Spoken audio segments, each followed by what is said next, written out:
Good afternoon. Good afternoon, everyone. Good afternoon. It is I, Almantas, former professor, current VTuber, old man who loves old things. Welcome in, everyone. Hello, Pillar Nexus. Hello, Seribot. Hello, me. And hello, Grim Glassman. Hello, hello, hello, hello. We are on to, I don't know what stream session we're on. I've completely lost track of what stream session we're on. But we are 30 calendar days into Subathon. We are 30 calendar days into Subathon, which is incredible. That is amazing. I suspect it will end today, which I am perfectly fine with. Actually, no, 31 days. 31 days. October 31 days. Yeah, we started on October 21st, was the start of my Subathon. We started on October 31st. So I'm just extremely grateful that it has been this successful. I am extremely grateful to all of the people who've contributed in so many ways. I am extremely grateful that I've been able to do this and be here and be with all of you. I am optimistic that I'm gonna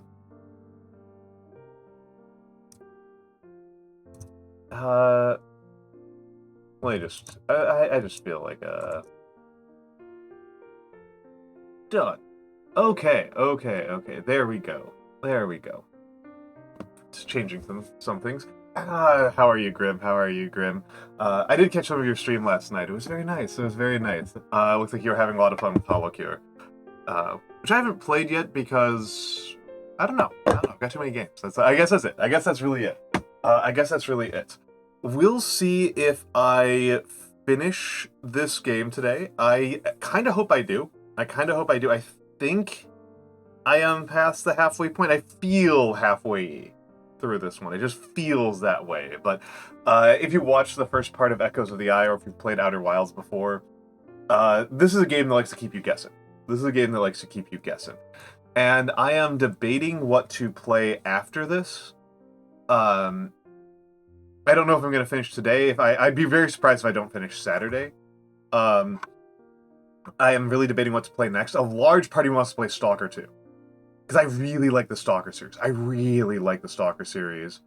I have played Obra Dinn. Controversial opinion on this one. I know this is controversial. I didn't actually like Obra Dinn.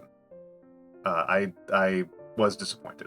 I do think it's one of the prettiest games ever made. I love the graphics. in Obra Dinn, but I did not actually like the writing very much. And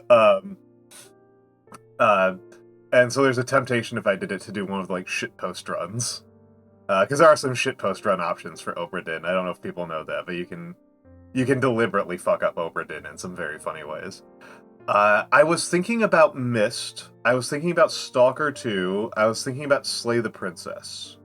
Those are the big ones that I was thinking about. I have been excited about Slay the Princess for a while, and I know they just got the Pristine cutout. And I've been excited about Stalker 2 for years. Right, I've been excited about Stalker 2 for years.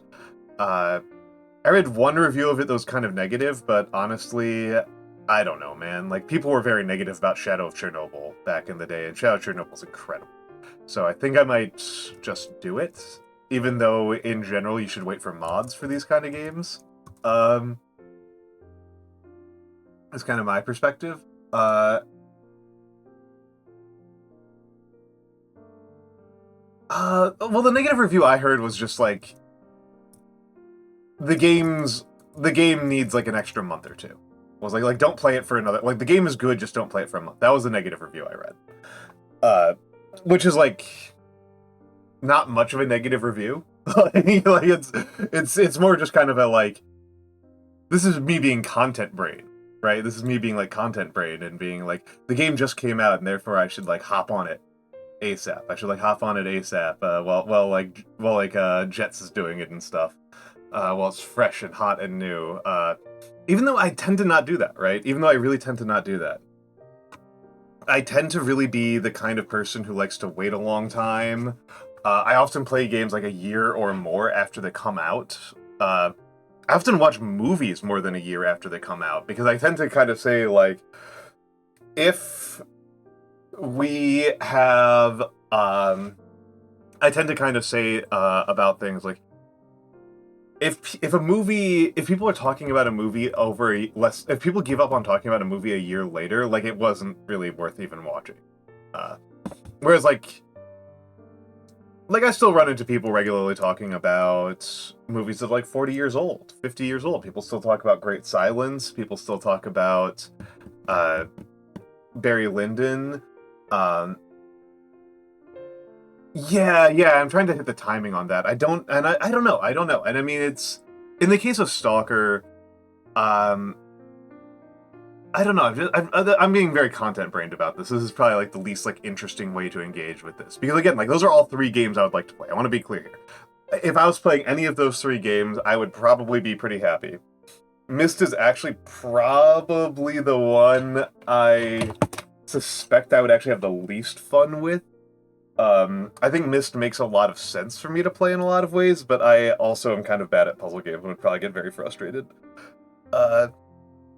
So, like, that's, like, from my perspective, Myst is actually kind of the least appealing of those. But I still want to do it at some point. I just feel like I really should. It's such, like, a piece of video game history. It's such, like, an important old school game.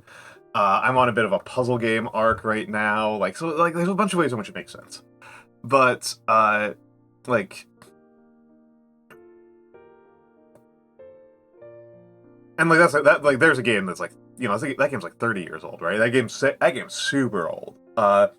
So that would not be at all the game to play while, like, riding the hype wave at all. But yeah, in the case of... I tend to like to wait for things to be a little polished. I tend to like to wait for things to kind of have, like, a much more settled public opinion. I don't tend to like to be... I'm not in general an early adopter. Which shouldn't surprise people, right? Like, I don't think this should surprise people. Like, the guy who is talking constantly about events that happened, like, literally hundreds of years ago, is pretty invested in old stuff and doesn't like to watch things when they come out immediately. I don't think that should really surprise people very much. Started Myst and keep thinking about playing it more someday. Yeah, I mean, it's... I've seen elements of Myst that make it sound very appealing to me. Like I said, I tend to be actually quite bad at puzzle games. Outer Wilds works a little bit better to me because it's very, like, archaeological. It's very, very archaeological. Whereas, like, traditional point-and-click adventure games tend to really drive me nuts. I have thought about Broken Sword recently. at Vivi's recommendation. Vivi really wants people to play that, and was very excited when I said I was considering it. And might do that just as a favor to her, to be honest. Might do that just because as like a little, like, expression of affection for one of my favorite streamers. But yeah, it's... I don't know. I've really been enjoying Outer Wilds. I've been enjoying Echoes of the Eye. I think I like the base game more. Because I just find it much easier to engage with the Nomai than the Harukins. And I think it mostly just comes down to me just being a text guy. Like, that comes down to me being, like, a history and text guy. That, like, the way that you communicate, that the Harukins are communicating with you, is very much through, like, visuals and design. It's very much through, like, how EG, you know, how EG and stuff, and people like that, talk to you. Whereas, you know, the Nomai are much more how, like, I think about the world, and they make the Nomai make a lot of sense to me, and I found them very, very characterful, even if you only ever see one of them. You know, you only ever see one Nomai. And so, whereas the Harukins, like, you visually see more of them, but I found them much harder to keep track of as individuals and to make sense of.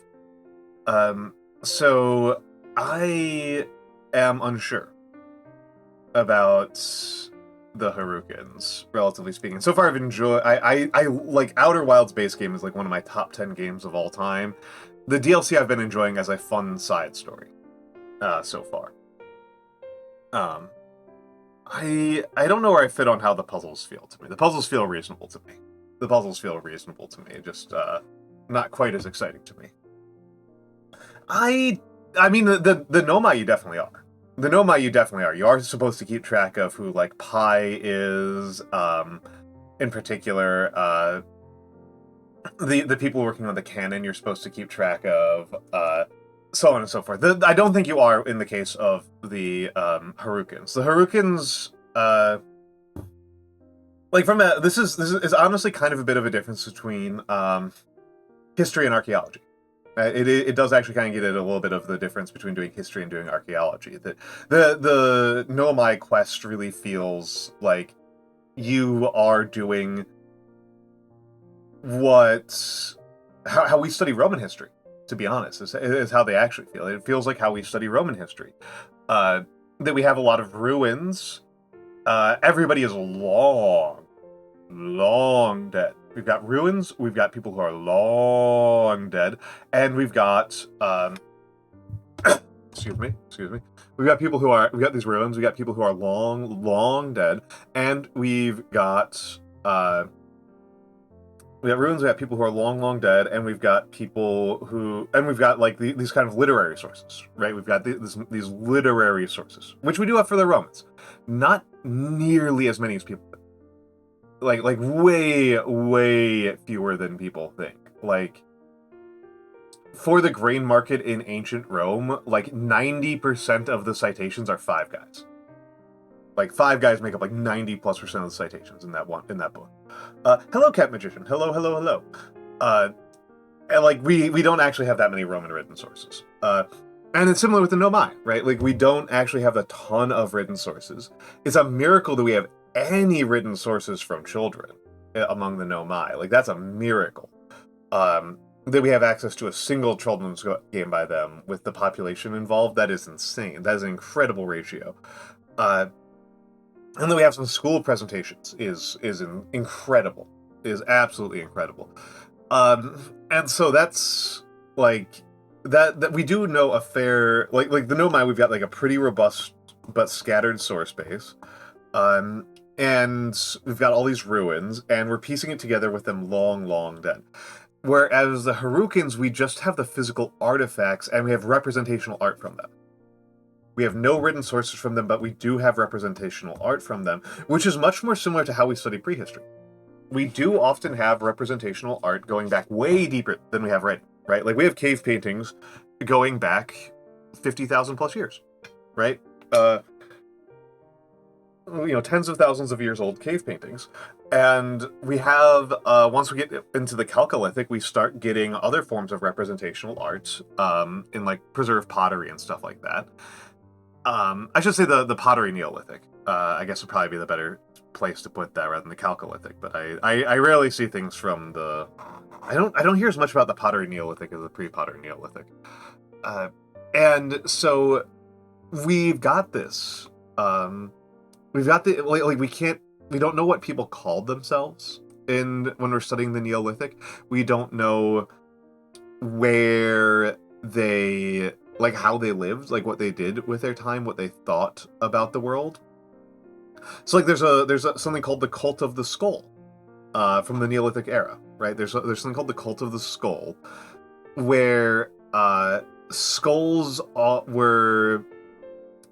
there was this artistic practice of cleaning a human skull and carving into it.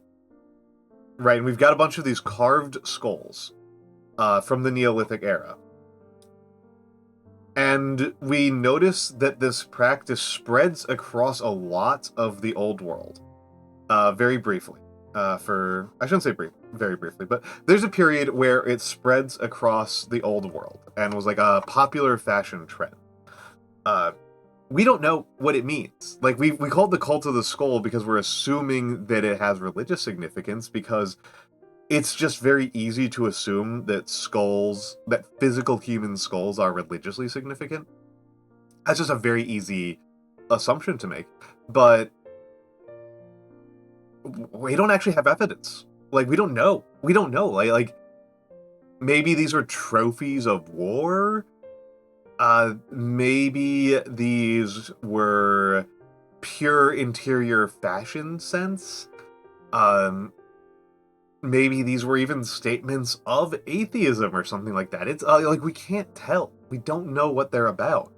And so again, we talk about it as a religious practice because that's easy for us to do.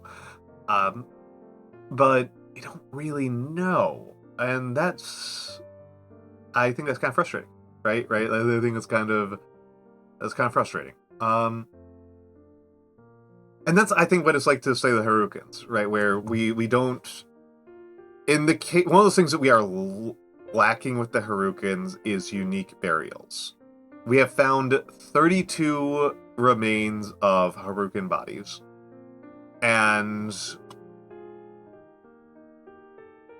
that's it. And they're all buried in the same fashion. And it's, I said that it looked to me originally like a punishment.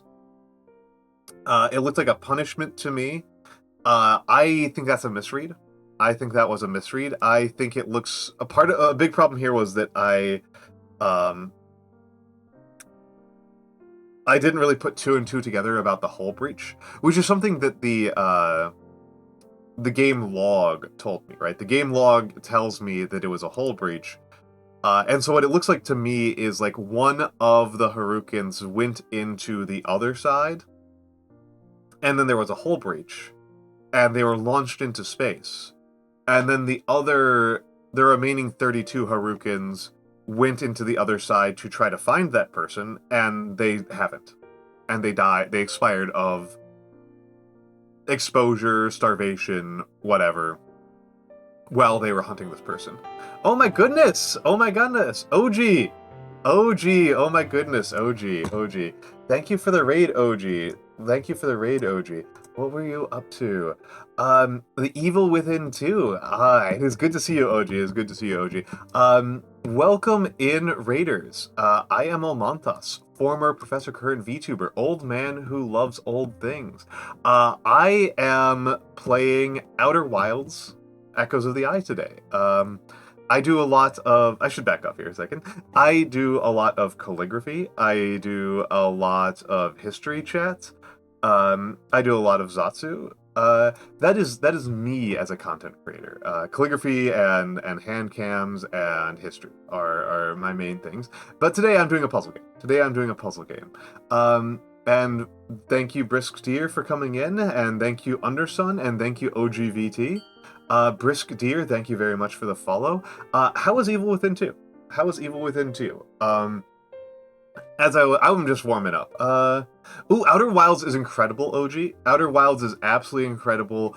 Normal caveat of if you need to raid and run, you are extremely welcome to. I do not feel like you have any obligation to stick around any longer than to say that you wanted to come here. I will say that we are deep into Outer Wilds, and we are into the DLC. We are past the main game content and into the DLC. I highly recommend not being spoiled on it. That said, what we're doing today is probably not going to spoil you on main game content, because it will just spoil you on solving puzzles within the DLC, whereas I think if you came here 2 or 3 sessions ago, you would have gotten spoiled enormously on major plot beats of the base game, which are incredible and insane, and beautiful and heartbreaking, and just amazing.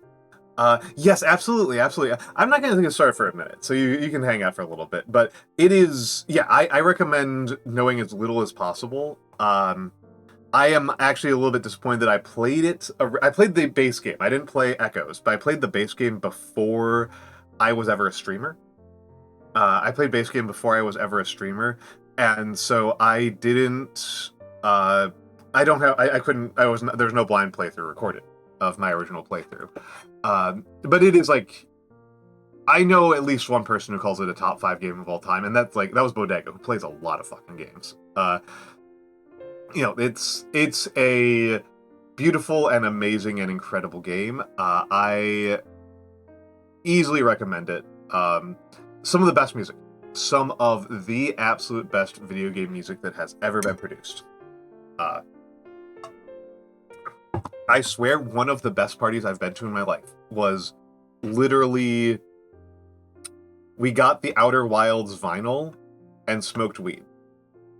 That was the entire premise for one of the better parties I've been to in my life. Like, that's how good this soundtrack is. That is how good this soundtrack is. It's, there's music in this that, like, as soon as it cuts in, I get goosebumps. It's so freaking good.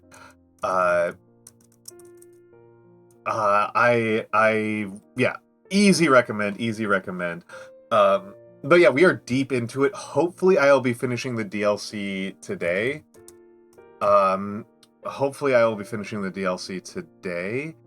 And,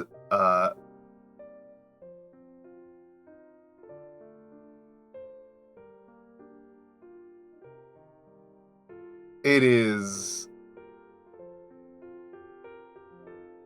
incredible. Yeah, no, please do check it out. As a piece of art, and like I said, particularly of musical art, it's so good. It's actually one of the best history games of all time. Hot take, I actually kind of might make a full-ass video essay about this. I haven't ever done a video essay, because I prefer to do live lectures, rather than video essays when I do educational content. But I do kind of want to talk about how I feel like almost every history game fails at being a history game. I genuinely think that if you play the Age of Empires and Total War, are negative history teaching. They're like literally negative. Like literally negative. This one's actually positive. This one is actually a net positive on teaching you history. Because a big problem with history games, I'm talking like Europa Universalis, Age of Empires, blah blah blah, games that are themed around history and have like historical ideas as part of the like the basic like aesthetics and everything about the game. But the agency doesn't make any sense. The agency doesn't make any sense at all. Whereas in Outer Wilds, you play as an archaeologist. You play as a historian and archaeologist, looking through historical sources, and it shows you how historical sources look, how they are fragmentary, how when you recover them, you don't recover them in any particular order, and that making sense of them requires that you, like, collect them in large amounts, and then you can place a timeline of them together based on the internal contextual clues. I am comparing it to historical games, to like history games, to games like Age of Empires and Rome Total War and Europa Universalis. I think those games don't teach history well. And I'm largely thinking about this because Victoria 3 just had a DLC announcement. And it's about colonial India, which is an area I know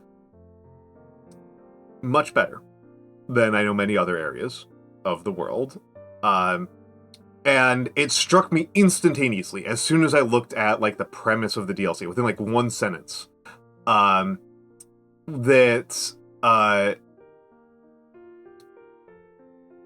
it has a problem that, admittedly, you mentioned Crusader Kings. I think Crusader Kings does a better job on it, specifically for the reasons I'm about to highlight, which is, who are you playing as?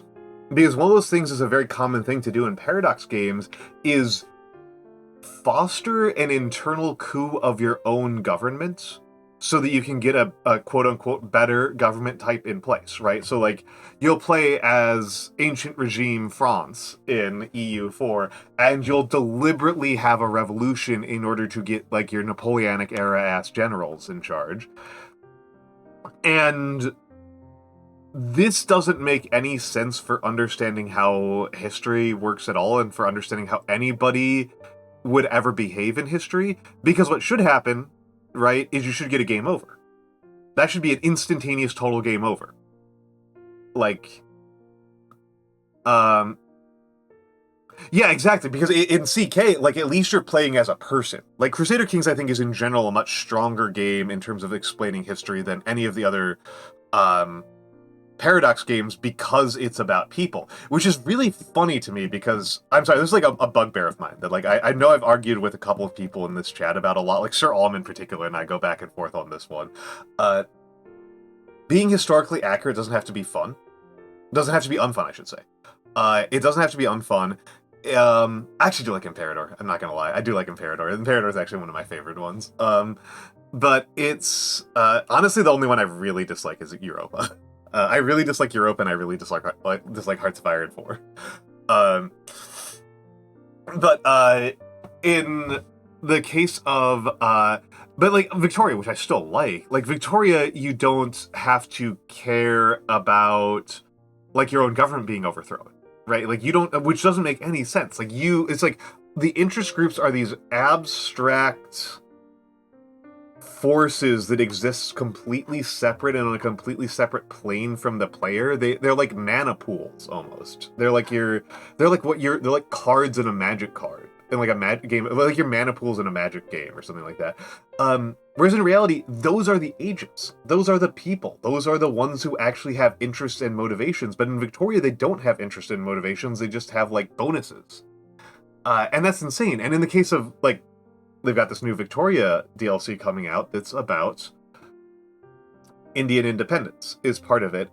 And it's like, well, who are you playing as? If you're part of the Indian independence movement in Victoria, how are you playing? Because the Indian independence movement, which is composed of people who had interests like, you know, Gandhiji and B.R. Ambedkar, and Nehru, and Jalil and stuff like that, those people don't have territory, they don't own states inside Victoria, and therefore they can't be agentic players in the game.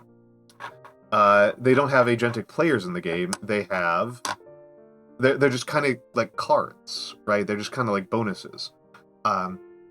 Which gets me back to the part that I wanted to actually say about this, which is that of all of the games I've played that like teach how history works, I think Outer Wilds is like top 5. Like legitimately, I think Outer Wilds is one of the best for learning how historians think and how academics think and how people really encounter the past when they're like experts and are thinking about it really hard. It's like Outer Wilds and digital and Analog: A Hate Story would be like the two big ones. Analog: A Hate Story is incredible for on a similar grounds. I don't think it does. I don't think it does, to be honest. I think Outer Wilds has a good balance. If anything, if you're talking about from a historian's perspective, it has far too little. From a historian's perspective, it has far, far too little. I would even say that Analog, which is 90% text, has far too little from a historian's perspective. It's part of the reason why I say that Outer Wilds kind of makes me think about ancient Rome quite a bit. That, in the case of ancient Rome, you know, we actually have relatively few surviving texts, right? We have relatively few surviving texts. Well, I would say that the problem with it from that perspective, in terms of the text being quote-unquote relevant, is that it has a mission. Outer Wilds has a goal. Studying history doesn't have a goal. Like, you don't have a goal when you study history. The goal when you're studying history is to learn things about the world. Is to learn things about the world and to see how the world is interesting, and to learn about the past and learn about what the past can tell us. But not even everybody has the same, like, types of goals. One of my favorite Nietzsche essays is about this very problem. That there's multiple different schools of philosophy of history, and they don't agree with each other. And to do philosophy of history, we have to, yeah, like the philosophy of history is such that what's relevant or not is going to depend a lot on what your really core starting goal is. Like your deep starting goal, deep inside your bones, deep before you ever read a book. Like, why did you care? Why did you care about studying history? Not a given historical text, but about the concept of history. Why do you care about the past at all? And that's what Nietzsche writes about On the Use and Abuse of History. And I think it's a very revealing and interesting essay, and that's the reason that essay leads to Foucault's Archaeologies of Knowledge. So if you're studying modern philosophy, I do recommend reading that essay, because Archaeologies of Knowledge is essential to understanding modern philosophy. And yeah, so like it is kind of a downstream problem of it being a game. right, is a kind of downstream problem of Outer Wilds being a game that is a puzzle game that has an intended solution, that has an intended endpoint, which is never what is happening when you're trying to write history. If you have any endpoint with writing history, your endpoint is to continue your history career. Like that is the bigger, that's like your big meta goal. Is to write something interesting enough that other people want to pay you to continue writing history. And that's it. That's it. I think it's time to get to the game.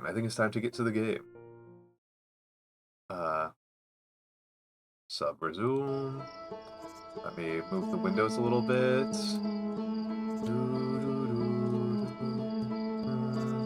So yes, if you were worried about spoilers, now might be about the time to depart. But thank you again, OG, for the raid. Thank you, Briskier, for the follow. Thank you, all of you, for being present on this amazing magical journey with me as we're into deep subathon. And so I haven't played this in a minute, so we're going to have to check what my goals were. You're still working? So it goes. Hello, Probe Cannon. That's fine. That is fine. You are under no obligation to be particularly chatty. I can imagine Shell Shock, and welcome in. Alright, Grim. I mean, don't worry too much about it. So, and yeah, I can imagine. I mean, this game is already pretty creepy. I'm not gonna lie. This game is pretty creepy. So, let's take a look at what I've got going on. There's still more to explore in the subterranean lake. There are 3 interfaces.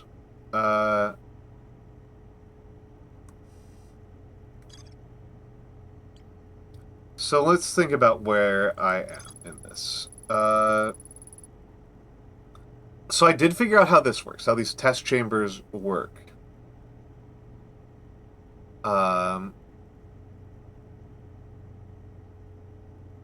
Where you hold the artifact and you...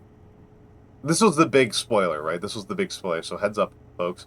The kind of big thing is that the artifacts light on fire and take you to the other side, so to speak, when you, if you fall asleep in front of a fire with them. Radio Tower, Hidden Gorge, Endless Canyon.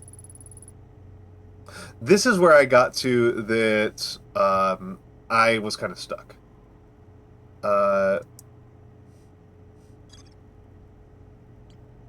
Cinder Isles I've largely been to. I have not been to the Sealed Vault. I am curious as to what is in the Sealed Vault at this point, because I had been assuming, right, I had been assuming that the Sealed Vault was where a,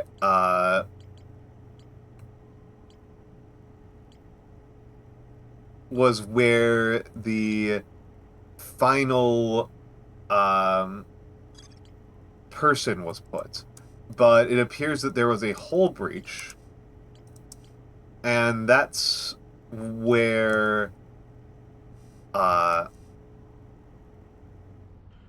I think that person was sucked out in that hull breach. Right. You gotta do it this way. So the stranger. Mark location on HUD.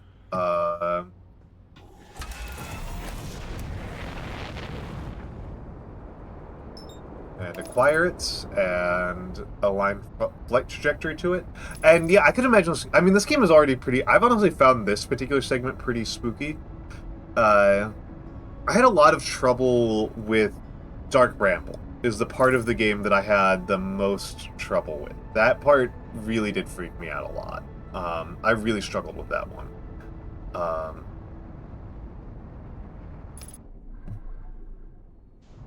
And based on where I'm trying to go, I think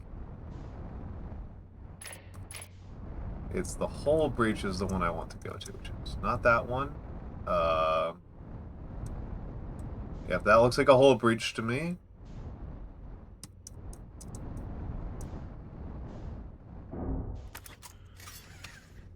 And goodbye, spaceship.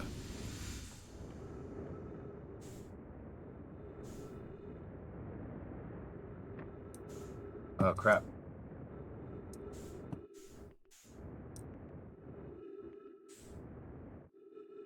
I may have doomed myself to a slow death out here.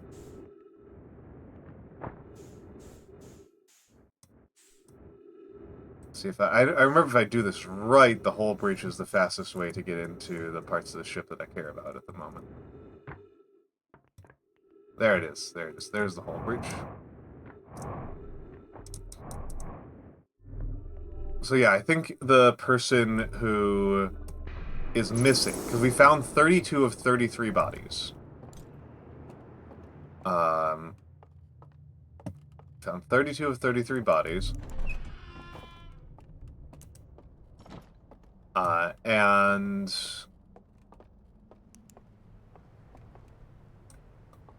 where am I trying to go at this point? Let's go to the other side, because that was the part that was confusing me the most, so...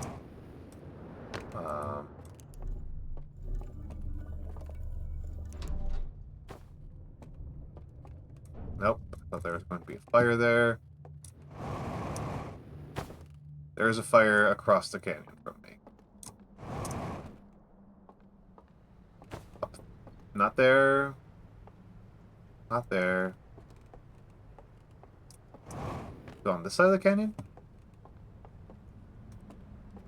Oh no, it's right there, it's right there. It's right there. So, we're going to explore the endless canyon, which I have not understood. Right, I have... Nope. That's not where I want to be. Wrong place. That's where I'm trying to go. There we go. There we go. We thought this place was 1.3 gravity, not 1.0. There's 1.3. That makes more sense. Okay. And there we go. That's the one I want. And there we go. And that opens up the back. Nope. There we go. Recesses, I can go down to this area where there's some dead folk.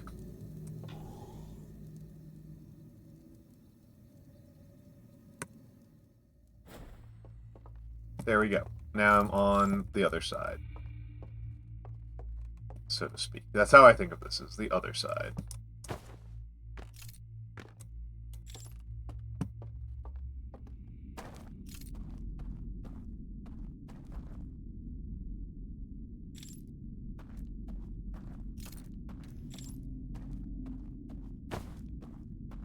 And the lack of jetpack is alarming.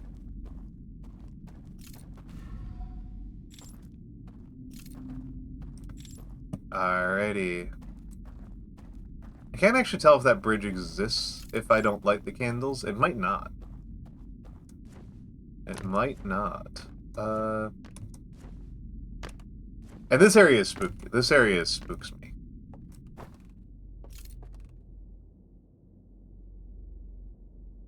Reminds me of some, you know, some places I went when I was a kid where I wasn't really supposed to be up late at night. I was really worried about getting caught wandering around.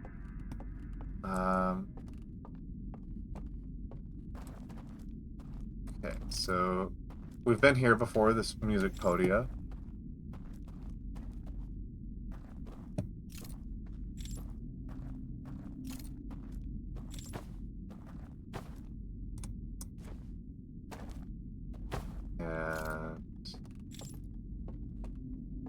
Designing the chairs to kind of have antlers is like a funny little detail, because it makes me think about humans designing chairs to have ears coming off of the ends.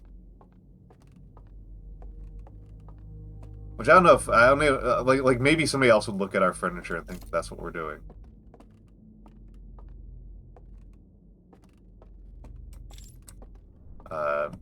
with like wingback chairs and stuff like that. That like they're designed to look like ears.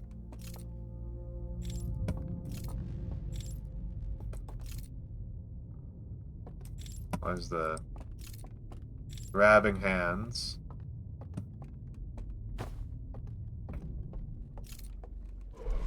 Yoink. Yoinking myself over here.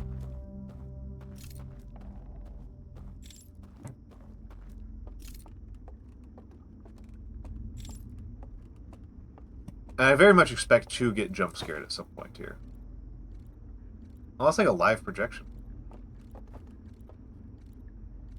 Somebody's watching. There's somebody. Oh, there's a Harukin alive here.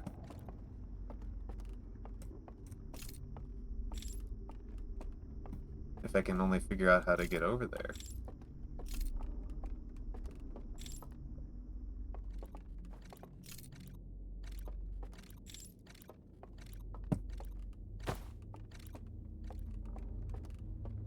Well, and now I'm just damn curious about how to get over there. Hello, Mora! Hello, Mora! Welcome in, welcome in, welcome in. How are you doing today, Sensei?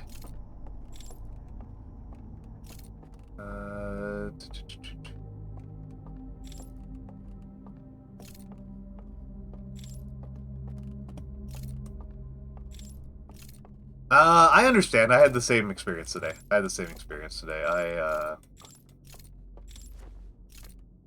that's not gonna work. So I can't drop onto the movie theater from above.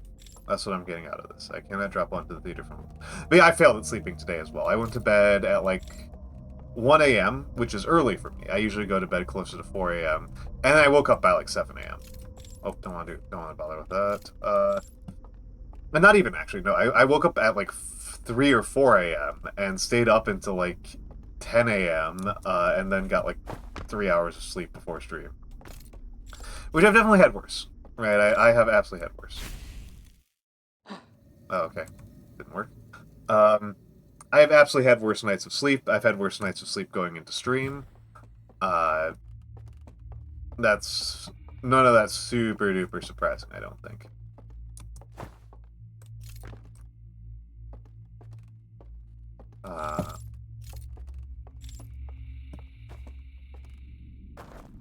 None of that's all that weird for me. I tend to sleep very poorly at the best of times. And not every day is the best of times.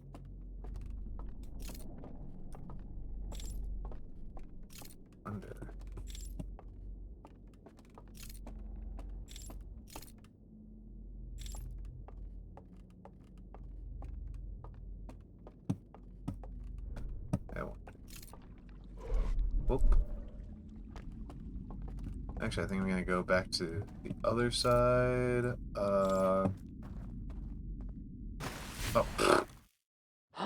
Ridiculous. Here lies Almantas. He tripped and fell off a bridge. Pretty non-zero chance that is how I go down, but I do tend to avoid bridges because of that reason. I do tend to avoid bridges because of that reason. I'm not even super clumsy, I don't think. I just kind of consider, like, my own gracefulness to be a thin defense. Okay, so this pathway doesn't work. Let's see, will I die of fall damage if I jump off here? Or maybe there's another way if I go this way? Slowly but surely I'm developing an actual internal map of this place.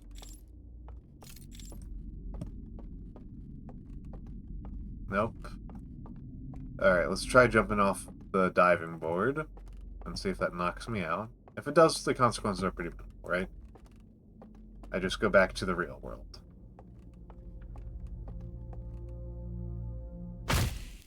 Okay.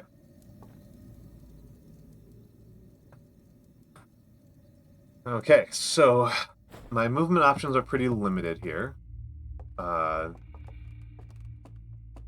It's entirely possible that I've missed something because of the darkness. The darkness. The darkness.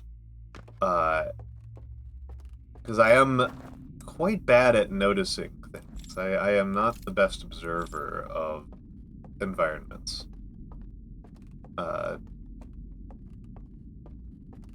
leave that for folks with different forms of neurodivergence than I have.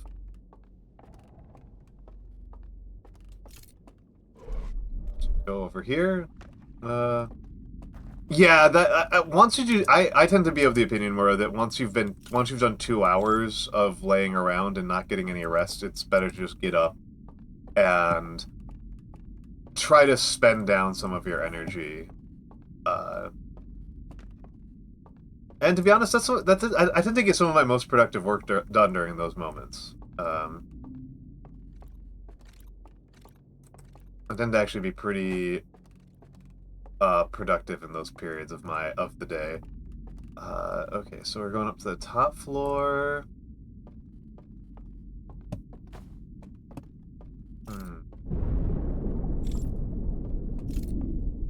I am going to guess that was the dam breaking. Spooky.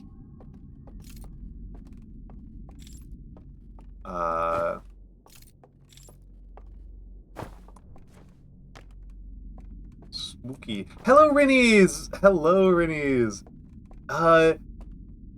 I am so grateful to see you, Rinnies. I'm so grateful to see you, Rinnies. Let me give you a little shout out. Let me give you a little shout out. Rinnies is lovely. Rinnies is lovely, folks. She does really lovely art streams. Yes, you were playing Spiro. I caught some of that. When I caught it, you were very frustrated. Did you manage to get past some of it? Oh. Thank you for the gift sub. Thank you for the gift sub.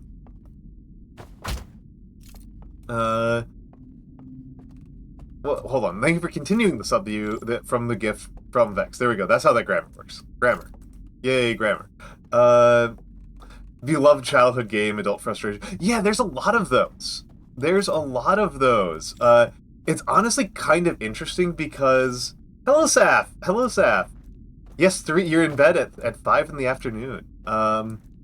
Excellent. And we've got people all across the time zone sphere here. Saf, I was actually talking about the conversation we were having earlier about the Victoria DLC. And it's one of those things I've always kind of had trouble with, like, strategy games in general, but in this case it, like, hit me, like, really hard of this question of, like, who are you playing as? Right? Who are you playing as in a strategy game? In Crusader Kings, I think it's answerable. But in Victoria, like... They're going to be adding, like, independence mechanics to Victoria 3 to catch people up on this. Like, who are you playing as? Like, if you are the Indian independence movement, they don't contain territory. They don't hold territory. So unless they start adding the options for playing as political agencies that are non-territory holding, I don't know how it makes any sense to be playing as, for example, Biam Ambedkar. Right? Oh, yeah. I haven't seen how they have done the caste system. I have thoughts about it because I have for people who may not know this, I was a professor of sociology, right? But I did do enough work in India that I have read sources, mostly British sources, about India from people doing anthropology and field work in India from even the pre-colonial era, like back to the 1700s. I've read sources back to like early 1800s, late 1700s, all then around India, and the way the caste system is portrayed by people who lived there, does not afford with, like, the system that we are taught about in school. Like, the system that we are taught about in school is based on ancient religious texts that were functionally enforced by the British, and they don't even make a lot of sense for the modern system. So Tohu says that he's Dalit, which is a term that people may or may not be familiar with, that refers to the undercastes of the system. And the,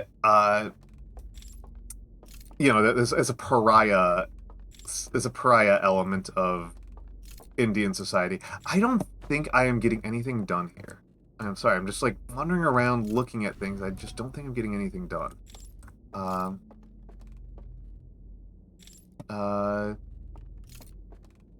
Did that open a door, maybe? That's all I can think. Like, maybe that opened a door somewhere? Yeah. The sociological term would be pariah. Oh god, of course it's going to be Modi propaganda. Fucking Christ. Sorry, I'm not, that just makes me mad instantaneously. That just makes me mad instantaneously. I wonder how they're going to, like, afford that with their, how that's going to operate within their, Oh, hey, that did create that bridge. So that bridge doesn't exist without the, without me lighting it. That's good to know. Like, I don't know how they're going to make that work with... I guess the EU4 team doesn't have to talk to the Victoria team at all. But, like, in EU4, they portray the Mughal Empire as, like, relatively an enlightened and realistic and, like, reasonable power to deal with. So we've got a mural. What I've learned is that these things, when you see the ringed planets, if there are no lights on, they recess. So is there a way to snuff out these lights down here? And that's true. They also don't have to believe it. Yeah, but the Modiist vision of history is that the Mughal Empire is, like, an entirely foreign, barbaric, polluting influence on India. That like Mughal history is, like, fake history. That's also very funny. You can bring back the Mughal. That's so... They love doing that, though. Honestly, the way that they are taught, the way that the fetish that Paradox Games has for, like, Roman restoration, I think that's just entirely in keeping with their other bullshit. That's just funny. Oh, don't want to do that. Oh, so more, I guess I'll talk about this a little bit. So, how do I do this? I guess I'll talk about this a little bit. So, the caste as a word is actually not a Indian word. Caste as a word is, a Portuguese word. Casta. And it refers to when the Portuguese were first encountering Indian society. They noticed that Indian society had a similarity to Portuguese society in that it appeared to have a caste system. Let's stretch it out a little bit. I don't know how to do this puzzle. So Indian society appeared to have the similarity to Portuguese society of a caste system. Is that the game getting impatient with me and telling me to get a move on? I can't drop the artifact. Oh, I can. Oh.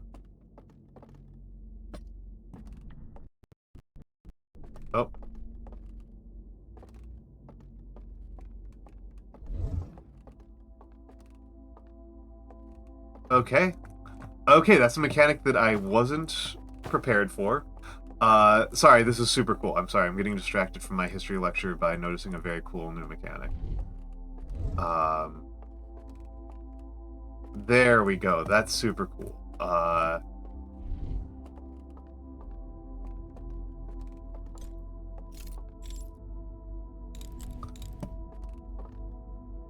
Okay, so shuttering it doesn't create that effect.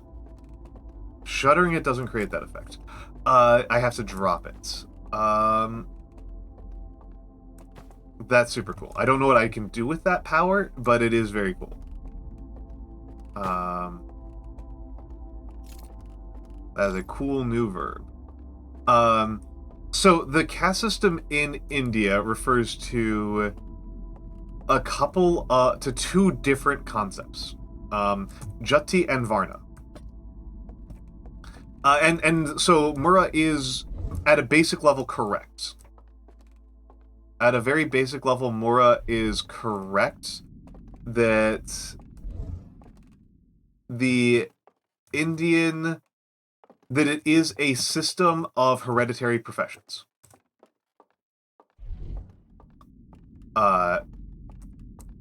There's a system of hereditary professions that are also endogamous. That's the thing that makes something a caste system cross-culturally. A caste system cross-culturally is a series of, and hello, Hunter, is a series of endogamous professions. Endogamous meaning like they only marry other members of the profession. So in the case of medieval Germany, oh, I died. In the case of medieval Germany, if you were a executioner, right, you would marry an executioner's daughter. You would not marry the daughter of a blacksmith or the daughter of a priest, because remember, priestly marriage was legal up until the 1100s. So that's half of the medieval era right there. More than half. Priests were allowed to marry. And so so that's what they mean, is like, it means these endogamous professional societies.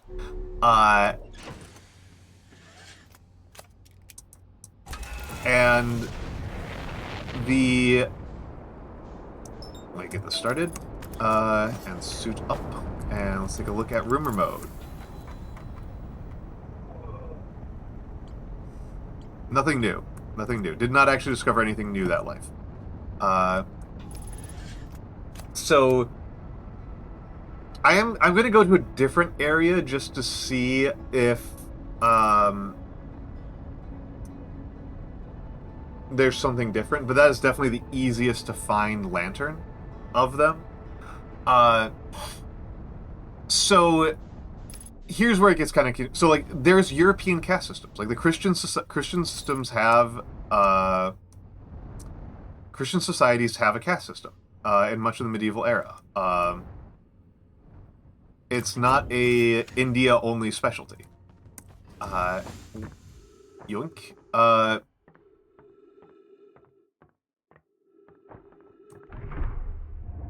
And watch the top row. No!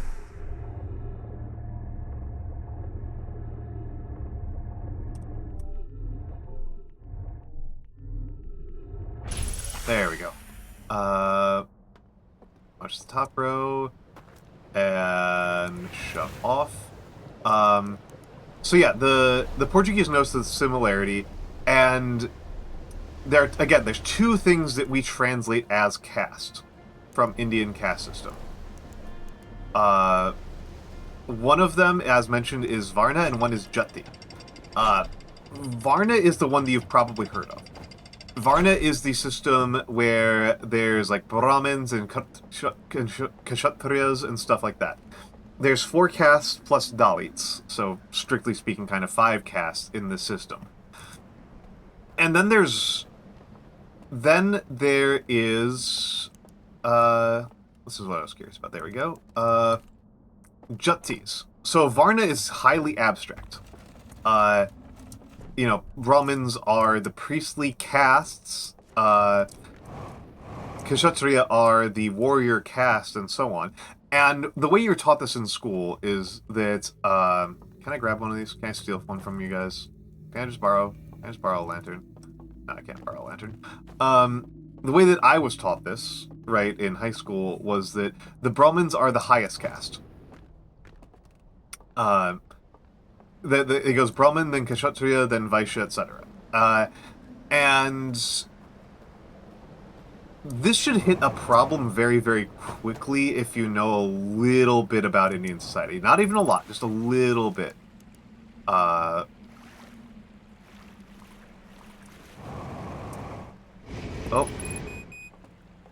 Man should not die there. There we go. If you know even a little bit about Indian society, this should hit a really big problem for you, which is that kings are not Brahmins. A Raja is not a Brahmin. So, like, I feel like that's one of those things that should hit people, like, very immediately. It's like, wait a second, Brahmins are the priestly caste, but when we talk about Indian kingdoms, they're kingdoms. They're led by a warlord. They're not led by a priest. They're not like bishoprics. They're kingdoms. And so what the hell's going on there? A Raja is a type of Kshatriya. So, and apologies for my pronunciations. My Hindi is really bad at this point in life.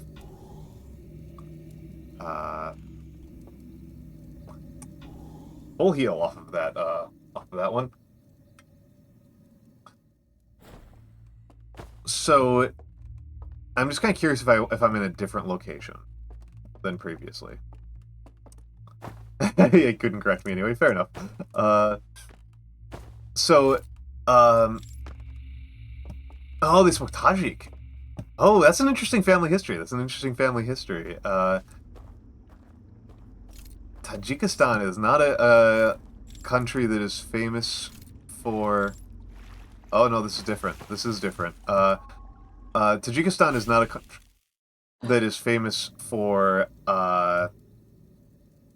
its large Indian immigrant population. Bukharan Jews. Okay. Yeah, that would get you in the Dalits. And so gotta go over here. Interesting. So I can extinguish over here. So yes, my point is that the Varnas are abstractions. So the equivalent to the various Varnas on a European side are the concept of... Oh, wasn't expecting that. The concept of being a laboratoris bellatoris oratoris, which is a concept that you probably don't... Oh, geez, I have made my life really hard. I do not know what's happening here. I gotta drop this and take a look around. Okay.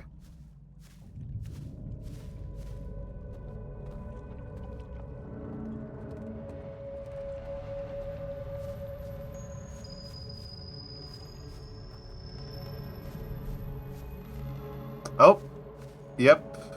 There's a fella over there.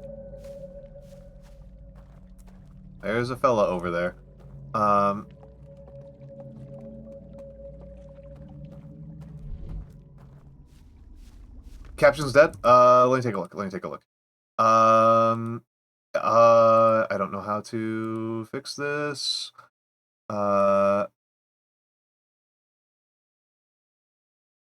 Caption source road. Vanity filter off. Output to streams only. I don't know what to do. I'm sorry, Mura. Huh, it's picking up my audio. I apologize. Hold on, let's pause this.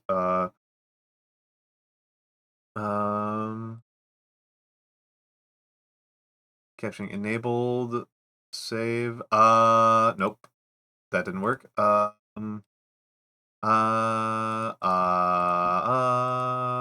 Settings. Whoa, that's not what I wanted.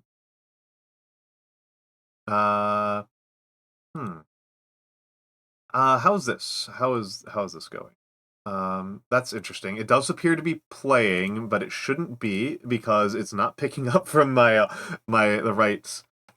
I guess the captions are going through. That's very surreal. That's very surreal. It is fixed by grabbing from the wrong audio source, which should not work.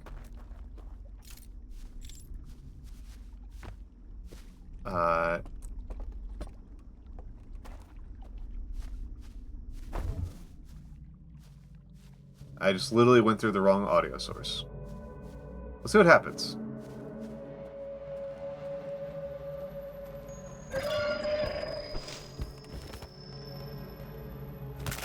Okay, he kills me. Cool. Okay, he kills me. He gave me chiropractic. He did experimental chiropractic on me.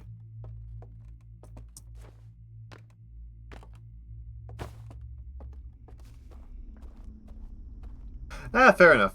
Yeah, he correctly figured out that I am not meant to be here.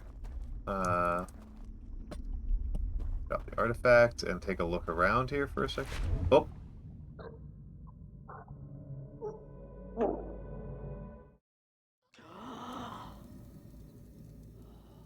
Yeah, practically been reborn. Exactly. So yes, we've got our. Actually, you know what? Why not drop it here? Well, that's why not drop it there. That's why not drop it there. So you've got your Jetis and you've got Varnas are these abstract groupings that are similar to the European concept of oratores, laboratories, bellatores, which is actually relatively equivalent. Okay, let's take a look around here.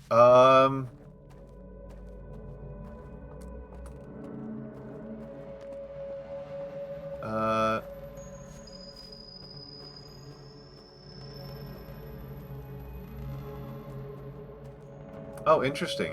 So here's another light tower type thing. I'm guessing this bridge doesn't exist if I have the lantern on me. Oh, I might be screwed now. And then I come up here.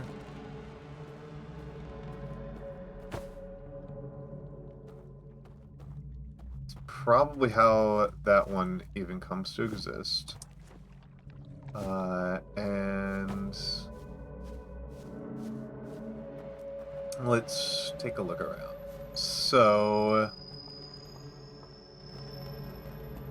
if I extinguish here, that'll probably cause... Oh, that causes that door to open up, maybe?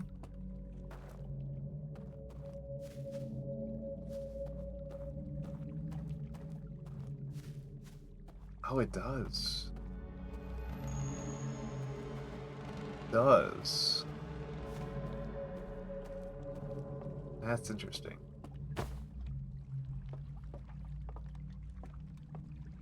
So I guess I can extinguish, but I can't ignite without the lantern.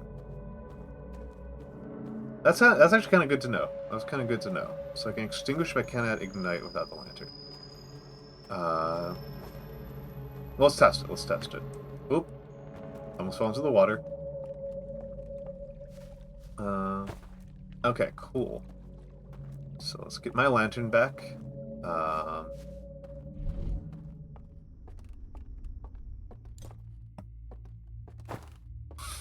And yes. So this doorway is now open.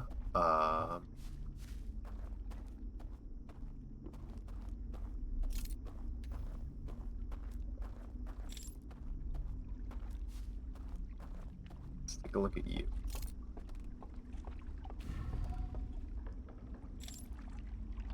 Oh, interesting. I've made my life a lot harder here. Was not expecting this.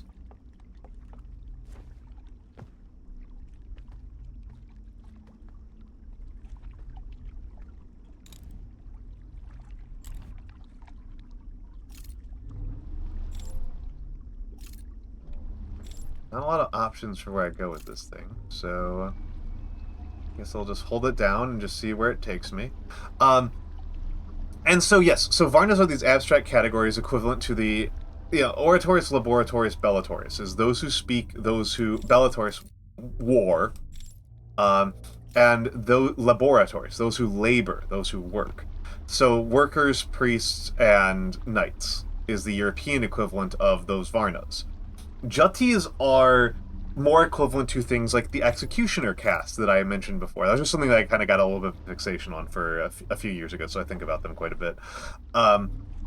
Or tanners, or block printers, or scribes, or something like that. Like, those are castes where, like, they're endogamous, they're hereditary, okay, cool. They're endogamous, they're hereditary, etc., etc., etc. And, yeah, laboratory is this workplace. Yeah, the place you work. Oh.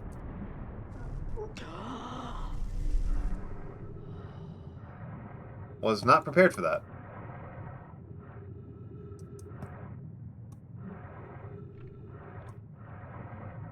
Oh, that's what happened here. Oh. Okay, that's interesting. That's interesting. Okay, hold on. I'm just gonna meditate because I want to follow up on that thread. But yes, my lantern got extinguished in the real world, so I woke up. The flood came and it extinguished my lantern, so I woke up. So I need to move a little bit faster. I need to be a little bit more efficient about what I was just doing there.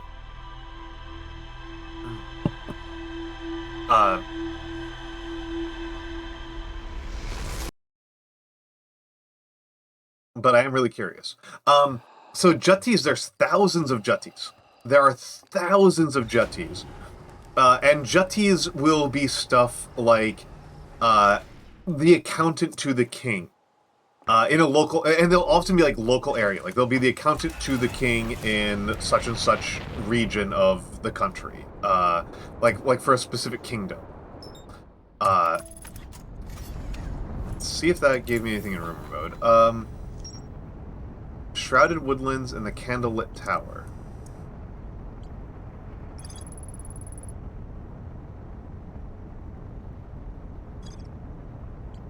I did not hear this. But yes, so you have thousands and thousands of juttis, and those are the parts that are actually endogamous. If you are a silversmith, right? If you are a silversmith from the Central Deccan Plateau, that doesn't mean that you can marry any other Vaishya. You know, that's... Oop. Hold on, I'm gonna sneeze. Sorry. That doesn't mean that you can marry just anybody else from your Varna. You have to marry other members of your Jutti. And so we used hello Lancewhite. Hello Lancewhite. Hello. Yes, we are we are fairly deep into it at this point. So apologies if you want to play this game unspoiled yourself, you're going to get spoiled on some things. Forewarned is forearmed. If you were planning on playing Echoes of the Eye. Okay. If you want to watch somebody fumble around in Echoes of the Eye, you've come to the right place.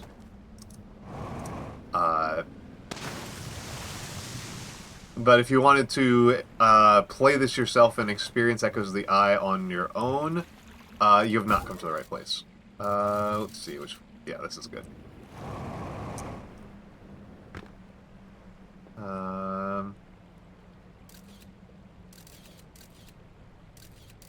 Okay, cool. So, there we go. That's not the artifact. That's the artifact.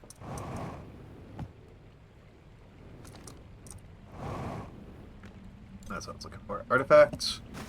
and got to... So I'm actually relatively far into this DLC. But yes, that's a kind of very basic explainer of the big difference between how the Indian caste system kind of works in the way that the Western imagination often describes it, and I think a way that might more accurately describe how Indian culture and society would describe it. There we go. Grabbed the wrong one there. There's the Varnas are kind of abstractions, and the Jatis are much more real. And a really big difference that matters a lot, and this is probably part of what we were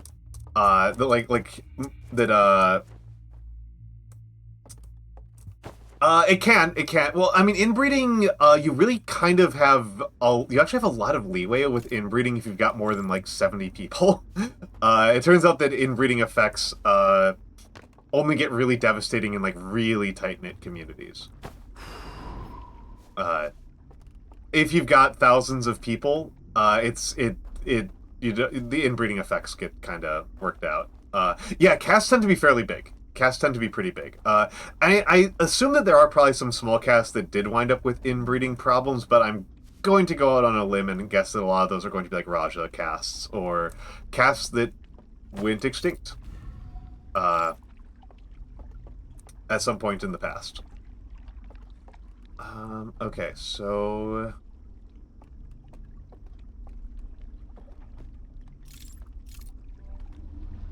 Zoom! Let's zoom. I'm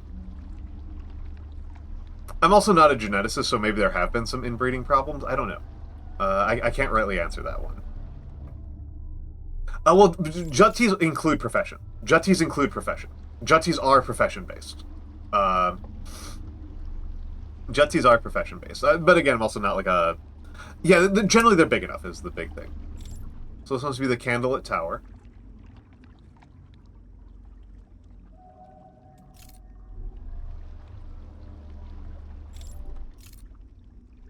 Okay.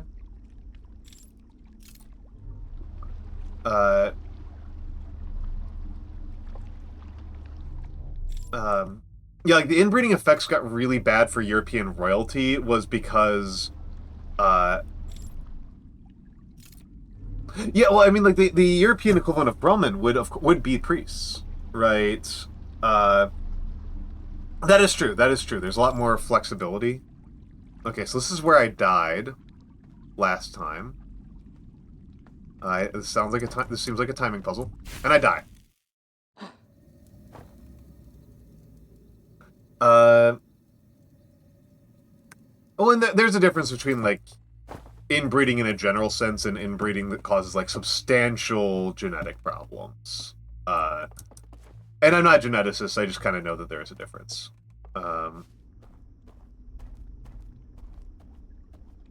Like it takes a lot to yeah, that's true. I mean, it can be very specific. Like I have met some people who were members of like very specific castes. Like they were specifically like silversmiths who worked with cold metal.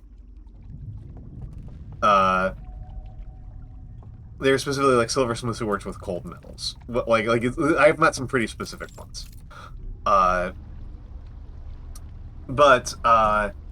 Yes,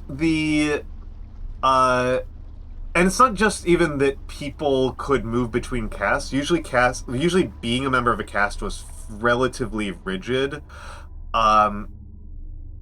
What you could do that was very different from post-British system was that a caste could move in prestige relative to other castes. Yeah, that's true. The British put a much higher emphasis on the writings of Manu. One of those things is like that Edward Said talks about a lot in Orientalism. Is the fixation that European colonial powers have with ancient texts.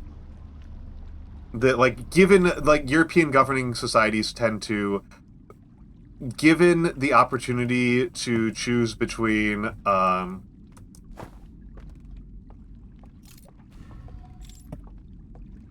doesn't really do much for me. Given the opportunity to choose between a,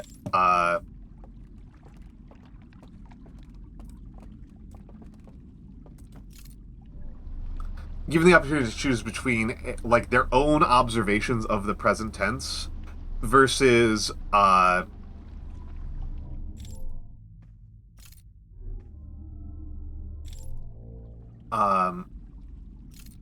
hello. Hello, spooky vessel.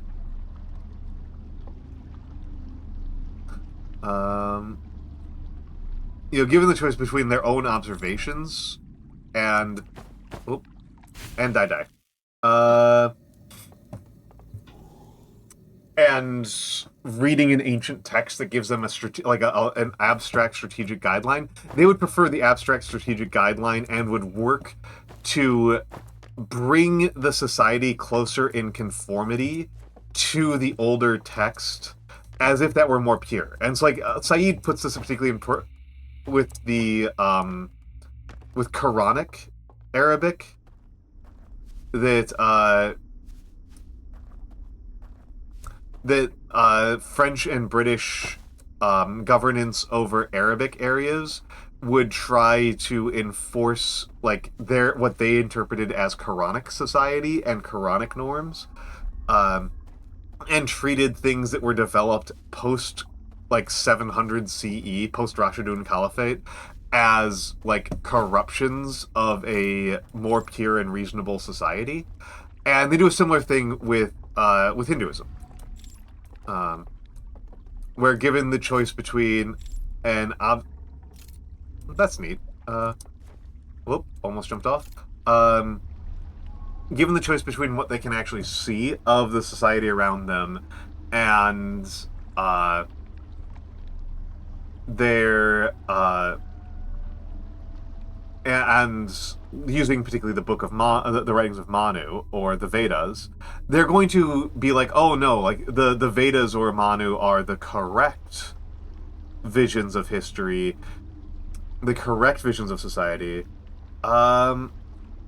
You may Tohu. I'm assuming that there's actually later spawn points that can get to later points of this draft journey, because I did intuit that, I just don't know where they are. Oh yeah, no, I can slow down, of course. Yeah. No, I did catch that.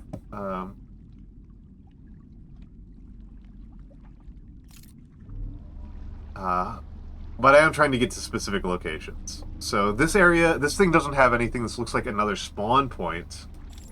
This looks like another spawn point that I don't need to worry about, because all that this thing does is causes another raft to spawn.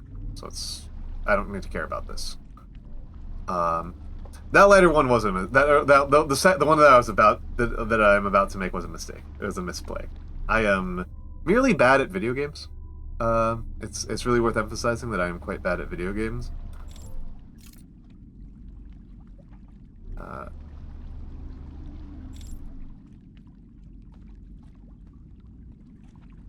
Let's see, look, it slows down right around here. And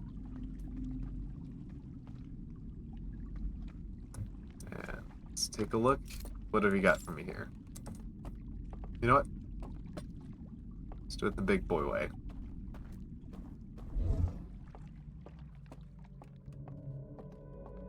Let's do it the big boy way. Okay, we got grabby towers at the top. We got grabby towers at the top. Oh, and we do. Okay, so this must be a raft summon. That's gonna be a raft summon. That's going to be a raft summon. Let's just take a look. Yep, raft summon. A raft generator. Let's get to the top of this tower and get grabbed. Get grabbed. We're probably pretty low on time at this point. Go on, grab me. There we go. So the grabbers have a bit of a maximum range.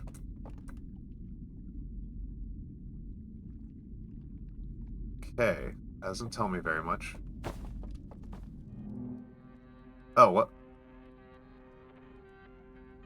This one grabs a... They're grabbing some lanterns, and they're coming to the vessel.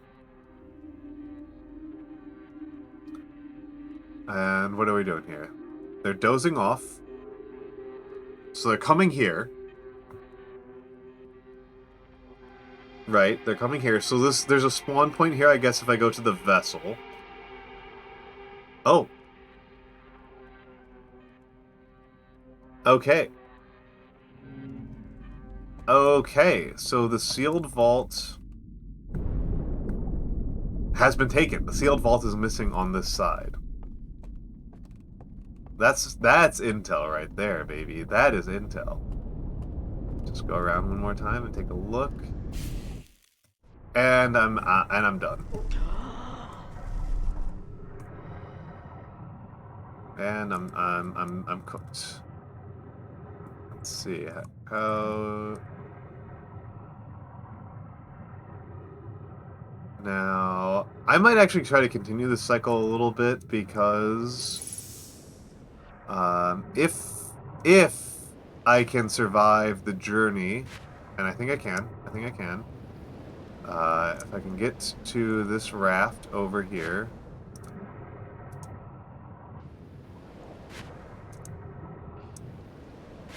Where are you, raft?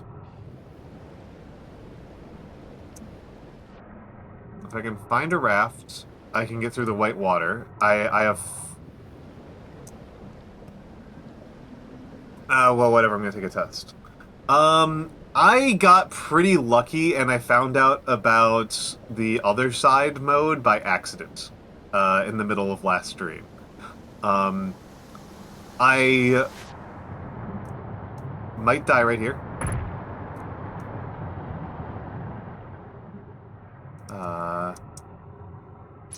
Remember, kids, white water will kill you.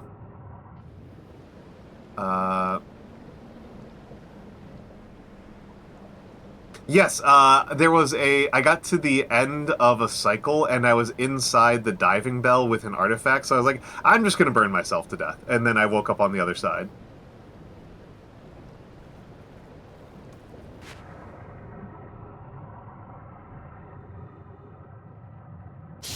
Oh.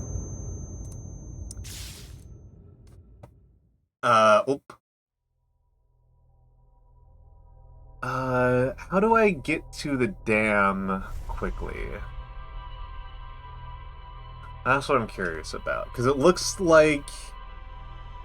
So actually, I guess I'll follow up on it. Oh no, it's a beautiful game. So I keep on telling people, like, this is a game where the only thing you actually have is knowledge. There's nothing to the game other than knowing. You don't, like, level up, you just learn things about the universe. And, you know, the speedrun time is like 7 minutes. Well.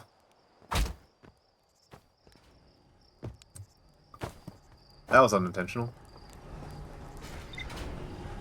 You know, speedrun time for the entire game is like 7 minutes, so, like... Yeah, if, like, you know enough about the game, like, you can just...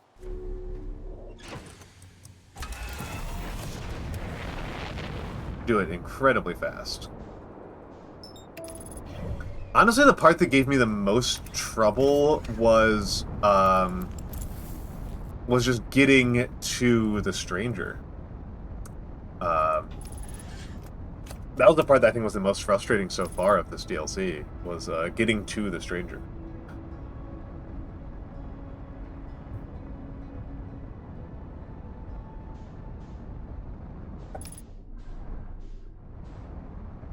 I think I have actually kind of been blazing this one. I think I've actually been going pretty fast. Okay, so... So the dam entrance is over here.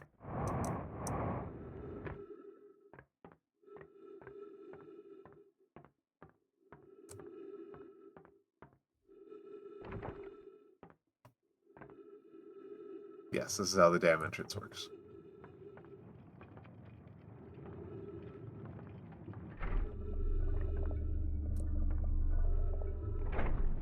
we go. But yeah, the biggest difference the thing that I always found the most striking when I was reading accounts of pre-colonial India from, like, these were, again, British sources, because I don't read French, I don't read Portuguese, was that they saw casts, like, change relative position. Okay, so there's the bell. I need to figure out, where's an artifact? That's something I don't know. Is there an artifact in here? In the observation deck?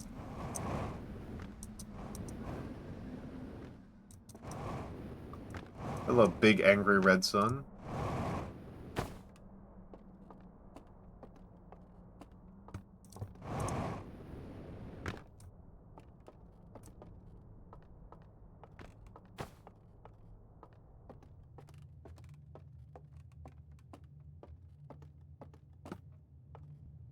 I may never have actually been down here. This one might actually be new.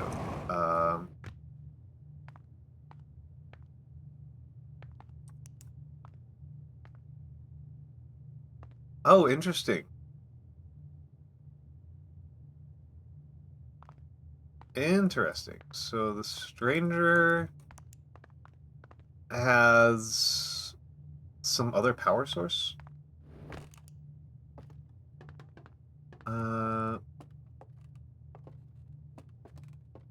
That's pretty interesting.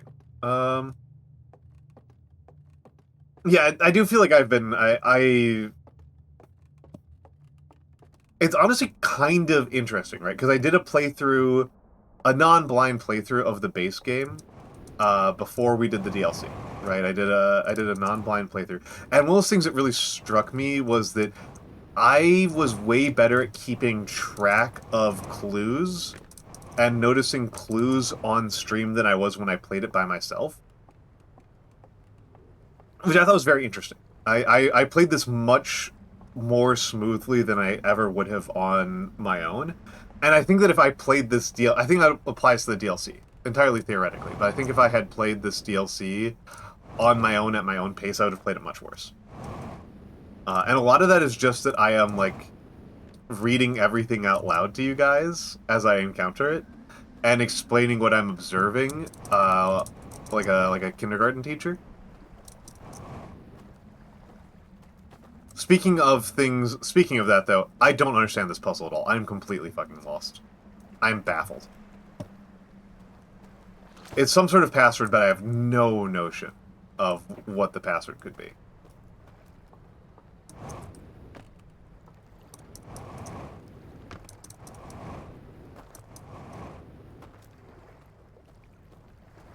I've got nothing. Lanterns, some slideshows that I've definitely seen before.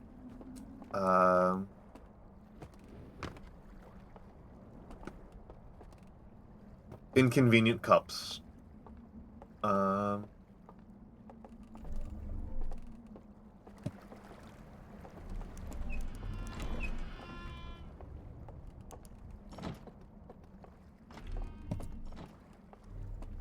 Is there not an artifact over here? That'd be pretty,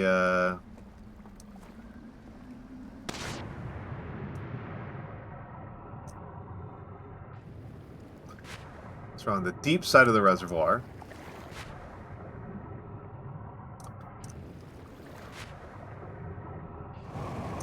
Oh. Dang it.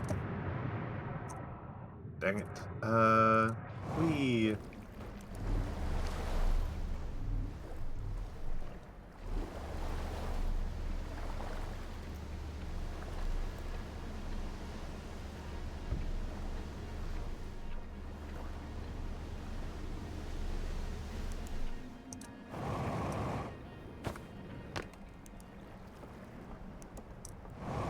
Okay, I think there might be an artifact somewhere over here. Nope.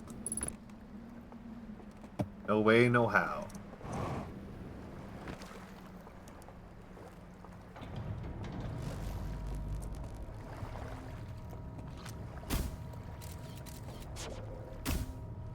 Worthless.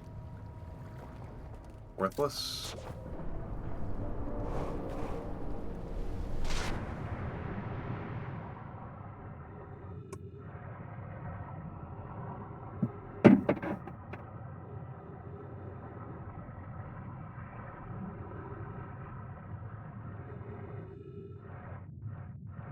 My notes say I found a subterranean lake, but I genuinely don't think I have. I genuinely do not know what they're talking about.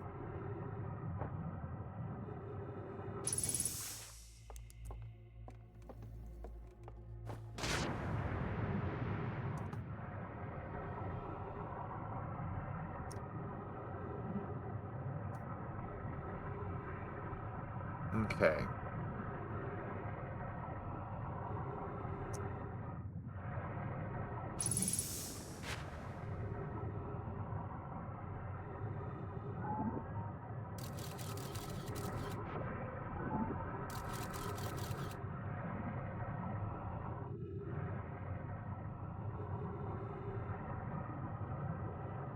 Genuinely do not know what they're talking about here. Subterranean lake. This looks like a regular terranean lake. To me, so far. Personally, I call it a reservoir or an artificial lake.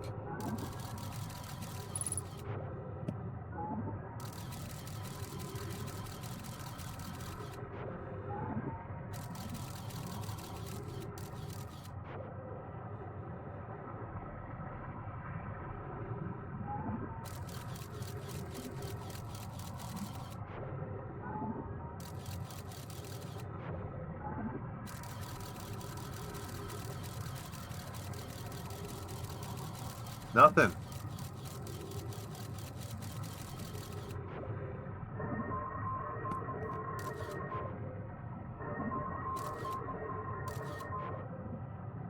Nothing.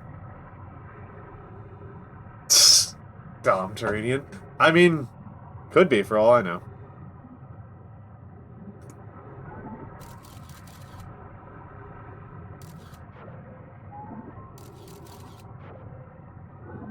Could be for all I know. Down to a half hour.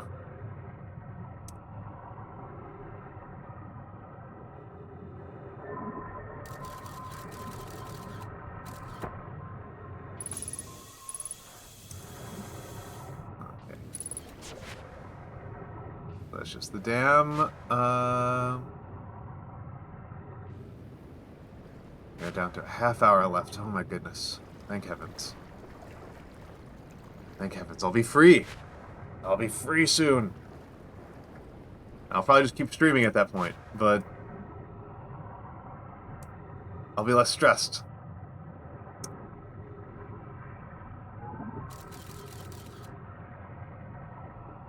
Said it was near here.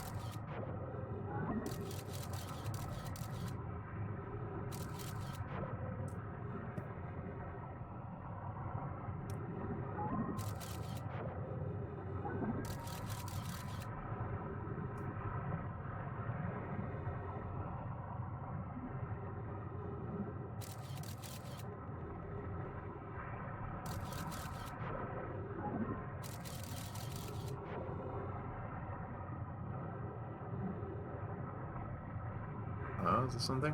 Is this data? Is this data? Is this information? It's not information. It's nothing. It's nothing. I've got nothing. I've got nothing. I thought I was being clever this cycle, but I was not.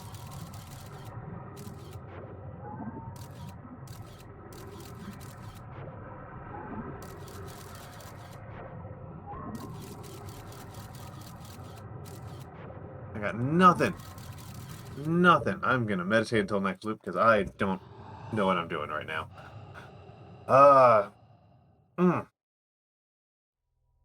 Okay. Let's get across there.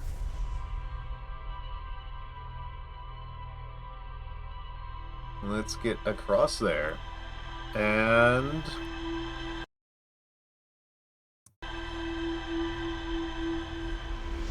see what happens.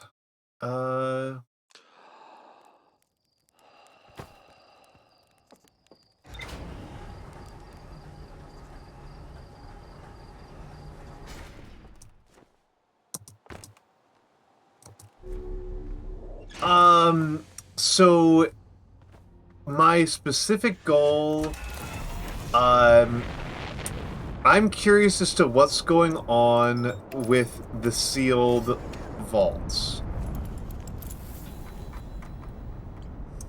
I am specifically curious about the sealed vault. Which I suspect... My suspicion for a long time has been that a person is imprisoned in there. But it feels very much like the big key to what's going on here. That to me is the big thing that feels like the key.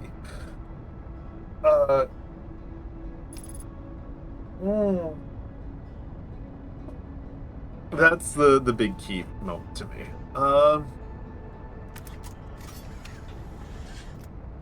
And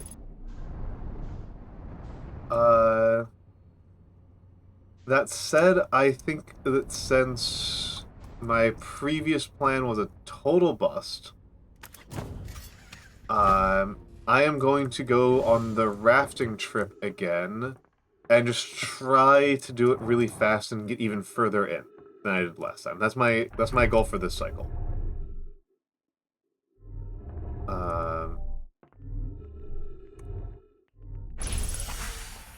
That's my goal for this cycle, is to go rafting, and just follow the raft as far as it will take me.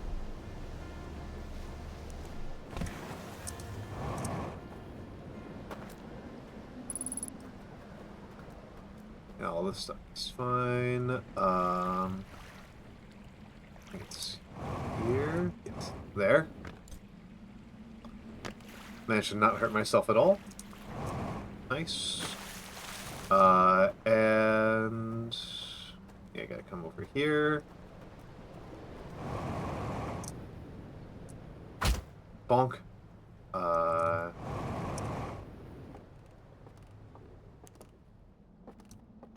It's you.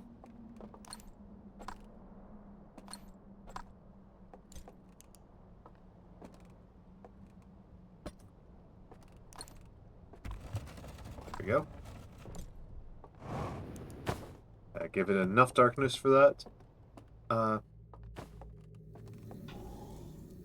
And that's my main goal right now. It's just to kind of see, because I want to figure out more about the rules of this side of the space, because this has been the main place where I've been getting my ass kicked.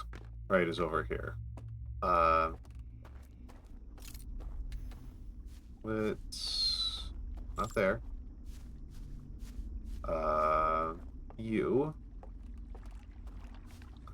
And extinguish.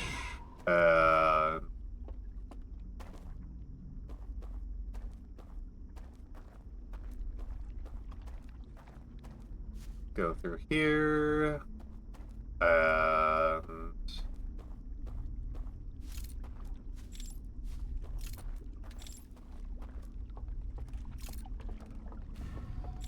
I'm gonna ride this one pretty fast, because we've got a long way to go. We got a long way to go.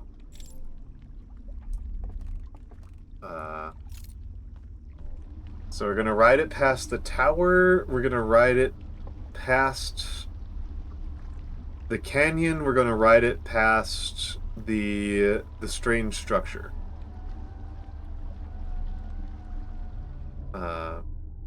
So checkpoint 1.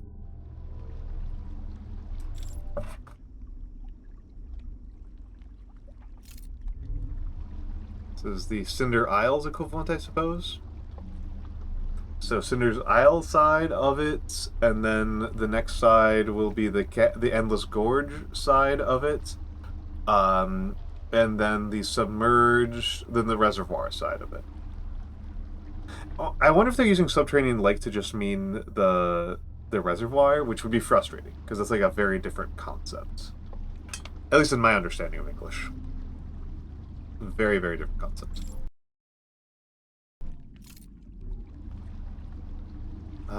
Very, very different concept. Goodbye. Goodbye. Let's zoom on past here.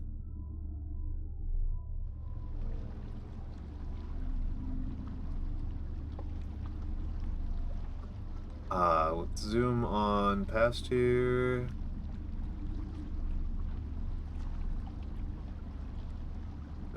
It looks like there's something over here.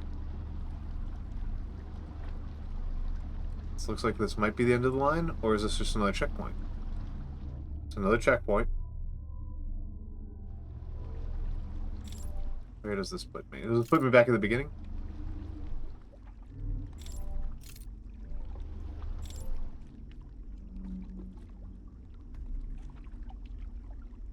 That's fair, that's fair. Okay, so this looks like it just looped me all the way back around. So I've gotten what I'm going to get out of the rafting journey. I've gotten what I'm going to get out of the rafting journey. So... I mean, what I got was, I think, remarkable.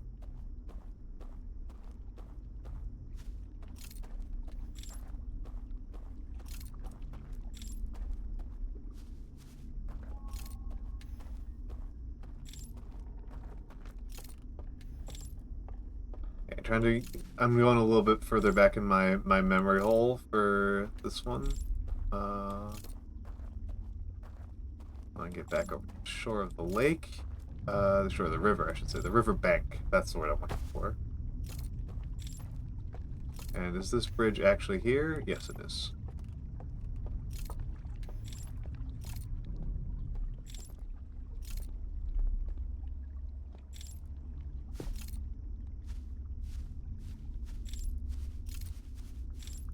And that's fair. Thank you, Toho. Thank you, Toho. Oh.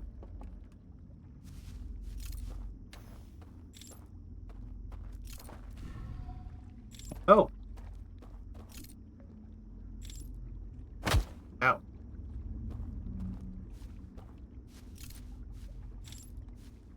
Oh, yeah. Whoop.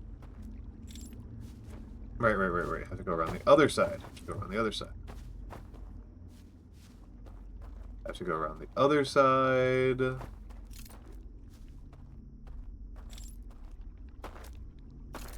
Didn't take any damage doing that. I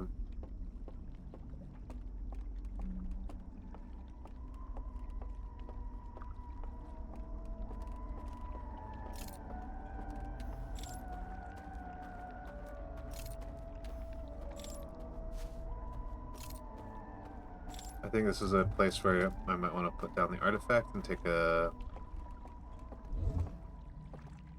bigger, a more abstract look around.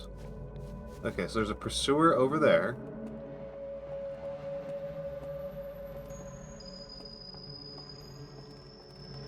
Okay, and there's a network of grabby hands over here. There's a pursuer over there. That building. So let's go for these grabby hands. So that music is... It's interesting how the music just being like really degraded makes it substantially creepier. Oh, grabby hands.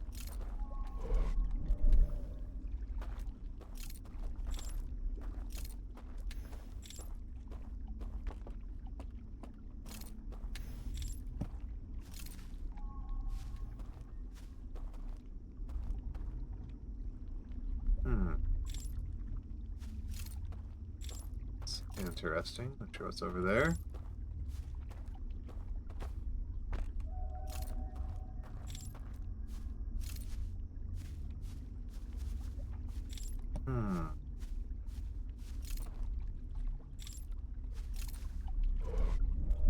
Grabbed. Get grabbed.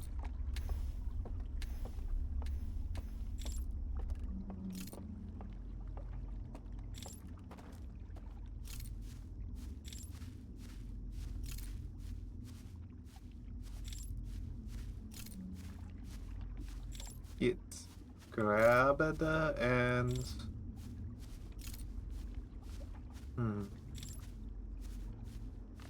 what am I doing?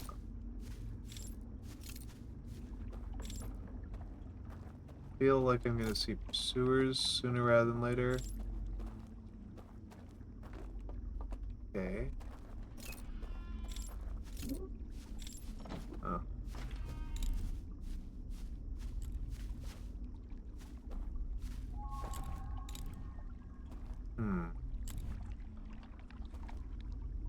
Oh. Unintended there. Unintended. Alrighty. So let's get through here. Let's get through here.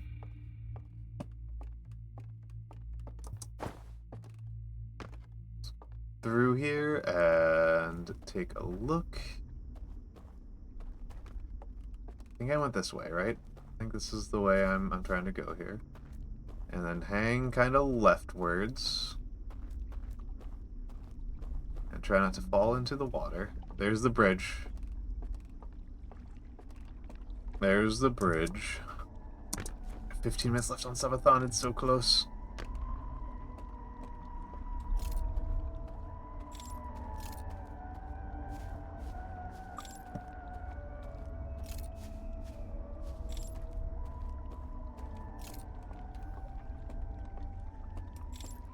It's so close. Alright, let's take a look around here. This is where I was.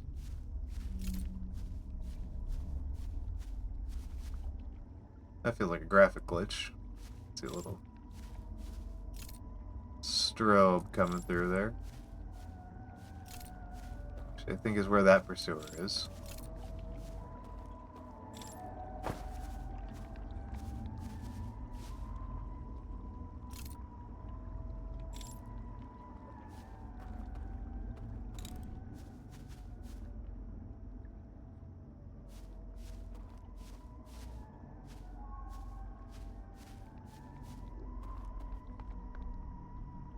Okay.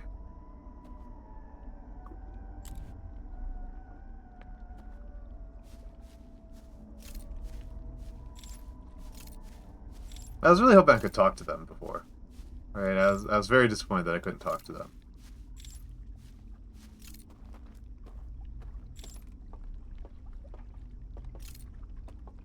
Okay.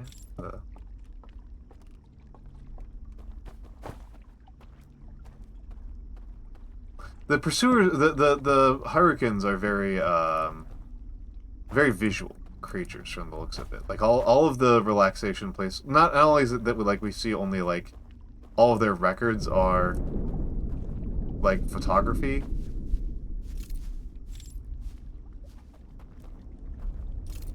But also suspect I'm about to wake up soon. Yep.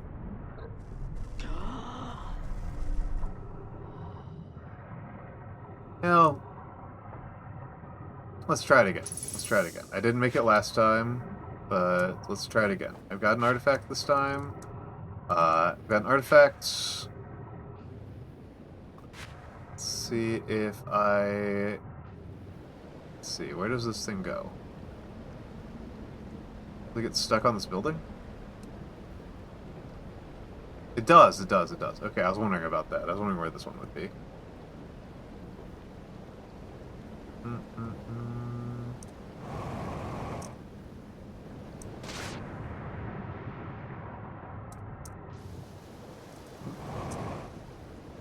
Oh, boo, boo, okay.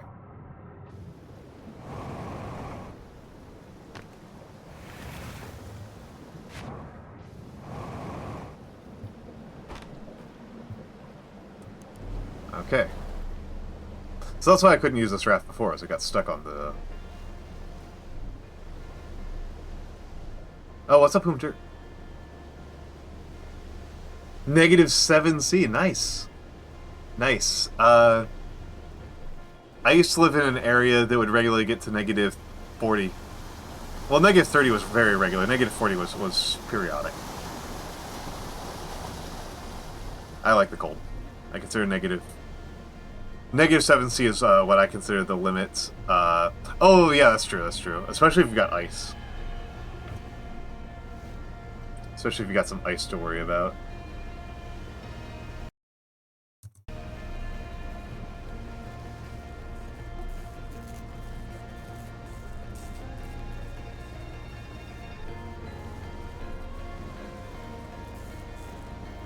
Yeah, I remember a friend of mine being really, like, surprised. He was like, what does it even feel like at negative 30°C? And I'm like,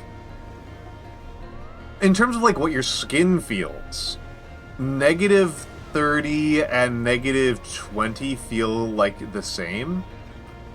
The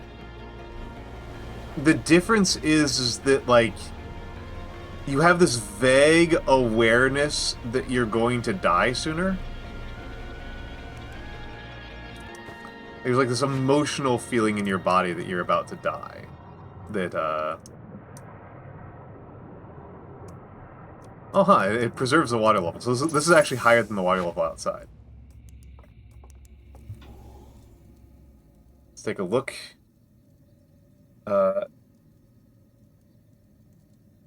Yeah, driving around at night without a window that closes is not going to be good. Okay, so yes, this thing's missing. It lives in some colder regions throughout his life. Yeah, exactly. It's just like this weird emotional feeling of like, oh, I am approaching hypothermia more aggressively.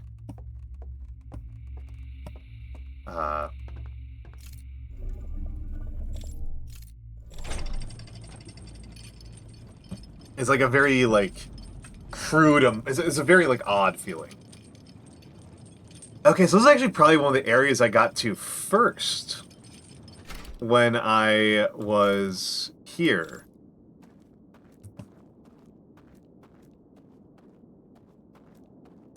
I just haven't been here, and I just wasn't here when I understood anything. Oh, there's a problem. Okay, so there's passcodes for different emanations, is how I'm reading that. There's passcodes for different emanations.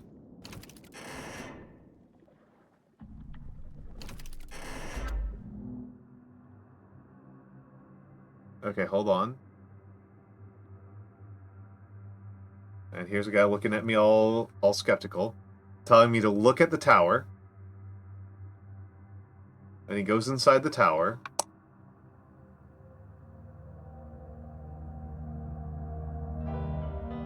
Squeegee! Oh my goodness, Squeegee! Welcome in, Raiders! Welcome in, Raiders! Let me pause the game for a second. To say, oh, I guess I can't pause. This one, this is revealing a lot of information. Oh, this tells me how the passcodes work. Oh my goodness, this tells me how the passcodes work. Holy crap. This is going to... Sorry, guys. You guys rated in while a lot was happening. I love Echoes of the Eye. Okay, hold on. Let me speed run this. Hello Raiders. Hello Squeegee. Hello EG. What were you doing? Whose designs were you critiquing today? Whose designs were you critiquing today? Was it more Hoyoverse?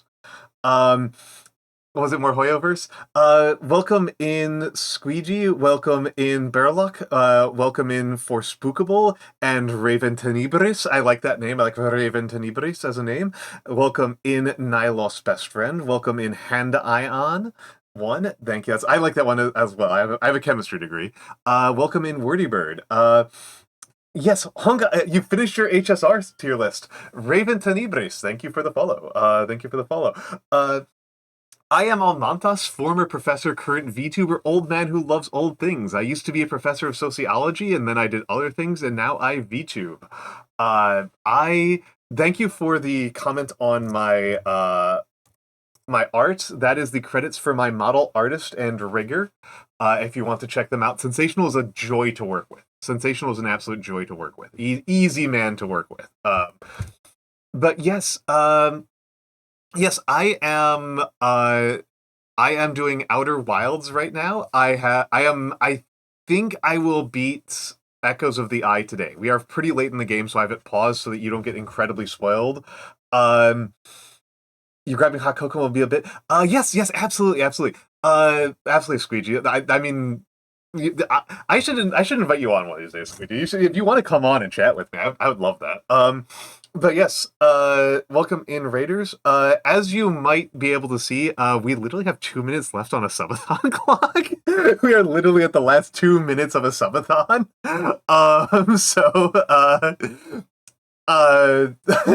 You guys came in at an insane time. I have 2 minutes left on the clock, and I am like 3/4 of the way through Outer Wilds. So, incredible, insane timing. So thank you all for being here. It's been an incredibly successful subathon. I just want to be clear here. If we don't get to the next reward, I am happy, because the next reward is I played Dark Souls for 24 hours. Yes, there is. If you subs will raise it, as will bits. I was planning on just ending the subathon and continuing to stream. I was planning on just ending it, on just closing the timer out and changing the and just not updating the rewards schedule anymore. But I was planning to continue stream. I stick to my schedules. There's a lot of different streamers who have different philosophies. I am a person with really, really, really bad ADHD, and I need to make myself stick to schedules, or I will make excuses to never, ever, ever, ever do anything in the world. So I said I was going to stream Outer Wilds for at least 5 hours today. If I finish Outer Wilds before then, I will play something else. Probably Slot Waste. But yeah, it would be very funny if I did that. And Wordy Dirt, thank you for the follow. Thank you for the follow. Yeah, I don't. You should be able to see the timer.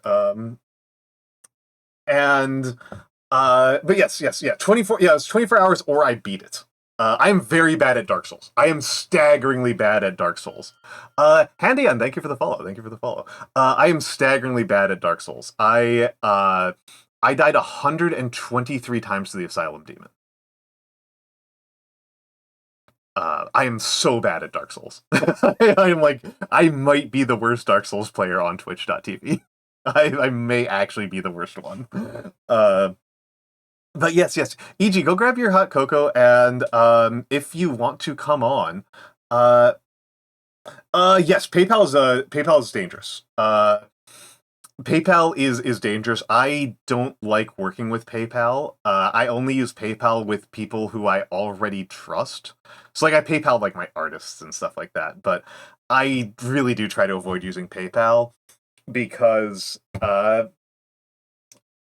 PayPal has a lot. PayPal's a really scummy company, just to be blunt. Like I don't really know any way to be nicer than that. It's a scummy company that I know multiple charities that refuse to work with it because it will like hold charity donations in escrow and then just steal them. PayPal has a habit of just stealing from charities. Yes, chargebacks is a big one.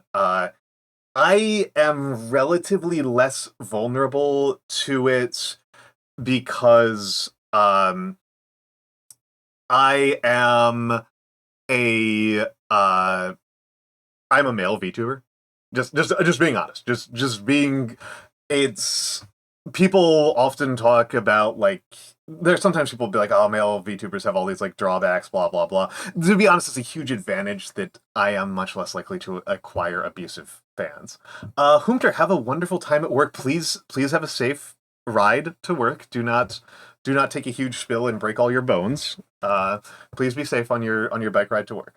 And stay warm. It is very cold for you. Hunter is in Sweden, and it's -7 for him. But yes, also, raiders and EG, if you guys want to raid and run, that is extremely allowed. I do not. If you want to lurk, that's fine. If you just want to vibe, that's fine. I love people chatting with me. I love people asking me questions. But I am very comfortable with people just falling asleep to my streams. I am very, very comfortable with that. I know quite a few people who use my streams as a sleep aid. It's the main reason why I have mid-roll ads off, though I'm considering bringing them back. But it's the main reason why I do pre-rolls rather than mid-rolls, is because otherwise people get woken up by ads, and that annoys me. I don't like that. But yeah, I don't know how to reach EG. Do I have you? Do I have EG? Is there any way I can reach you? Yes, I can. Yes, I can. There's EG. Uh,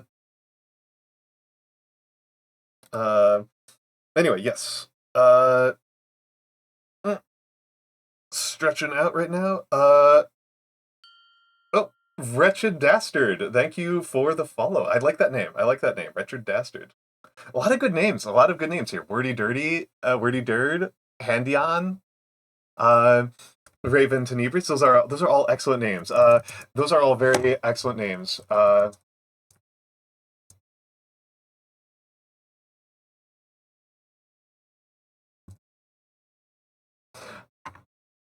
Yeah. Oh, thank you, Handy On. Thank you, Handy On. I love it. I love it. I love it. No, it makes total sense to me, Raven. It makes total sense to me. Um, I find this kind of a little fun background story that I, um, I started out. I did not start out like watching VTubers or watching streamers very much. I had watched some, but I am not like a long term VTuber fan. I come from academia, right? I come from academia. I teach. Um, I did teach for years. I taught sociology. I taught history. I taught mostly sociology at the college level. I taught history at lower levels. I did tutor Japanese at one point, and I taught English when I lived abroad. Uh, and uh, I am a and I just kind of I wanted to do that. Like I was doing like these office jobs where I would spend like 1 hour a week doing the thing I was paid for, and then I would spend like 30 plus hours a week like taking care of other people's emotions and like being like the nice guy of the office, like being like the nice funny guy of the office. And it was like, why am I doing this? Why am I pretending to be a data analytics person when all I'm actually doing is trying to be entertaining and then lying to my boss about how much work I do? Like why am I doing this? Why am I doing this? So I decided to do this. And so yeah, I've been comfortable with public speaking like my whole life. Like I started doing public speaking in various capacities when I was like 12. I am one of the rare people who's deeply unafraid of public speaking. Um and that's how I came to streaming. I did not come to streaming from like the art side or the gaming side. I came to it from the public speaking side. I came to it very much from the public speaking side. So I know that people have opinions about my voice. And I will also say that my biggest thing that I want to do as a streamer right now, like my biggest thing, is I want to upgrade my microphone. That's like my biggest thing. That is my biggest thing. No, I'm very unafraid of public speaking. Wordy. I feel very natural in front of crowds. I feel very natural in front of crowds. I am on a Rode podcaster mic, and I think it might just be a little bit old and damaged because I think it's not picking up some of the resonance in my voice. I think it's just not picking up some of like the richness and resonance on the lower ends on my voice. I used to be on a Shure SM58 and it sounded richer, but then my XLR interface died. So I'm on like my fourth tier backup microphone. um uh I've heard recordings of myself where I feel like I've got more presence, so I think I can do that. I think I can punch up. Um I think I can punch up. Uh, but I need to figure out like what the way to go about this because microphones are expensive. Microphones are expensive. A Shure SM58, which is not even like a great microphone, is like $100. An SM7B, which is like the canonical one, is like it's like $400 for the mic, and then like 400 plus dollars for um other elements. For it's like 400 plus dollars for what do you call it? Like you need like a cloud lifter and stuff like that. Oh, nice. That's very nice of you, Tohu. Uh, Uh,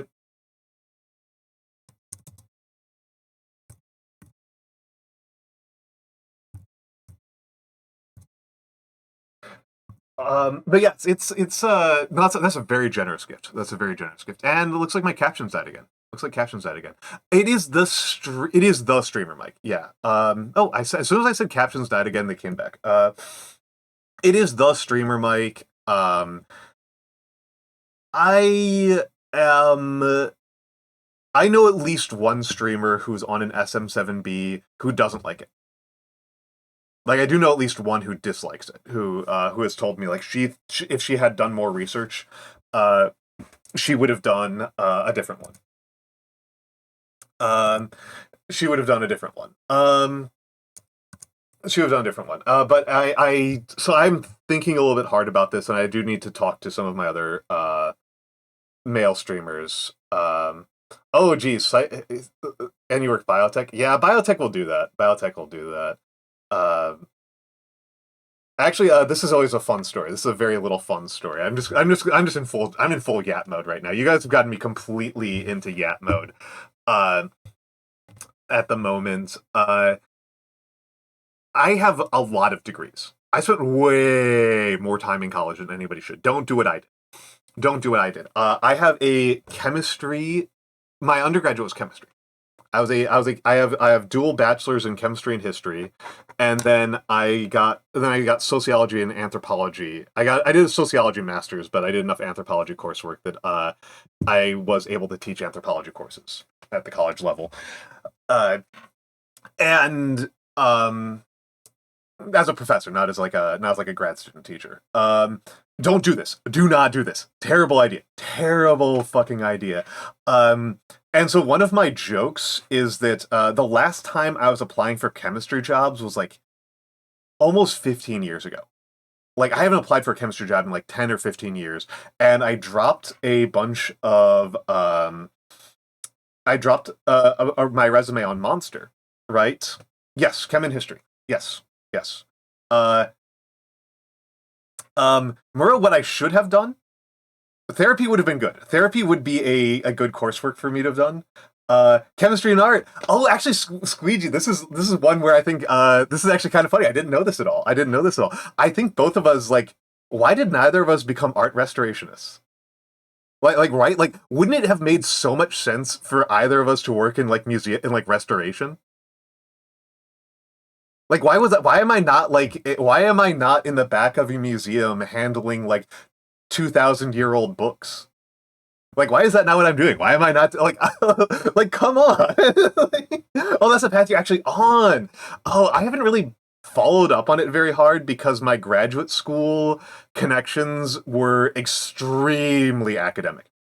My graduate school connections, I don't want. It would. This is like the knowledge that I do actually try to keep under wraps. I will just leave it at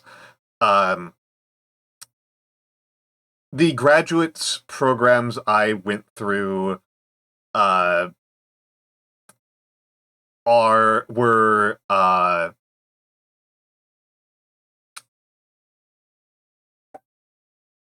Olympian. That might be the word I'm looking for. That might be the word for properly describing the graduate program I went through. Olympian might be the right way to convey that.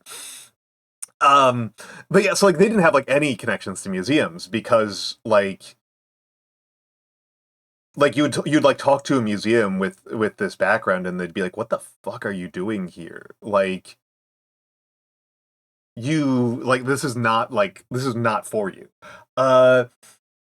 Yeah, it's getting in is like the hardest part. It's like the getting in is the part that's really hard. And I also know enough people who work in museums that I know that museums is a brutal world.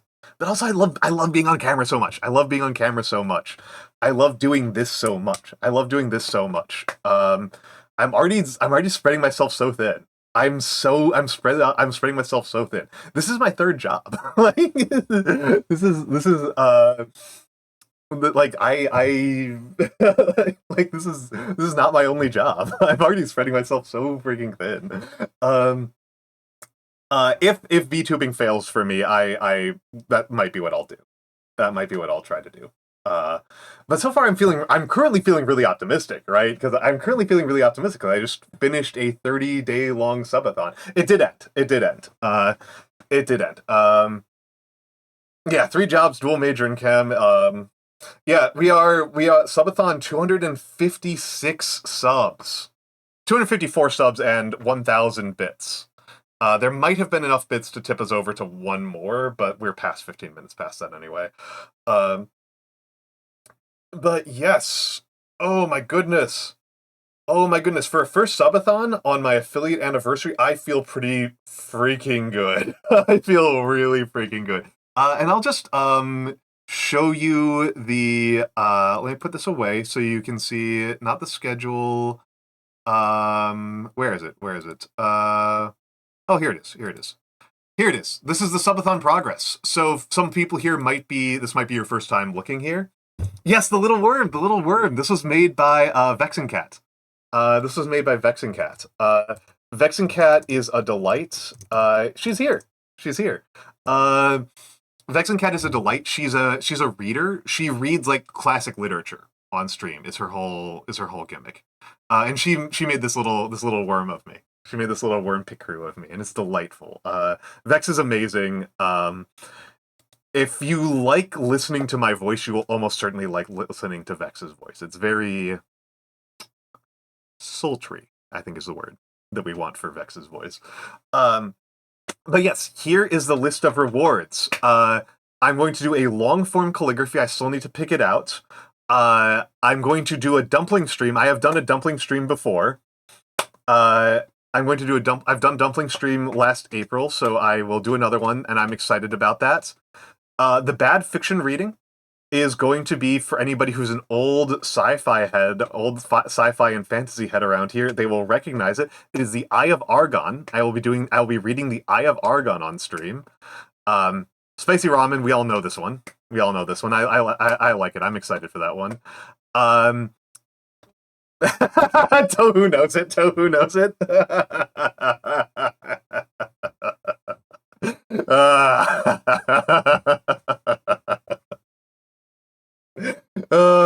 That's sorry.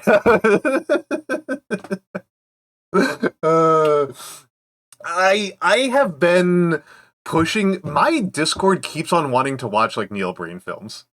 My Discord keeps on wanting to watch like Neil Breen's and stuff, and I keep on forcing them to watch like good movies. I keep on being like, no, we're gonna watch some Kubrick. No, we're gonna watch some Kurosawa. I'm like dragging my Discord, kicking and screaming into watching good movies. They've liked some of them. Everybody liked Great Silence. Nobody who has watched Great Silence did not love Great Silence. Great Silence is incredible. But no, I'm going to read Eye of Argon. I'm going to learn how to knit. Finally, I've tried to learn how to knit on stream before, and I gave up in frustration. I can't get the transfers correct, so I might need a tutor. I might need to get a tutor for knitting. I know one person who does know how to knit, and I might pull them on. Morrigan ENVT. I do also have a crochet hook, and people tell me that's easier, but I want to knit scarves. I want to knit some scarves because I've got 6 nieces and nephews. I've got 6 nieces and nephews, and the oldest one is turning 5 in January. And I want to. I feel like that's an important thing for me to do as the uncle, as the old uncle. I should be doing that. New model debut has been done. The new model debut has been done. If you look in your redeems, you might see it. You might see that there is the model. And then there's a bunch of there's a cooking stream. That one's not going to be for a minute. The cooking stream is not going to be for a minute, because I am yeah, quote it then, Mora, or clip it. You know how to do these things, Mora. You know how to do it. You know how quote ad works. You know how clipping works. But yes, I'm going to. The cooking stream is going to take a minute because I need to get my mitts on an induction stovetop to cook in my studio. Oh, that's fair. Do it to your own channel, Mora. Do it to your own channel. I know you follow Ronan. You know how to do these things. the cooking's going to take a minute because I need an induction cooktop because uh my kitchen's just so unfriendly. I actually love cooking a lot. I love cooking a lot.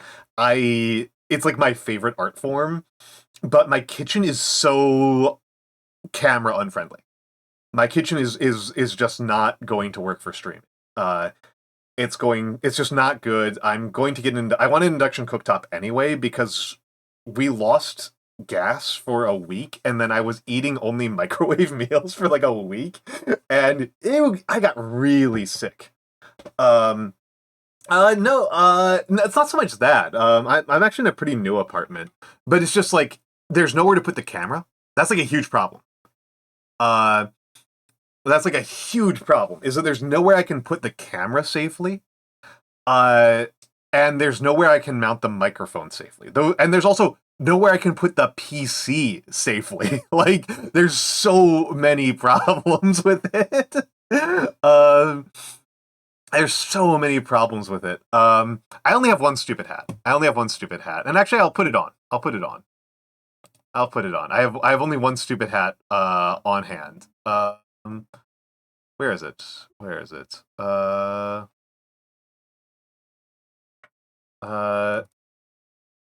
Yes. But like kitchens have like the worst lighting. Yeah. Kitchens have like the worst lighting on the planet. Mine's echoey as hell. And it also has a bigger problem. It also has another problem, which is why are you not? There we go. My kitchen also has another problem, which is I have two roommates. I have two roommates. And that's a problem, right? Like I can't just like bogart the kitchen for like 6 hours without giving them some like serious notice. I can't do that. That's so I'm gonna get an induction stovetop. I'm probably gonna get it on for Christmas, and so cooking stream will be after Christmas. And then I've got a bunch of chat picks things. I'm probably gonna do that as like one big like. I think I'll do it around Christmas. I think I will do it around Christmas. I will do a the model's been done, Mura. The model's done. You can redeem it right now. We have the model in hand. I was half expecting you to already have redeemed it while I was talking. Yeah, it's in there. Look, take a look. It's worth about 1,000 points. Yeah. Oh, there we go. New model. New model. He's a little bit low. There we go. This is the new model. I love it. I would have if I was a smart businessman. If I was a smart businessman, I would have waited a minute. I would have hyped it up because that's the proper thing to do, right? That's the proper thing that you're supposed to do when you're a VTuber. That's the right thing to do. Is you wait, you hype it up on Twitter for weeks in advance. This is why I didn't do it, is because the model artist was literally on stream with me in a collab when we hit the goal. We hit the goal while she was on camera. So I had to do it. I had to do it because she was here. And it was Lady Saffron did the model, did the sock model. So this one's been revealed. Everything else has not been done yet. I will probably around Christmas time, probably the week before Christmas, I will do the chat picks, redeem emotes and emote tiers and lecture topic. Yeah, I was actually really worried we wouldn't hit it because the timer was really low at that time. I was really worried we wouldn't hit it, and I was like, this was the one I was worried about. Like everything else was like stretch goals or just for fun. But this one I was like, no, if we don't hit this goal, I'm gonna be really sad. I'm gonna have to sit on this for like weeks. I'm gonna just have to sit on this for weeks and or months and like figure out and like do it as like a springtime reveal. Or like a Christmas reveal. And I was gonna be really sad. I was going to be really, really sad. I was going to be so sad about that. But no, I am here. I am here, and I am sock. I am here, and I am sock. I love it. I love it. I just kind of want to say, yes, because it's my because Mura Sensei redeemed it. Because Mura Sensei redeemed it. Mura Sensei redeemed it. So it's here. I'm sock. So I'm sock. I have become sock. I have been socked. And let me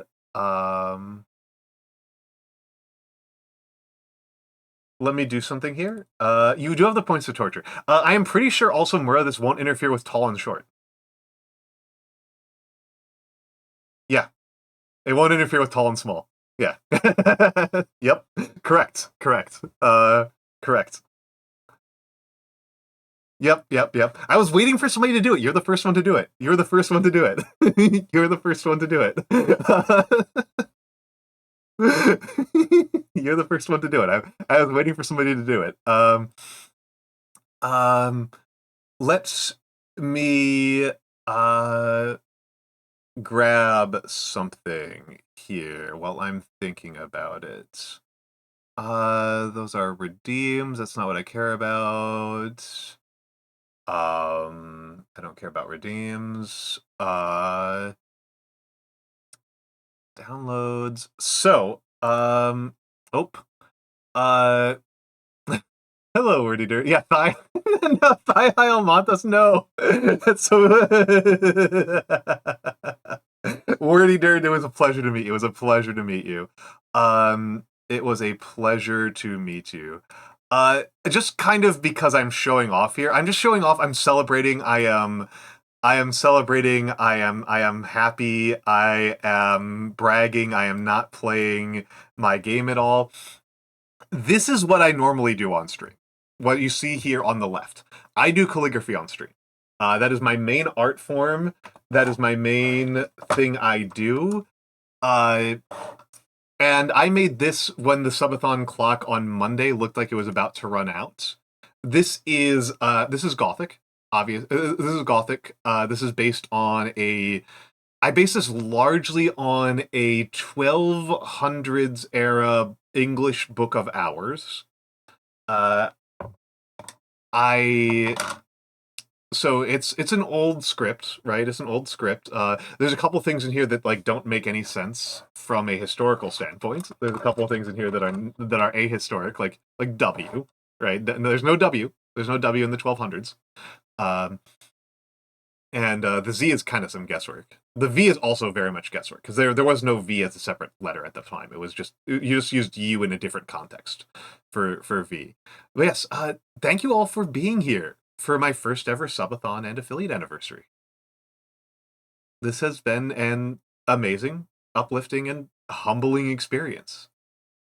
By definition, these cannot be done alone, and I owe all of you a debt of gratitude.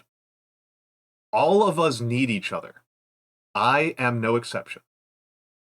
I hope that I am able to live up to your hopes for me and keep streaming for a long, long time.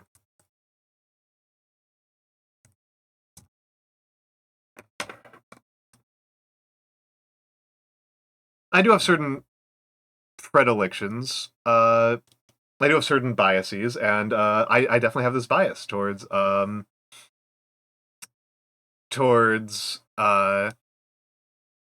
Le Guin, and towards the fact that I think that all of us are communal, that humans are the social animal, humans are obligate social creatures.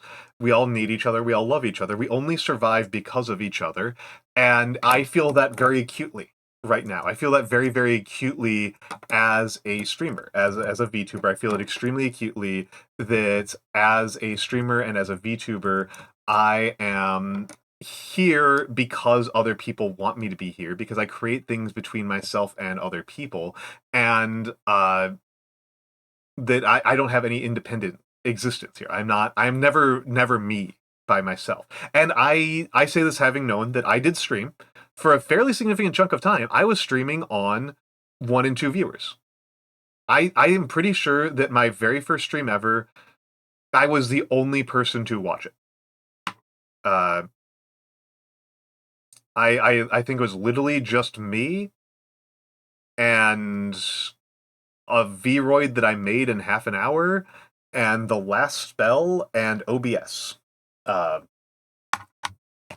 done a lot of streams where I'm pretty sure it was just me and Nightbot watching. But now it's not that. Now I have, a lot of people who like watching me, and it's a lot. It's beautiful. It's amazing. It's beautiful. It's a lot. It's wonderful. And thank you all to everyone who made this possible. I think all of us who do this feel a lot of doubt and feel a lot of fear every day that we're doing it. I think we all worry a lot about our ability to do things, and I'm currently in a state of feeling really optimistic. I'm currently feeling really good. I'm currently feeling really, really good about my ability to do this, and about that people want me to keep doing this, and I love that. And again, I need all of you, right? I need all. I'm not doing this by myself. I'm doing this with people. I am doing this with people. So thank you all. Thank you all. It's been wonderful. It's been really, truly wonderful and amazing. And I am going to now change something on Streamerbot. Because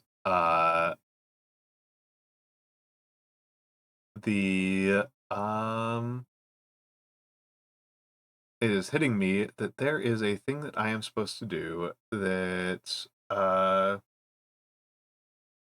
I should do. So pause Almantas when Almantas is redeemed, and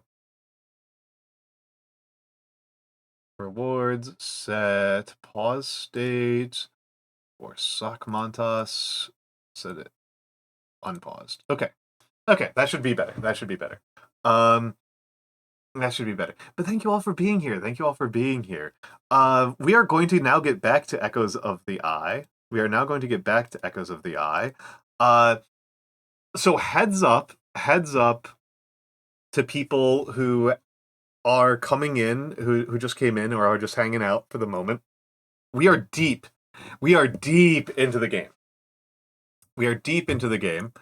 There. I'm tall again. I am regular but tall. I am unsocked but tall. I am regular but tall. I am regular but tall. Also, hold on. I'm gonna.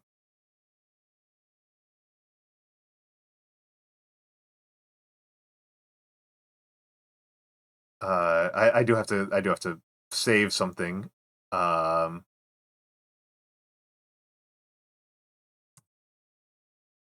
That was done. There we go. OBS. Oh no, I'm ruining OBS. There we go. But yes. So we are deep into this. So if you're worried about spoilers, now is like a really great time to step away. It appears that I have found. I'm going to have to use some paper here, but it appears that I have found the solution to a puzzle that has been driving me completely batty for a long time. Yes, this game is insanely good. I've said this many times. The music in this is so good that I once had a very successful party where the entire premise was we all got high and listened to the vinyl of Outer Wilds. But I think that right now they have told me what the solution to a puzzle that has been driving me completely insane is, which is that they have a multi-tier password system for pressing some of the levers. And I have been losing my mind trying to figure out what the password system is. And it appears that the password system is set by the windows inside the towers that are used as mausoleums. That's what I think. That's what I think is the passwords. That said, so let's take a look around here. And so this is where we would use those passwords. Oh. Okay, so here they're playing it. This is the part that I was looking at. So also I keep on calling these Harukins because they remind me of Haruka Caribou. They use lots of green and they've got antlers, so they remind me of Haruka Caribou. But apparently, people refer to them as owls, is the fan name for them. They do not have a self-identified name. Other alien species in this have self-identified names, the Harthians and the Nomai. These guys do not.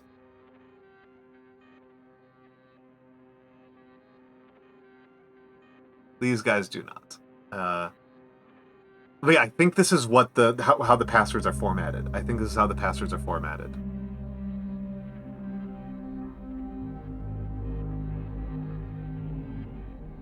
I think this is how the passwords are formatted. The most official name they got. Well, they did. So I just got an achievement for getting killed by one of them, and it called them pursuers. So in the achievement text. So that might be official. But yeah, this is how this password works, and I don't understand it. It has driven me insane, but I think I might get it now. I think I might get it now. I think I have to go to the towers. No. No, let me out, let me out, let me out, let me out, let me out. Okay, that qualifies as spoilers if this isn't the files only. Tell me later. Oh.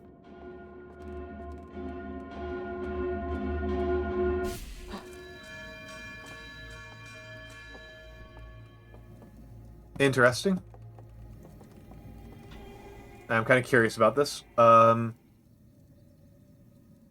So we go through here.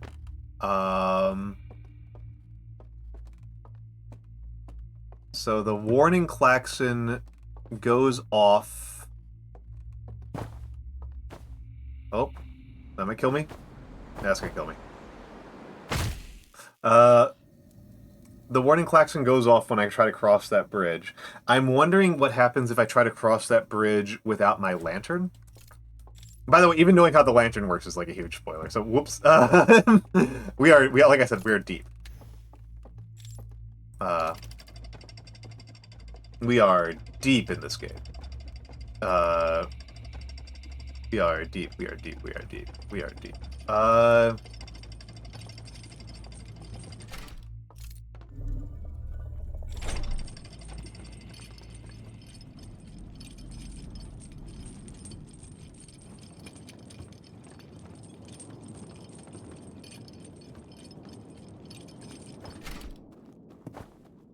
So, oop. So I am a little bit curious. Well, let's just put it down. Let's just put it down, and see what happens.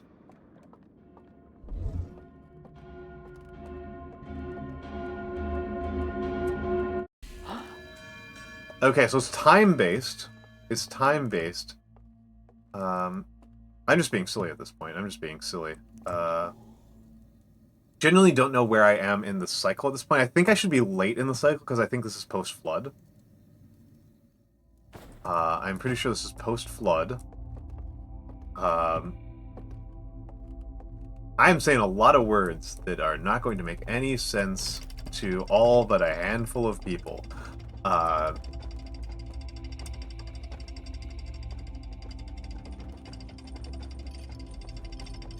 I think I'm actually I'm kind of applying a bit of a grace timer to the subathon.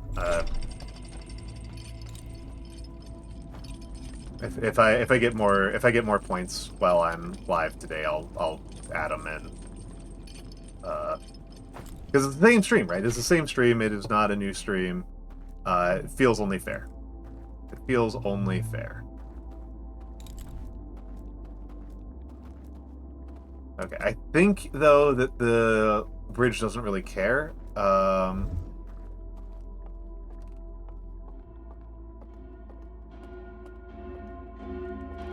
Let's see, can I make it across? Can I make it across? No, I can't. I can't. Okay. Okay. So I am post-flood, and the towers where the passwords might be are going to be the what do you call it? Are going to be at the Cinder Isles, and oh, I don't want to do that. I want to go over here. Are going to be Cinder Isles and Lowland Village and the Gorge, and Gorge City. Oh, never mind. Ran out of time. Ran out of time. Okay. Okay. I will pause as soon as the next cycle starts, and I'm going to use the bathroom because I've been going 3 hours without using the bathroom, and I should deal with that. I should deal with that. So I will be back in a minute. I will be back in a minute. Let's go. Paused. And I will be back in a moment. Enjoy the fan art. There's a lot of very beautiful fan art if you haven't seen it before. I love my fan art.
Okay, that was weird. Thank you for your patience. I am back. I am back.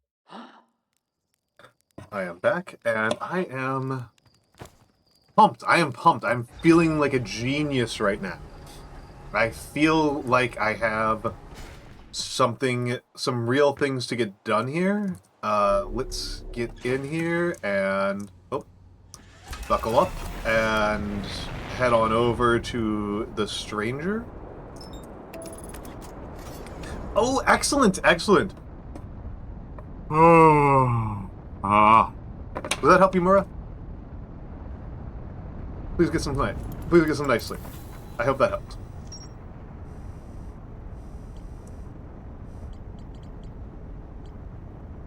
Hidden vault seals. Hidden vault seals. What have you got for me? Hidden vault seals. The light coming out of the vault gave it vision of a climbing a spiral staircase to a room near the top of the tower. One of the stranger's inhabitants pointed at a mural of an identical tower beneath a ringed planet, then picked up an artifact and carried it downstairs to a room with a green fire. Sometime later, 2 of the lamps in the mural room turned off, plunging the mural into darkness and revealing a secret passage. The passage led to 3 wooden containers, each marked with a glowing vault seal. Excuse me.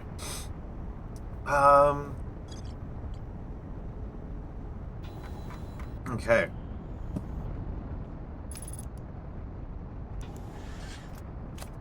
So I'm going to go to the 3 mausoleums. And I'm going to try to figure out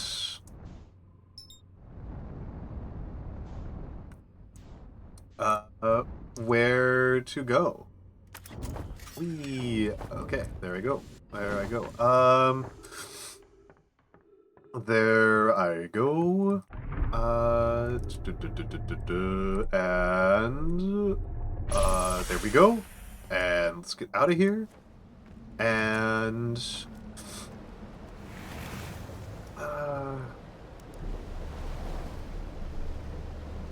so I may as well pick up an artifact while I'm thinking about it, because these are pretty much the easiest artifacts to pick up. Oh, well, hold on. Let's get you in here. I actually kind of want the raft for later. This is a silly control scheme. People complain about tank controls, but they've never complained about lantern controls. They've never complained about lantern controls. It did just hit me that that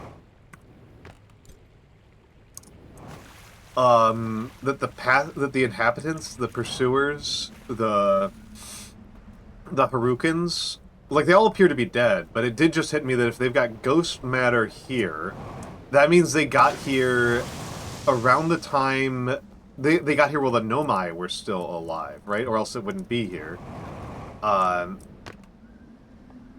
So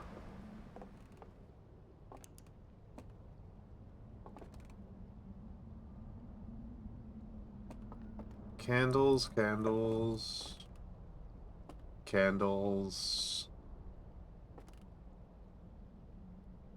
I'm just gonna have to write this. I'm just gonna have to write this down. And try to parse this out. So, watching.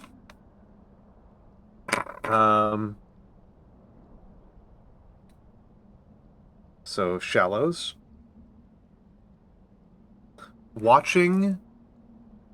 Fishing.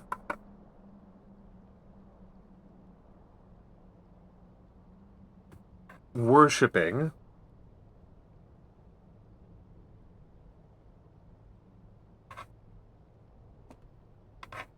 Overlook with Ring Planet.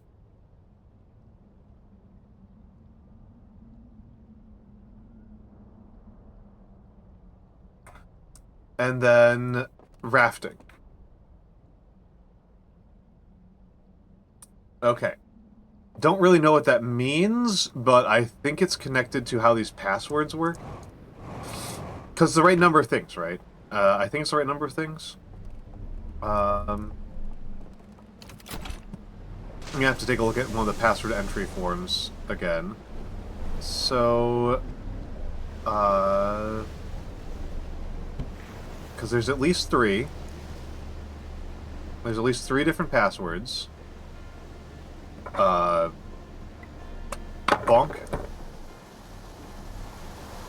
Let's get over here. Let's get over here. Down the river. And we'll go over to Cinder Isles. And let's get... let's get in here. Let's get in here.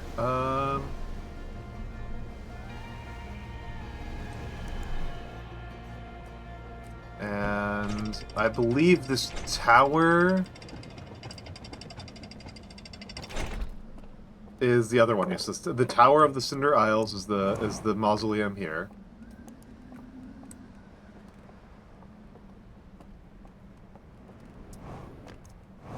Let's take a look here. So there's nothing on the ground here. So let's see. So Cinder. First up is watching, then fishing,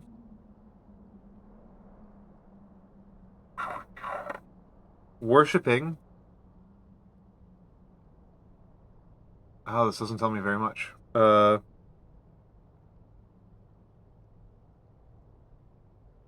Overlook. Rafting with ring.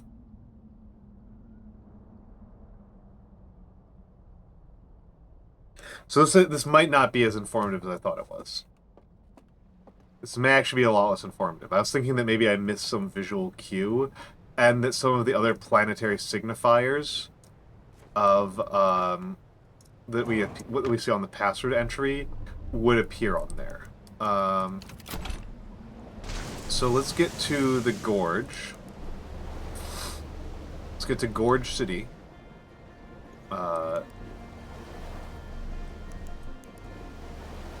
And if I fail to get to Gorge City appropriately, it's fairly easy to get through to there. Gorge City is actually kind of the easiest entry point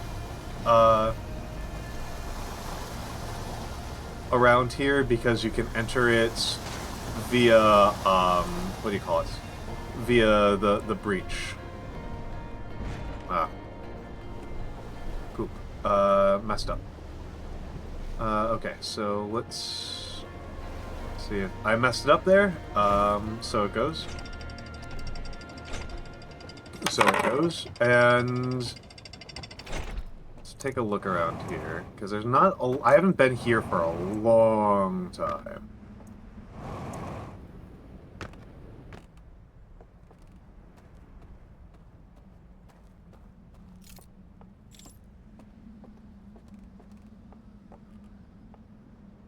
And this I cannot make it all the way up. Oh, there might be a way to do this. There might be a way to do this. It's a little bit... I haven't been... oh, even if it's flooded, it's not enough. The flood is not enough.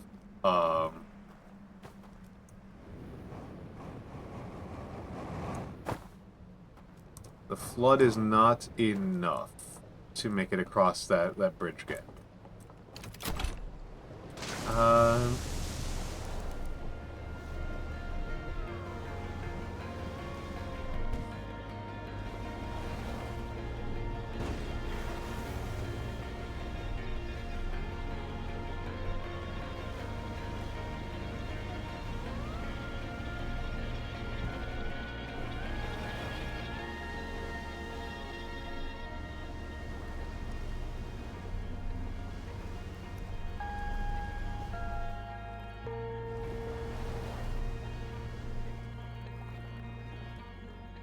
Okay.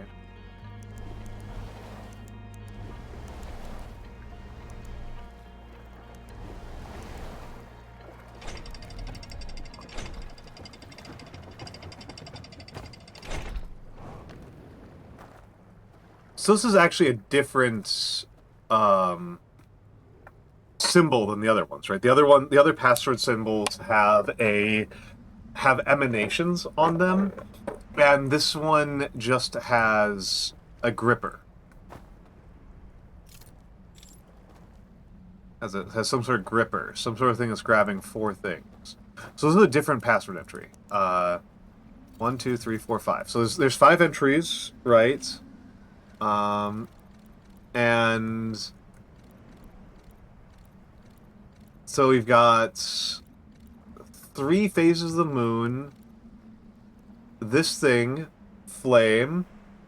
Hello, EG again. Welcome back. I'm glad you've got dinner. This is this password thing has me absolutely stumped.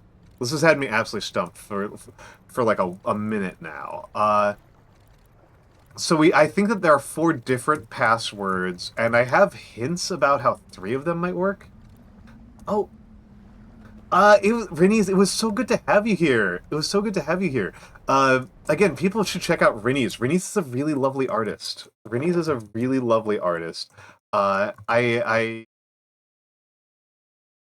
Oh, you saw a scene that you're not meant to see.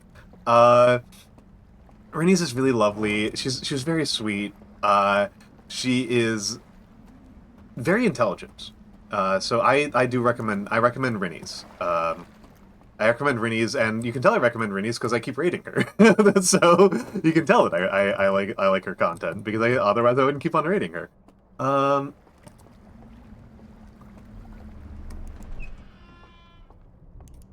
This doesn't do anything.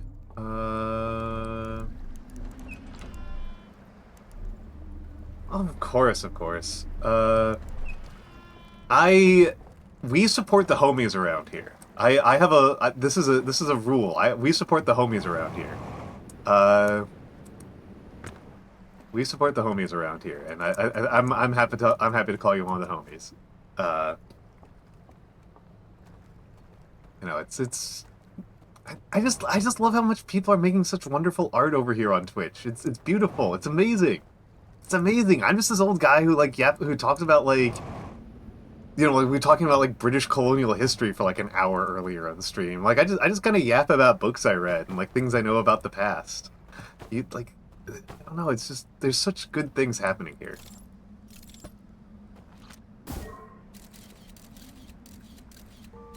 Epion! Oh my goodness, Epion, it's been a minute.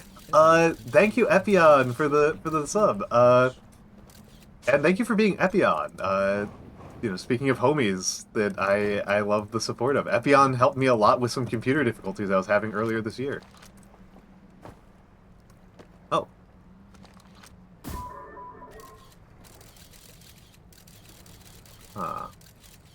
Okay, it's not a doorway I can work my way through. Hello, me. Can barely make me out, but I'm there. How am I gonna pull this one off? Because it's that table that I want to get a view of. Or is there a doorway this way? No, I don't think so.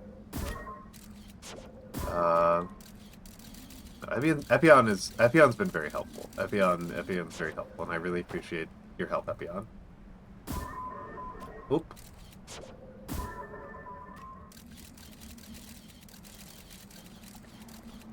Oh, okay. So that's a matching symbol. We got something going on here. Did I land on top of the chair? Ah, crap. Oh, thank you.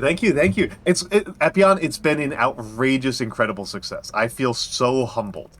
by how the subathon has gone.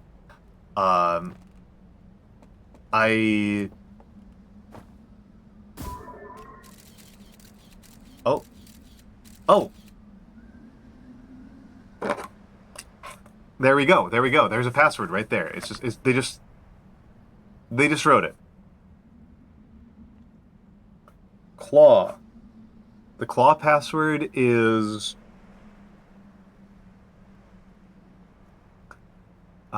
star flame. I'm gonna have to write that in Japanese because I just can't. um,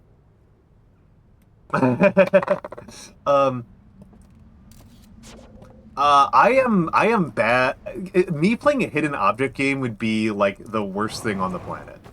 Like, I think that might be the type of game I am the least adept at. Okay, so let's see if I understood this correctly. Sun, brackets, fire, brackets, fire. Okay. Oh, nope.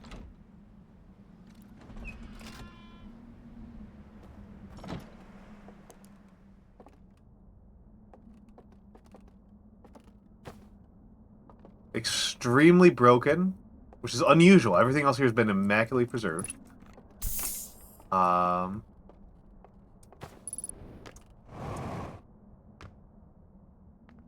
Okay, so this is the sort of prison system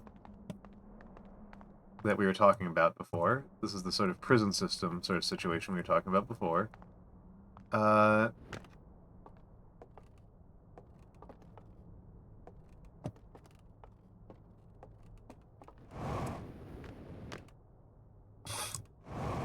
And it's been let loose. It's been broken, is what they're telling me, I guess. Okay, so maybe if I get in here earlier, I'll be able to do something. Or maybe they mean like this part is broken. Maybe that's what they're referring to, is that this thing is broken.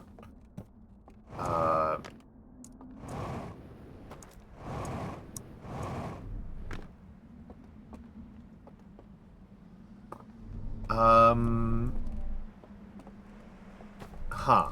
Okay.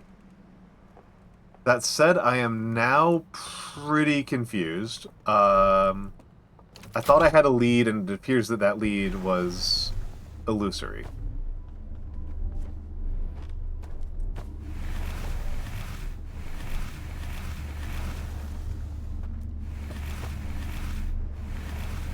Oh, I've overthought a lot of things here, Lance.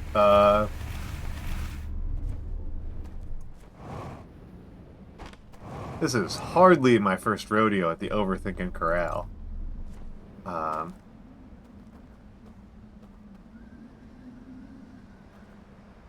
don't know what to do here. Tempted to just meditate?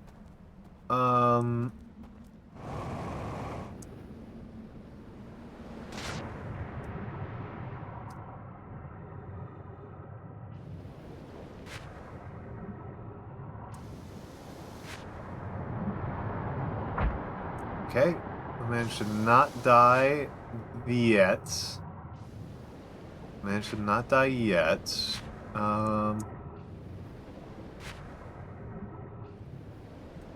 Here's a question, is...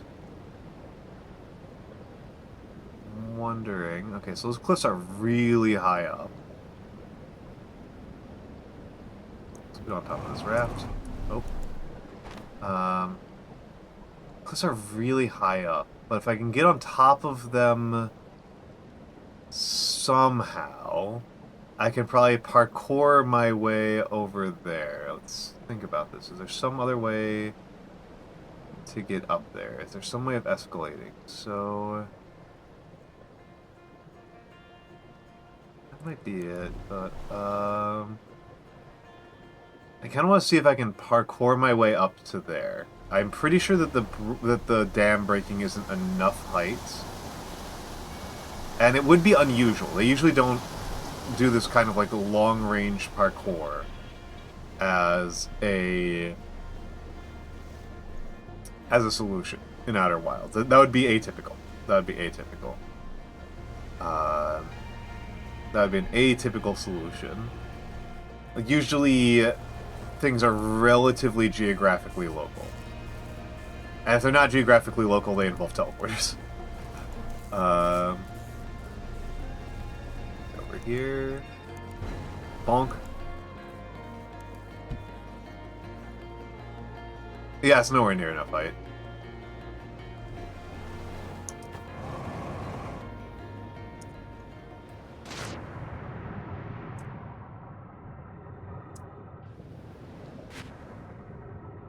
It's nowhere near enough height. Let's take a look around here.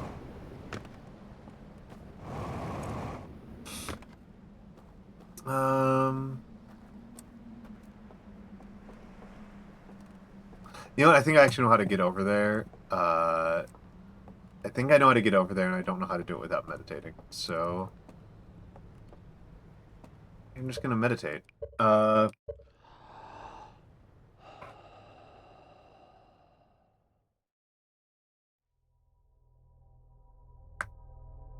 And we'll come back. And we'll come back.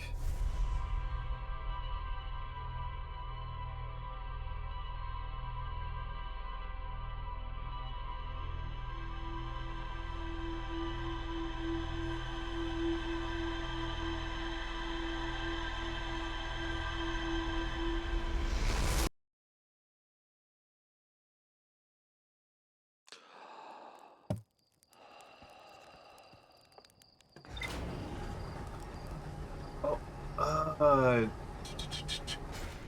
oop.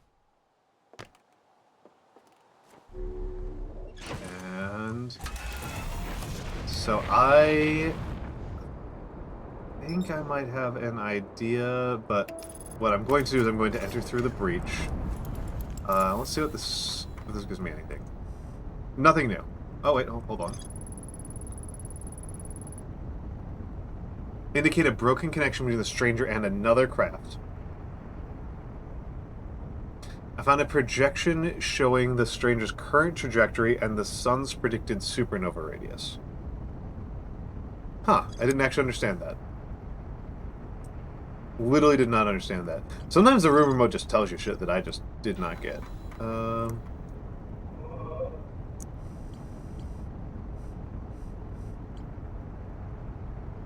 Let me take a look here. So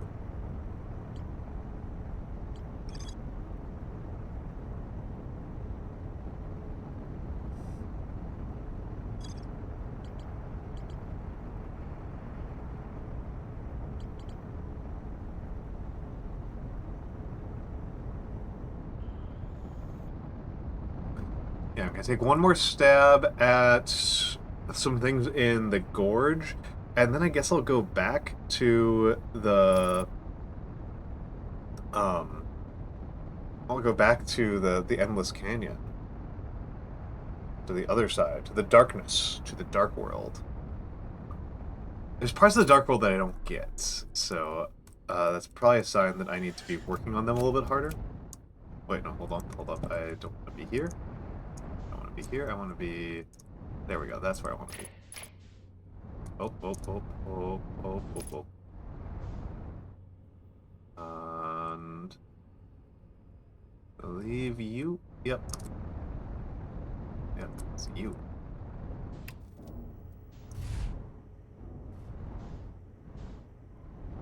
Oh. Sudden gravity. Sudden gravity. Oh, hold. I'm making my life a lot harder. Gravity. Sudden gravity. Wasn't expecting sudden gravitational shift. But...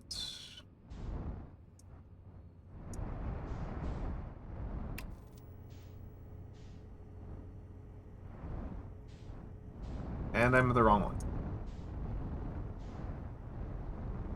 Oh. Yep, I'm at the wrong one. I need to be a little more patient with the landing camera. There, I see it. I see the breach. I see the breach. Oop. Low breach. Let's get out of here. Oh. Oh.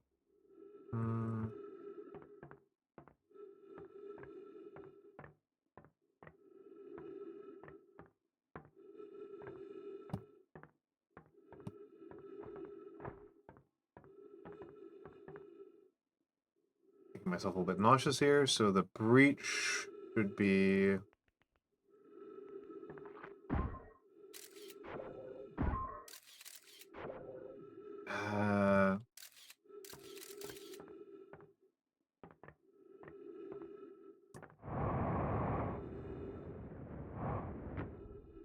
wrong with my brain? Should have been right on top of the breach. Should have been...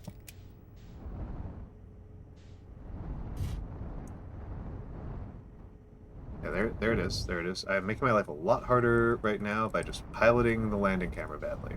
Okay.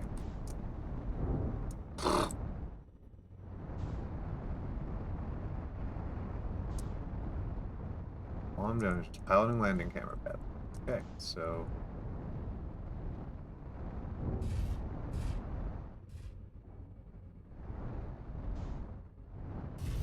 Sudden gravity. Sudden gravity ruining my day.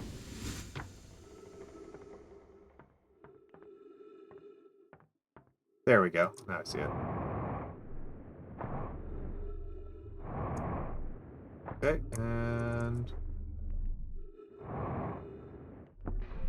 There we go. Now I'm indoors. Right where I want to be. Is there an artifact in this one? Yes, there is. Okay, good. Oh! Not what I wanted. Okay. I guess footage of grabbing an artifact and going to bed. And then waking up elsewhere.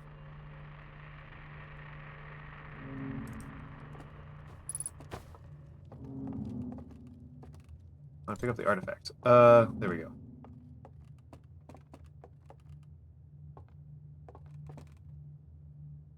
Pretty sure I've examined that slide before.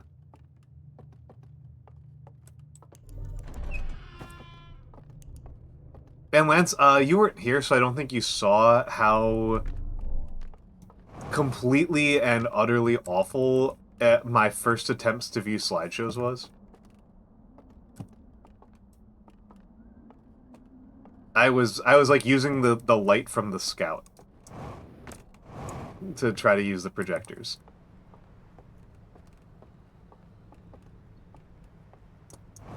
It was so bad.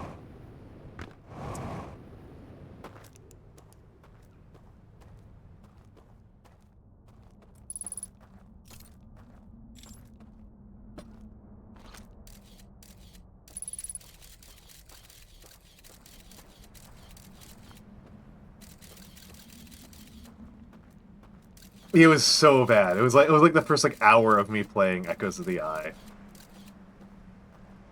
There we go. I was going crazy. Okay. I knew there was a way to get over here. Oh, it's another sun temple. Another temple to the eye.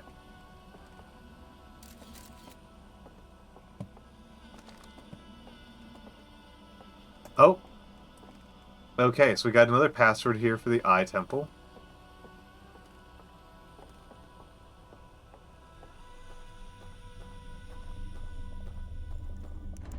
I think I may have actually been here before.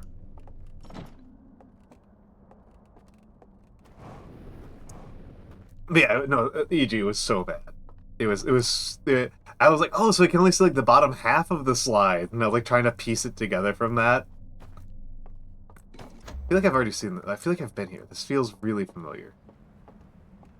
That would be why this feels really familiar.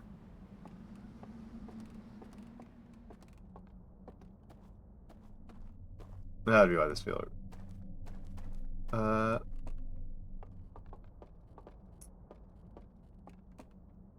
That'd be why this feels. Let's go over here. Oh no. F me. And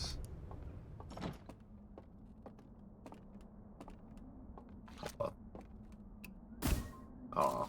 Sometimes you can get the Scout through like surprisingly small spaces that like don't make any sense to get them through.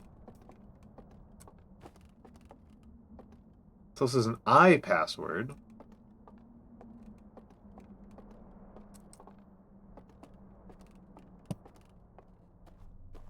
Alright, let's get over here. I'm pretty sure I've used whatever slide was intended for this projector. Yeah, I'm pretty sure I've done this one before. 3 emanation. Third emanation. Let's take a look at what the third emanation is. Maybe this has the clue to the password that I'm looking for. So third emanation.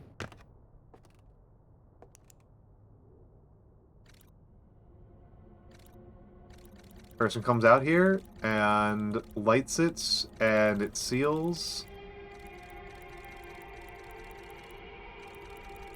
That's it. That doesn't tell me jack.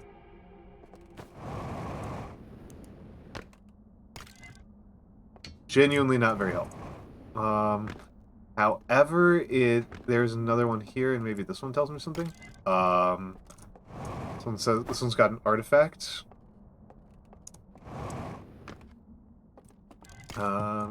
Maybe this one will tell me something useful. Okay. This is them coming to our solar system. And they look at some projectors, and they look at their home world, and they weep.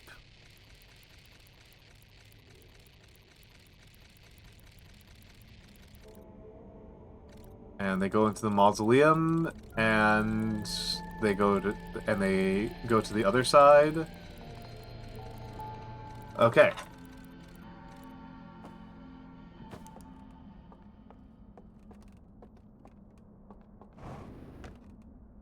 Does not tell me very much.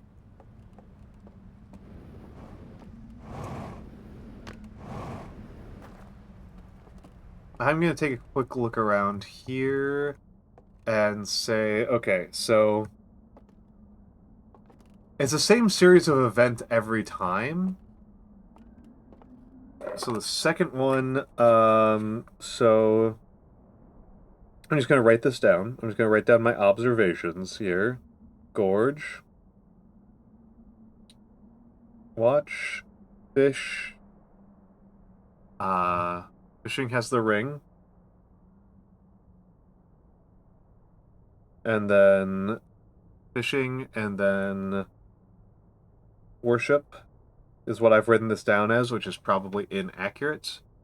And then overlook, and then raft.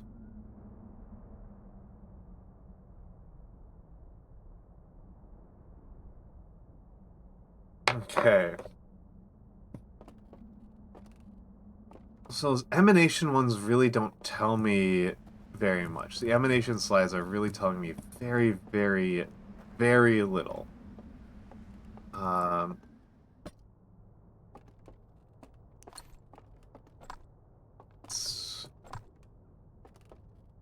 just gonna move these around a little bit. There we go. I think it is time for me to go to this mausoleum. I think this is the one I visited the least. No, I know it's not. It's not. It's not. This is probably the one I visited the most. I got turned around. But let's try to get myself built up on internal mapping here. Let's try to get built up on internal mapping here. Okay, so this is the one where there's the big canyon. Right, okay, so this is... Okay, so I am on the same river. I am on the same river. I'm just much higher up.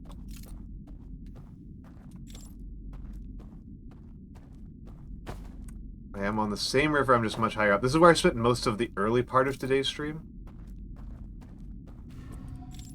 Was on this one. So...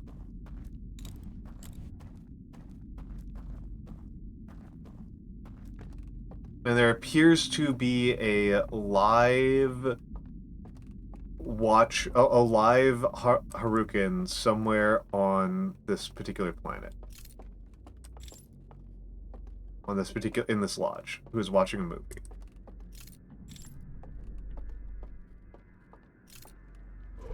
Let's get over here. Just kind of curious what will happen.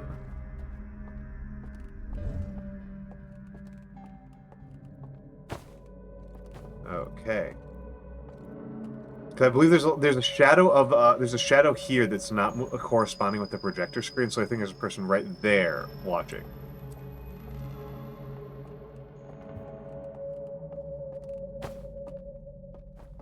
I think there's a person right there watching. Interesting. Oh.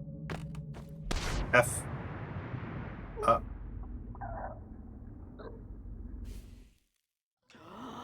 Okay, I was wondering what happened to me without the, I forgot what happens if I leave without the, if I lose this guy and I leave. If I leave my artifact behind. Honestly, it gets hard to remember that, like, I really need the artifact. This is, like, a really dark area. And you know what I haven't considered? I haven't looked in unwatched mode up here. So let's leave you behind. Let's take a look. Okay. Okay, so there is a bridge over here, but I access it from a light sconce. Wait, can I go across it?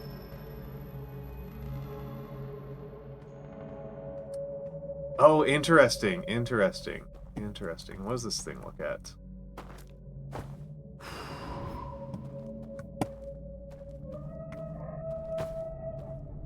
Interesting. Okay. Okay, that's interesting.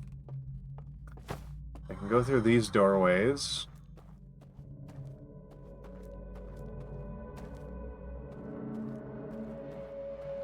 Without the mode enabled. Okay, and...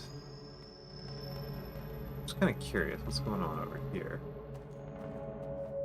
Oh, it's just an overlook. These people love to watch. These people just love to watch.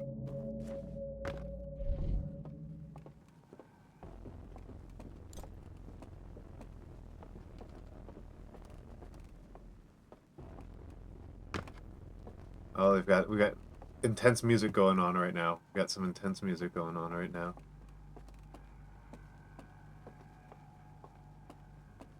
Okay, let's see. Let's see. So I've extinguished this entire area. And then I think I need to come through... Oh, hello.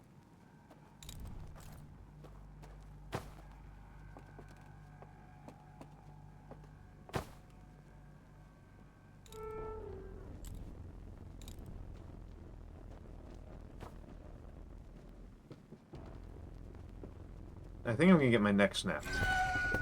Yep, hello.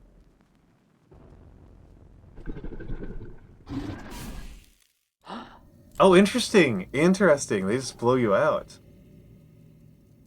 Interesting. Okay. Okay, so I need him to be watching his movies.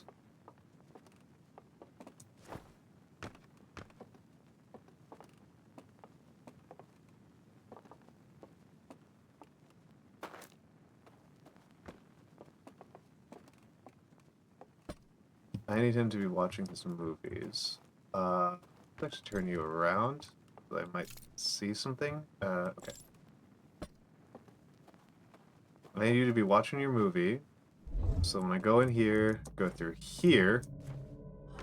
Oh wait, no, I need to ignite it. F. So is doorway number 2. Sconce number 2.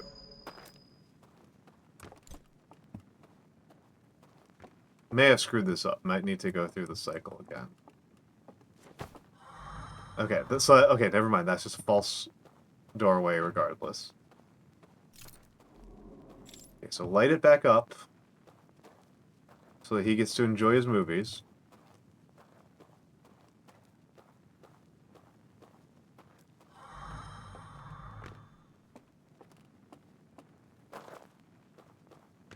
Light it back up so he gets to enjoy his movies, and then...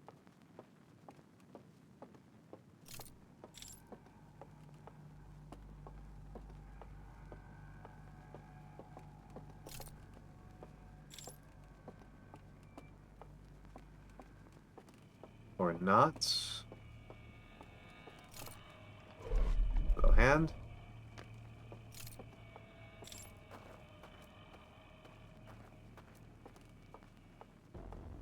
Hello! Yeah, you got me. You're faster than me. Okay, don't know what to do here. Don't know what to do here. I think I'm just gonna meditate to reset that puzzle. I think I'm just gonna meditate, reset the puzzle, come back around, and take a look. Thought I hit meditate. Thought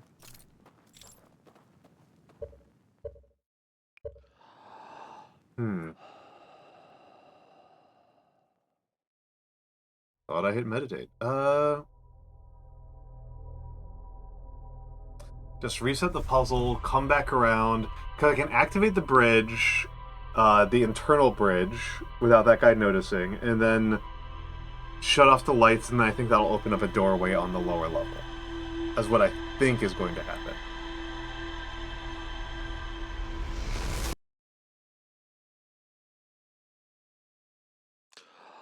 That's my read. That's my read. Oop. Toasty! That's my read of the situation. That's my intention here.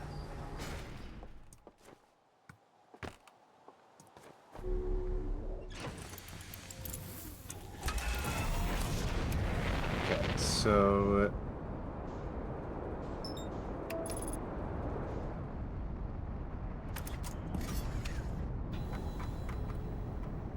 no new information from all of that.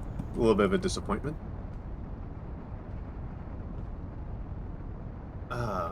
Oof.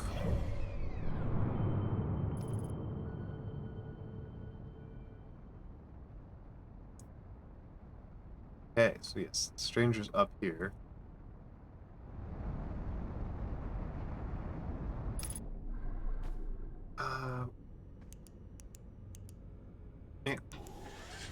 There we go. And get inside the ring, and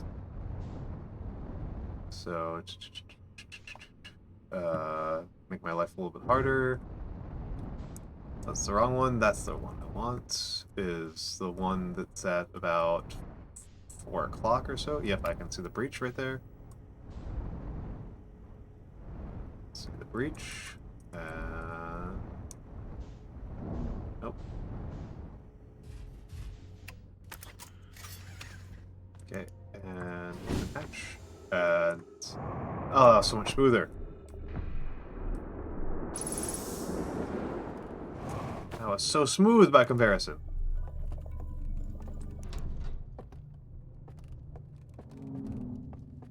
Thank you. And oops. Did it wrong, and there we go. There we go. Also made another wrong turn there, and let's get down to business. Let's get down to business. Okay, so not the flame cavern. I want that. What's that thing?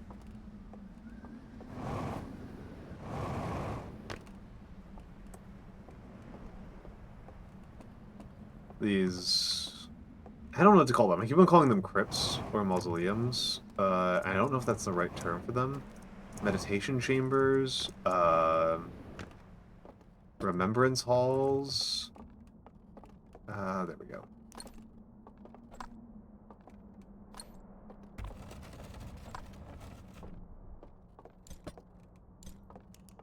And let's get in here and hang out with a bunch of dead guys.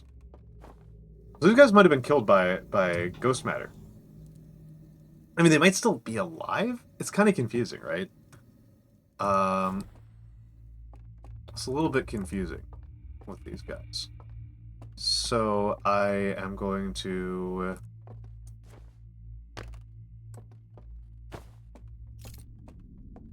I do need to bring the lantern with me, so I need to... ignite. There we go.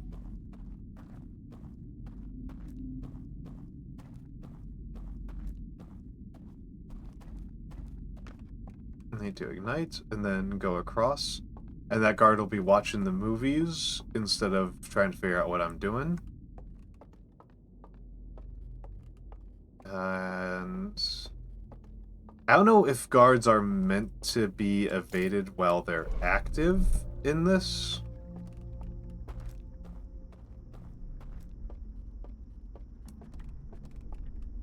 But yeah, you can see like there's a dude over here watching the movie.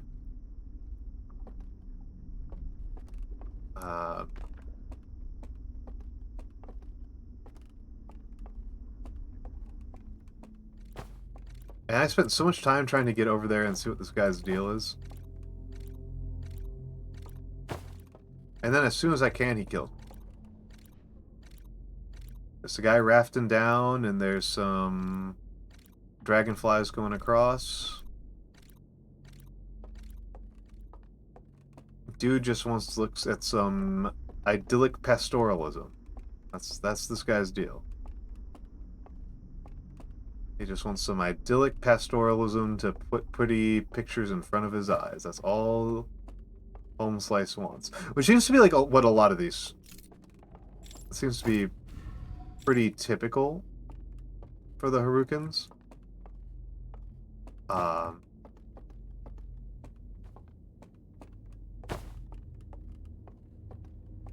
You know what?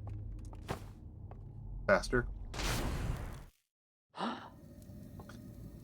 Faster method. Do a little bit of a time skip. And then I gotta get out. Which way? There we go. This way, this way, this way. And...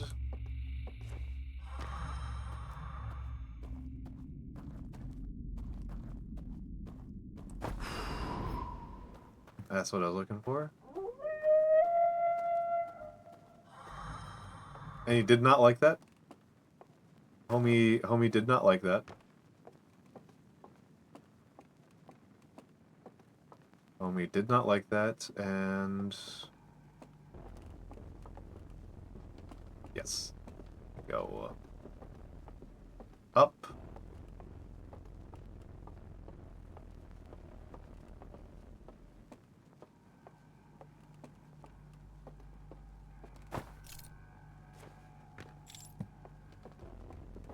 Up was the wrong direction.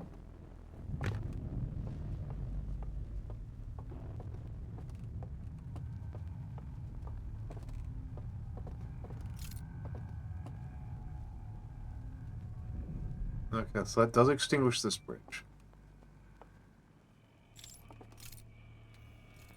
That door's now open.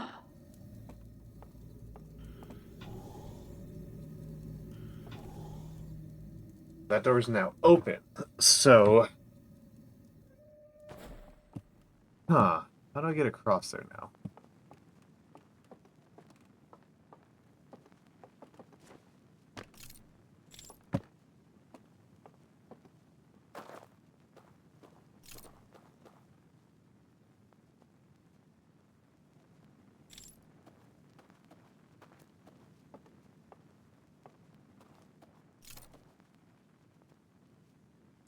Oh, okay, I've got an idea.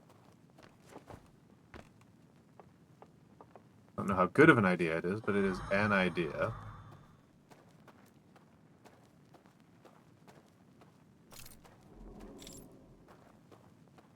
Reignite.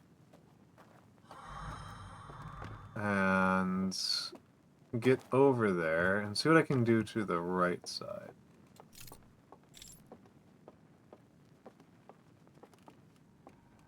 Right, because there's a ladder that goes down. Some way to get over there.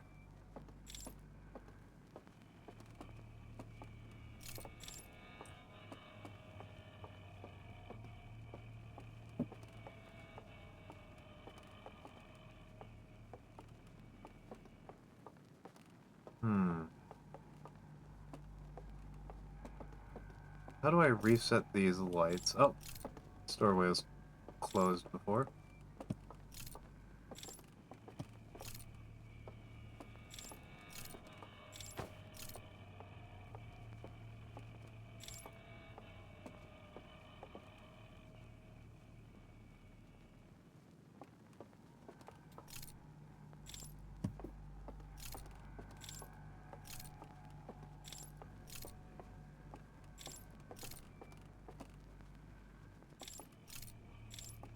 I think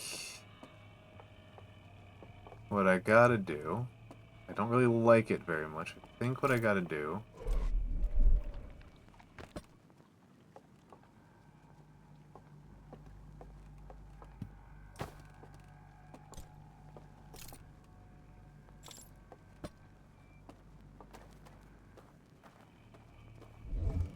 oh, there he is, right there.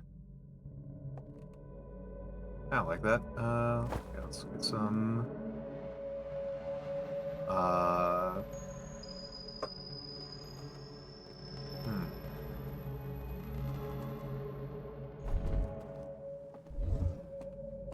Okay, okay, okay.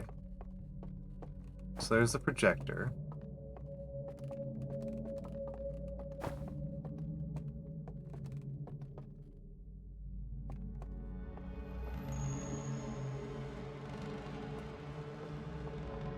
How much are these guys light focused?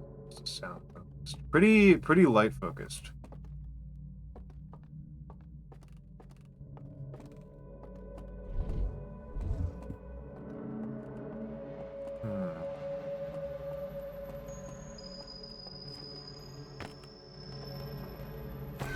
Okay, so these guys are not completely deaf. Okay, cool.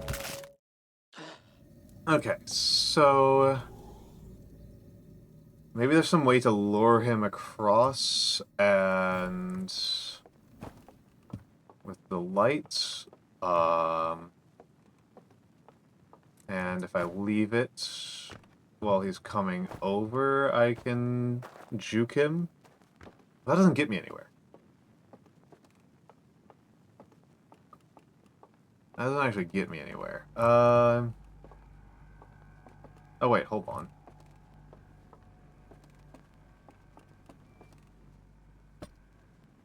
Doi.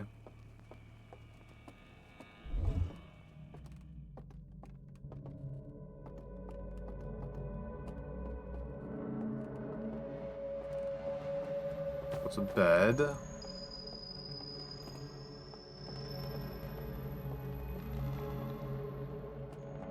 So you can see him all the way across here.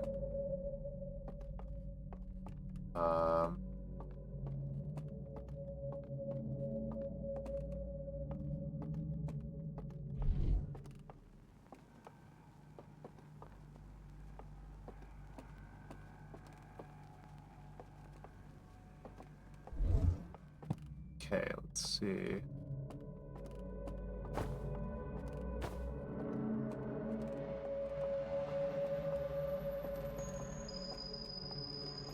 No, it doesn't get me very far at all.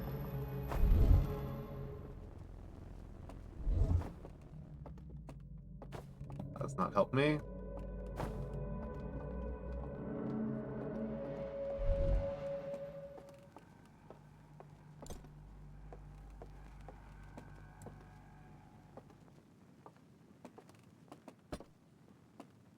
Okay, let's try this. Let's try this. So...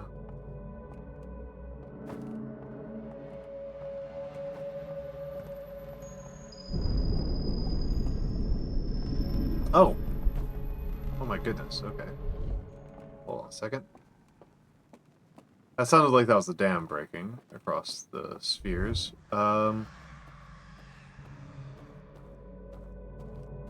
Yes, there's this bridge. There's this bridge. And... is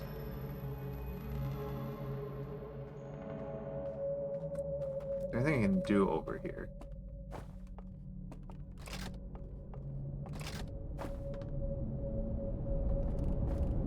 Not super much. maybe if I go over here. Okay, okay, this is looking more optimistic. This is looking more optimistic.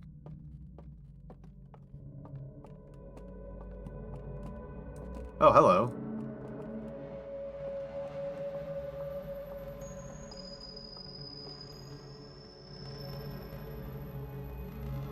I don't like you being here.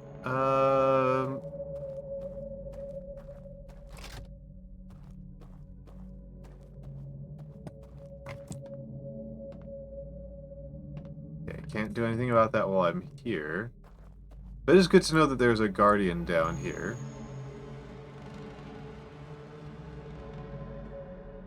Okay, so...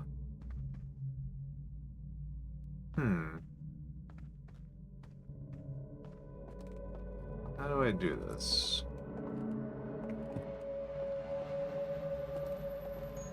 How do I even do this?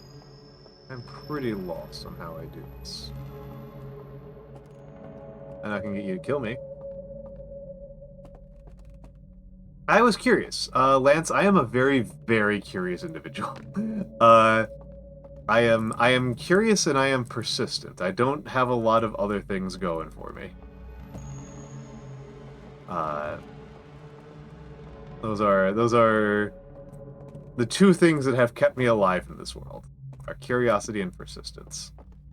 Outside of those, I feel like I am pretty incompetent. I feel like I am just generally pretty lacking.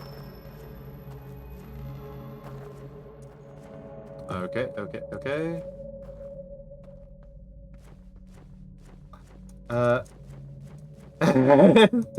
Well, that's well,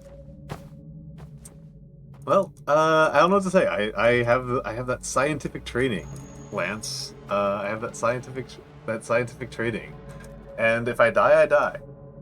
Uh, so there's I don't know. I don't feel that insulted. I just have to be realistic about what's allowed me to make it through this world. Right, I have to be realistic about what has allowed me to get through.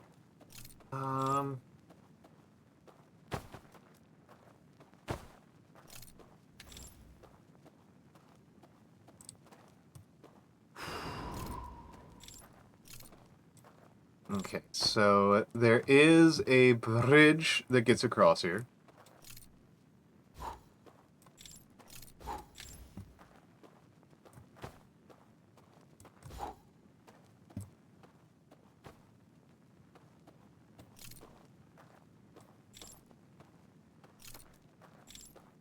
I am pretty lost on what I'm supposed to do at this point.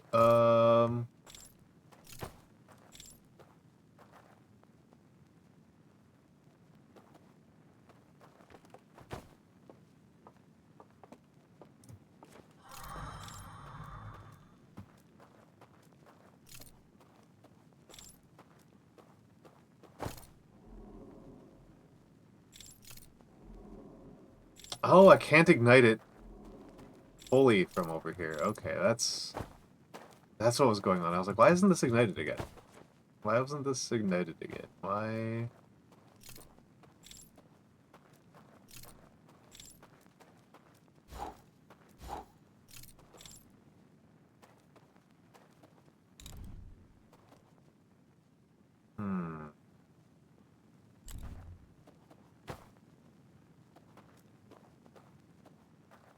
Okay, so I can't reignite this one once I've extinguished it. I get to extinguish this once and then it's extinguished.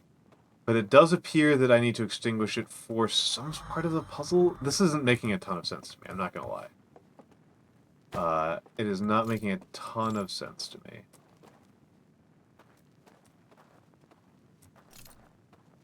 I feel like I'm just kind of spinning in circles here and that this might be a dead end. I'm gonna go... Let me think about this. Rubbing my temples for a moment here. Rubbing my temples for a little bit here. What am I missing? I'm missing a bunch of passwords. I'm missing a ton of passwords. The biggest thing I'm missing is the passwords for the locks, right? That's the biggest thing I'm missing is these passwords on these locks that get me to and from the that get me to and from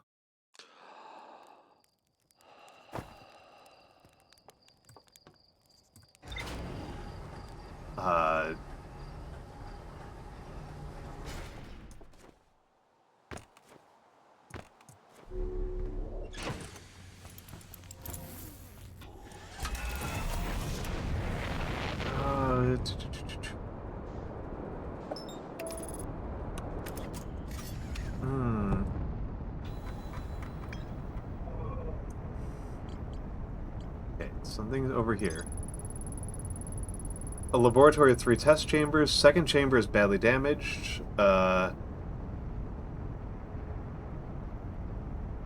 Flames seem to appear inside the artifact files. Slide rule with 3 experiments conducted with 3 different artifacts. Okay. Oh, so slideshow. Yeah. Okay.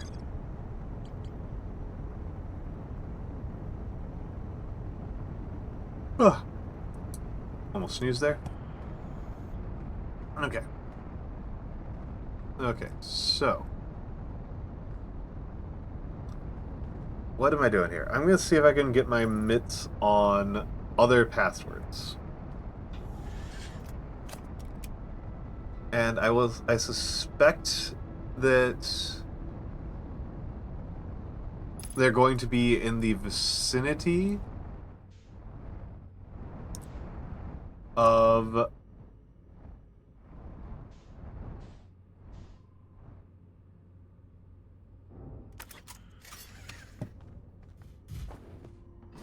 I suspect the passwords are going to be in the vicinity of... So this kind of confirms to me that this sort of like parentheses dash parentheses thing is the stranger, which is what I thought it was for a long time.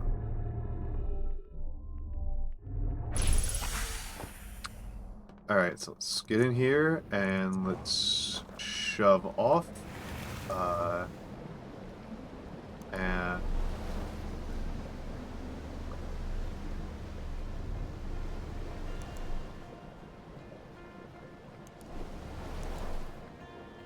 get in here.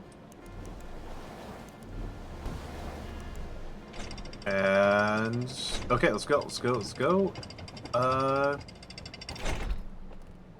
Let's take a look around here. So in these, I should take a look at these houses because I haven't been in them in a while, and I might have seen a placard that indicated that I might be looking at a password and not understanding it. Right, like that's...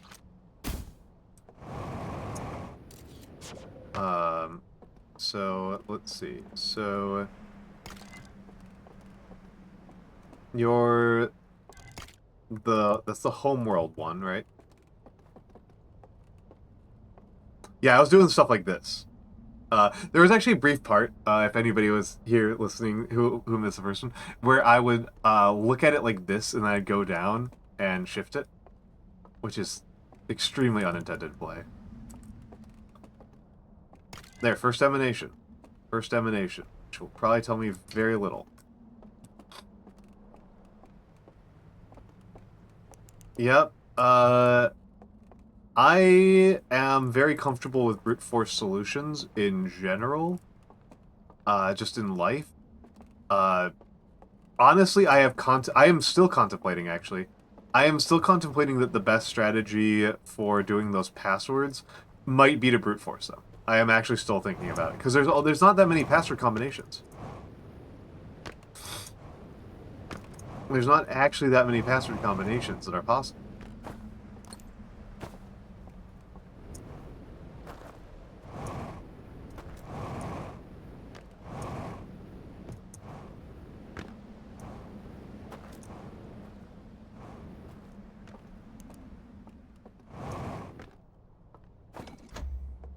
Let's see if this tells me anything. I don't think it will.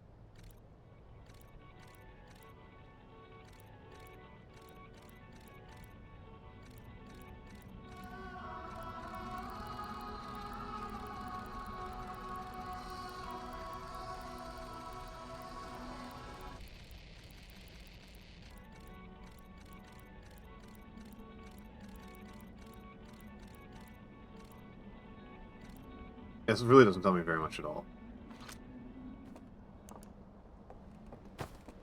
It does make me sense that the password for the first emanation will be somewhere in this town. But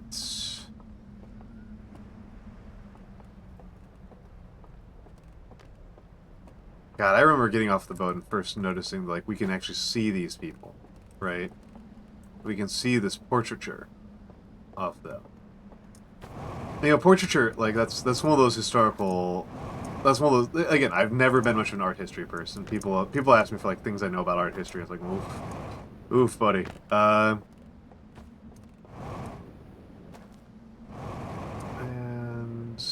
Oh, you know where I didn't look?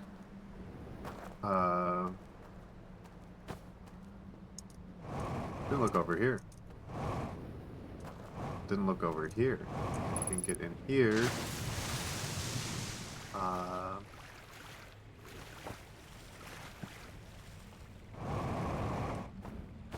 Okay, and...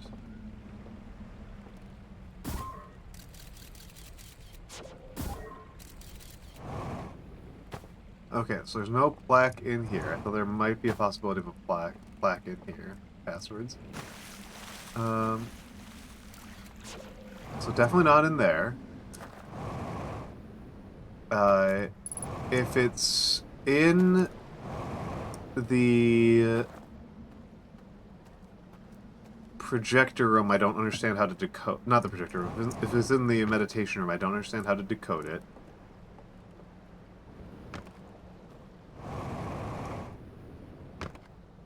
Right, like, I've looked around here, I don't understand how to decode this one. Yeah,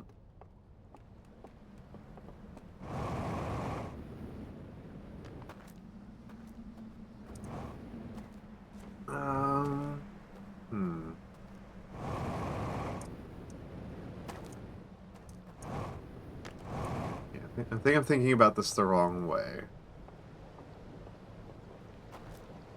See if I can get underneath this building.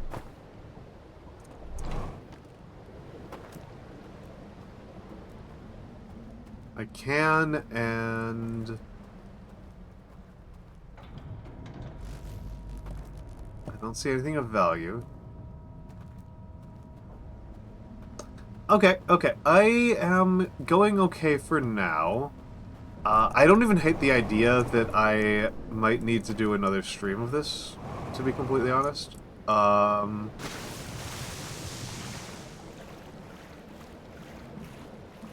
I don't even hate that, because that's content. I don't really want to do more... I don't like doing more than 3 streams of one game for, like, purely cynical reasons, right? For, like, just, like, purely cynical reasons that, I was hoping to do this game in 2. But for... I wouldn't even say cynical reasons. I just kind of feel like it's, bad stream pacing to take too many streams.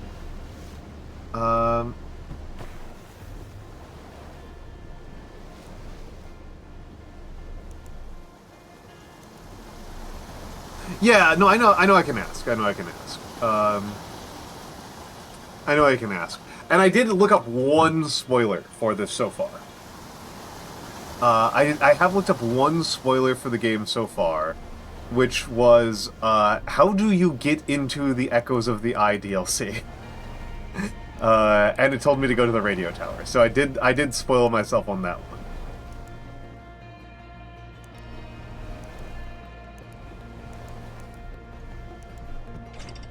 Because I couldn't, I thought it would be like on the menu or something, or like I was wondering if I had installed it incorrectly because I couldn't find it. Yeah, I didn't feel like it was supposed to be. So here's the Burnt Eye Shrine.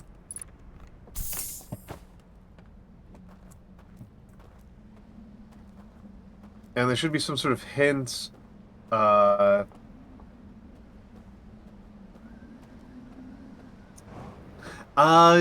I suppose that's true. That was absolutely not something I picked up on. Absolutely not something I picked up on. So, looking around for something that's... Because the claw thing just had the password in 5 characters on it, right? Like, it was just there. You know, very much just like, he tweeted it out moment. Oh, interesting, interesting. Yeah, I did not pull that off. I was like, I knew that I remember when I was replaying on stream, I was like, I noticed the radio tower and I was like, I don't remember that being here, and I don't remember that being important, but I did not put it together at all. But yeah, I did get spoiled on that part of it.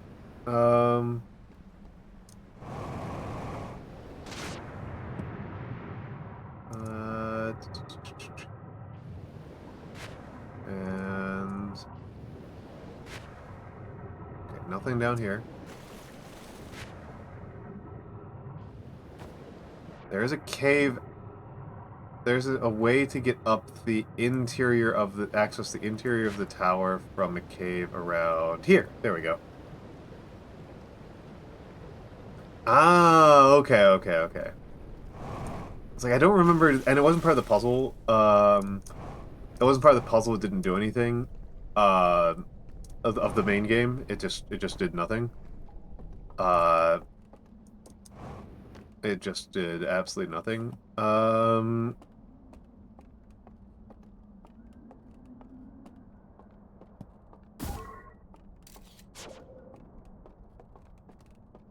Okay, so this was the one that disappears.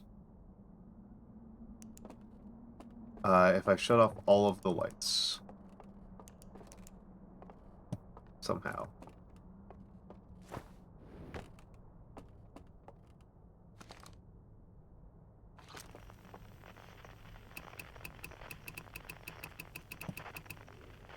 Nope.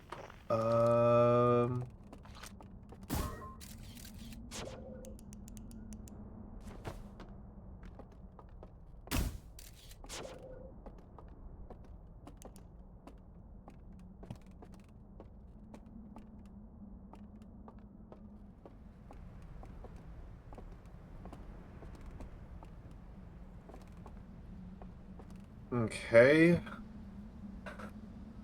Hello, Blue. Hello, Blue. It's been a moment. How are you doing today, Blue? Hope you are well. I am confused. So... I am confused. So yes, if I shut down... If I turn off these lights... I'm trying to, like, melee hit the lights like I'm in Payday.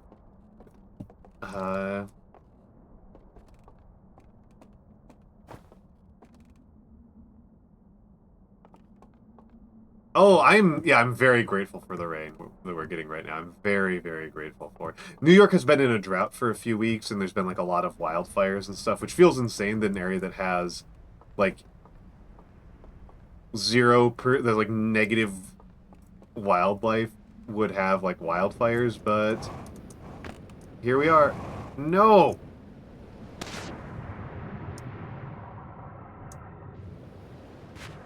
Not what I wanted to do.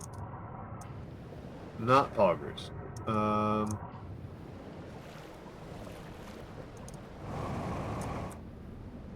I am pretty sure this slide reel will tell me jack all. You know what? Actually, I'm going to get back inside the tower. I'm going to get back inside where I was before the water comes here and destroys everything.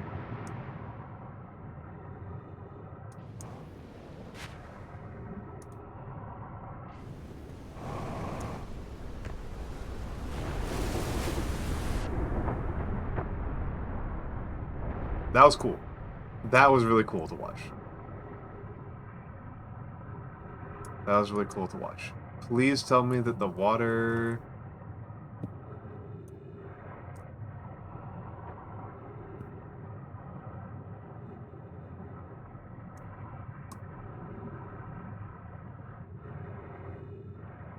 Hold on. Let's see. How does this work now? So that's the exterior. This is the pathway I was using to get up. That's like that's the bad news version of this.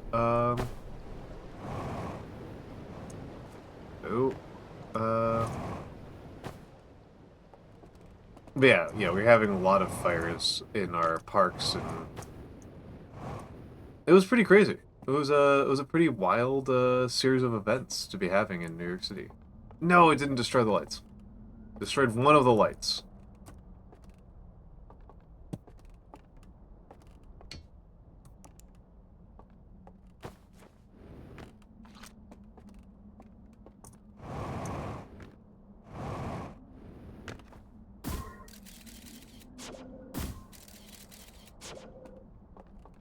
Oh.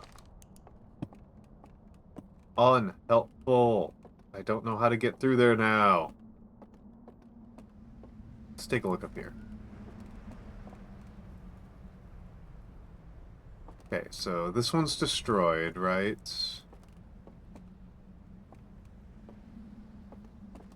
Power's still going there.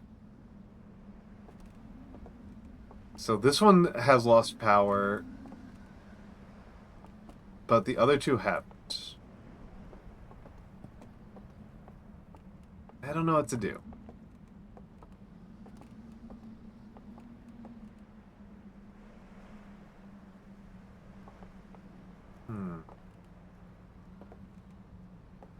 Well, I mean, worst case scenario, I guess I die. Yep, I die.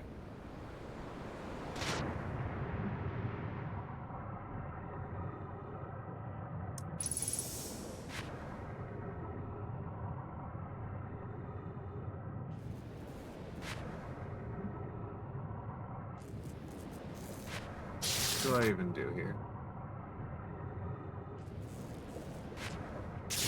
Yep. Yep, there we go. There we go. I'm going to use the bathroom. I'm going to use the bathroom and think for a few moments. Yeah, that one I knew was happening. That one I knew was happening. I'm going to think for a few moments, but I'm going to use the bathroom. I'll be back in a minute.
Okay, I'm back. I am back. All right. Let's get in here. Yes, exactly. All right. I'm a little bit stuck. Okay, let's turn on autopilot. Oh, let's turn on autopilot. Grab that.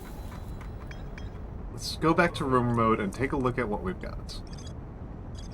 Radio tower. This doesn't tell me anything special here. There's a broken connection between a stranger and another craft. I didn't successfully ponder, unfortunately. I got distracted thinking about a completely different topic. A totally different topic, which is that there's a game that I love, Mechabellum, that is very streamer hostile, and I want to talk about why it was streamer hostile.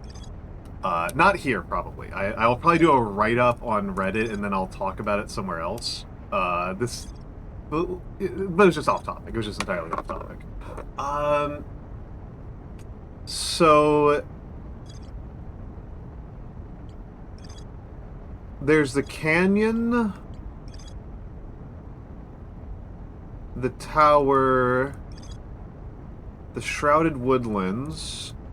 Okay, that tells me something very simple, which is I have not really done any exploration of the other side from the Cinder Islands.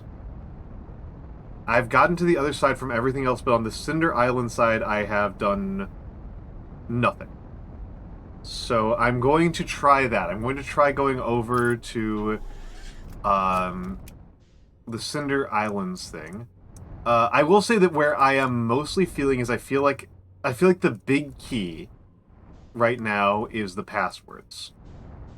That's what I feel. That's, to me, feels like the biggest thing is the passwords for the 3 types of emanations, and I haven't gotten anywhere closer to figuring those out. I have gotten nothing. I have an idea that I think is bad.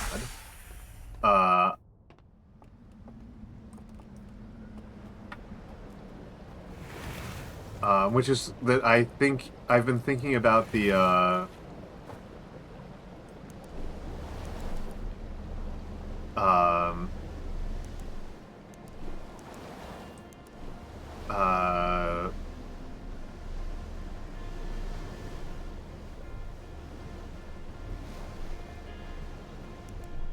I've been thinking about the what do you call it?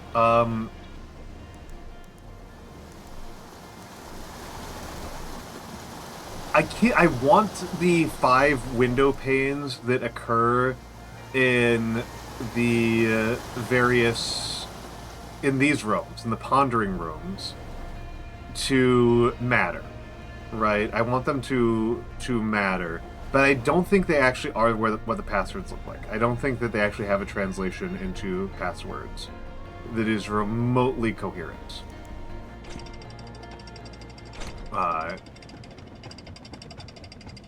It just occurred to me that I'm not carrying an artifact.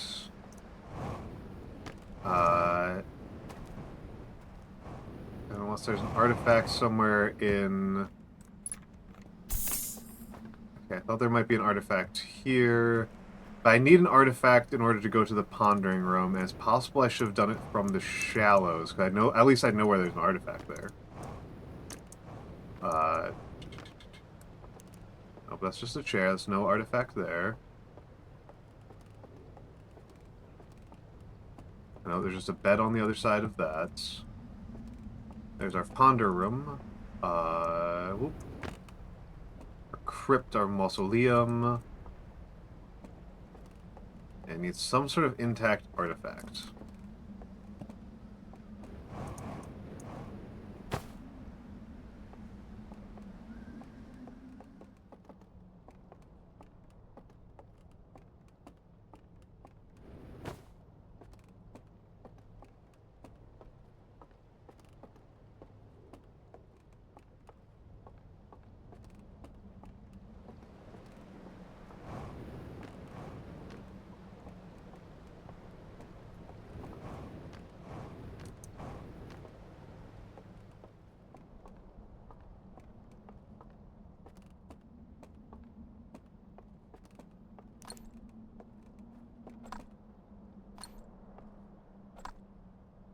Yep, I've done this one before.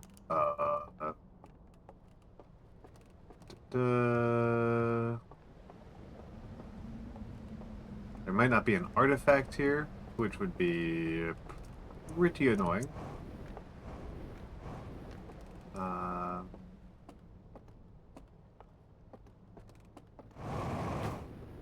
I'm like 100% sure I've checked here before. And that I've read these two, and that I've read these. This is the eye. Yeah, this whole place is like very like vacation-y, very like luxurious to me. I say as we read this one where this one's horrifying.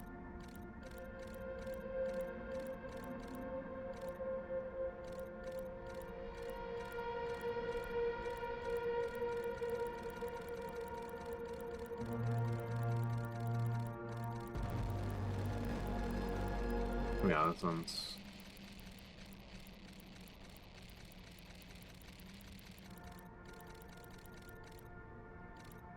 Okay, so that's the stranger enters cloaking around here.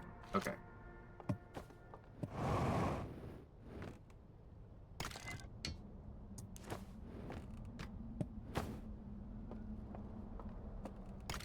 And the second emanation thing, I think this will tell us nothing.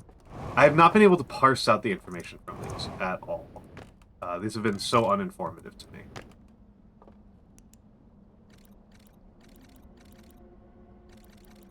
Hold on a second. Am I missing something? Hold on a second.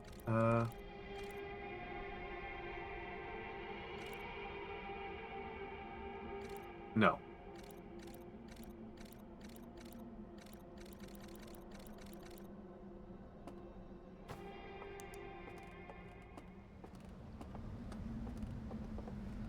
No, that didn't miss anything there.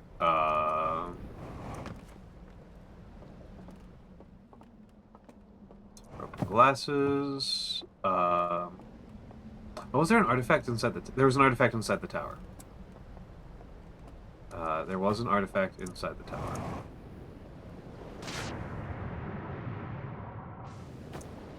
I just need to be careful about how I get inside the tower. So you come around here. And get in here. Alright, excellent.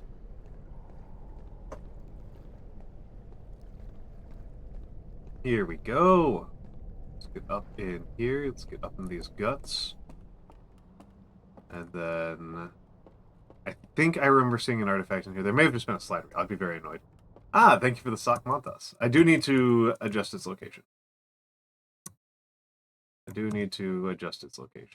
Because it was a little bit low. Need to change its defaults. Nope, there wasn't an artifact in here. There's just a slide reel. I don't think tells me very much. Yeah. So, that's something. That's like the piece of the automation that I thought I had nailed down, but clearly didn't. No, come on! Boo! Sorry.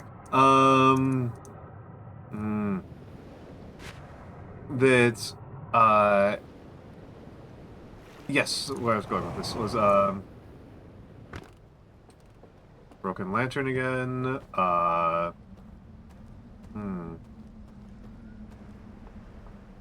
think I'm just gonna take a look at this one and then meditate again, because I need to... I screwed up my whole process here.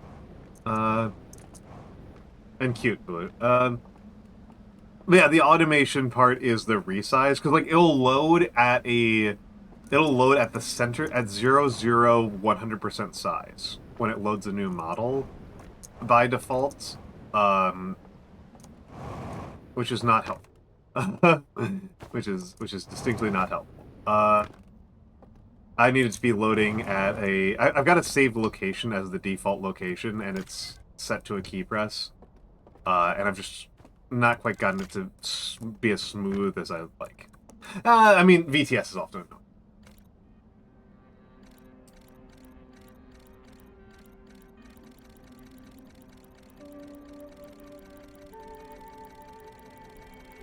Yeah, we've seen this one before, of all the people committing suicide. Gonna meditate until next loop, because I think it's literally faster.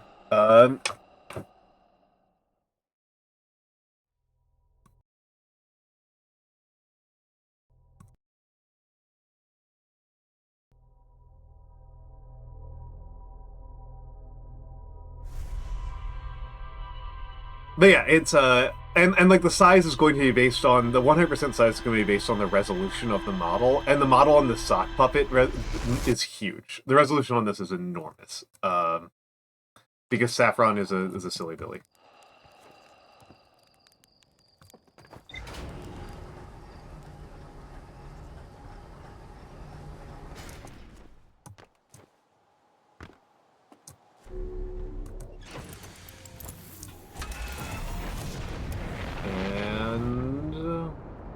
And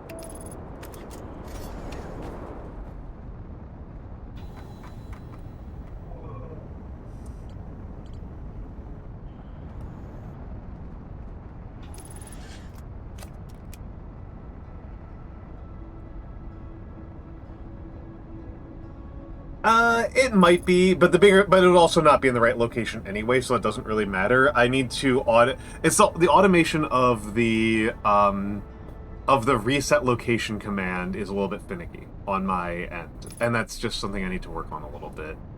I just need to do a little bit of fine tuning. I thought I had it, and but clearly it's imperfect.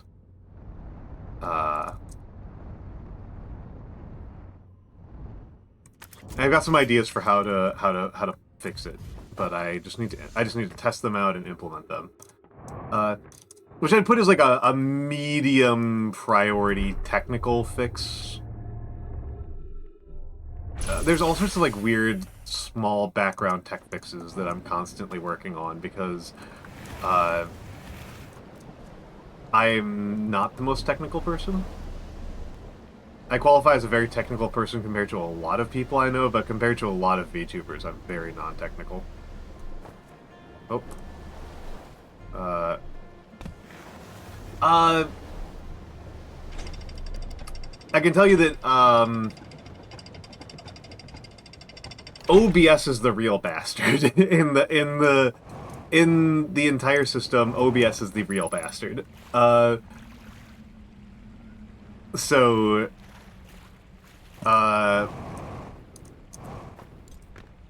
yeah, OBS is a real bastard. I'm using Vbridger and VTS for the model, which both of them are finicky in their own ways, and Vbridger has given me a lot of problems. And so is VTS. Vbridger and VTS have both given me a lot of problems. I currently have them in relatively stable states. But they're definitely have some issues. And the last piece of software that I use like every single day is Streamerbot, which a lot of people use Sammy, even people who are like way more technical than me, like VTuber and Shindigs. So even though I think Streamerbot's supposed to be the one that's the more like technical and hardcore one, I like the UI on Streamerbot, and Streamerbot pretty much does what I want it to do, with the major caveat being that a lot of the commands are labeled in ways that I find confusing. But other than that, I actually find Streamerbot pretty usable.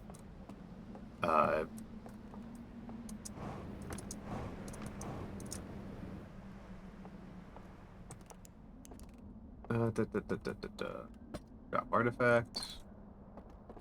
Drop lantern. Now let's get down here. I haven't not really done this area yet, so let's get over here with my artifact. And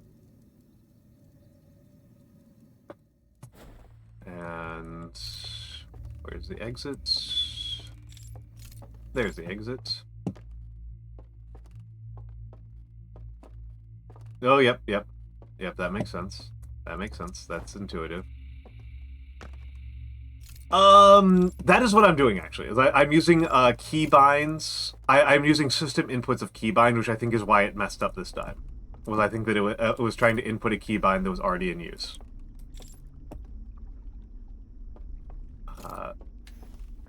Which would be control in this case. I'm using it's a yeah. So it's not the worst thing in the world. It's pretty manageable if you ask me. 1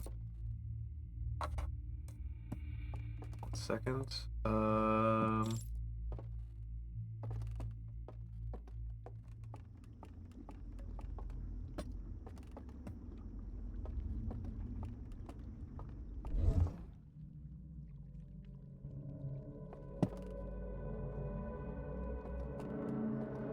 Okay, so nothing has passed through here. Good to know. Let's get over here and see what happens.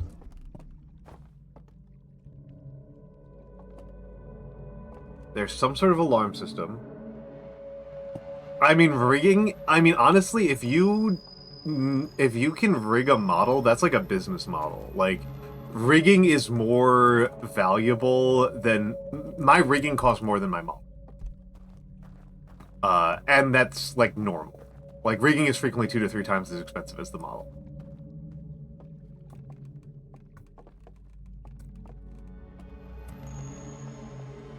If you have the patience for rigging, okay,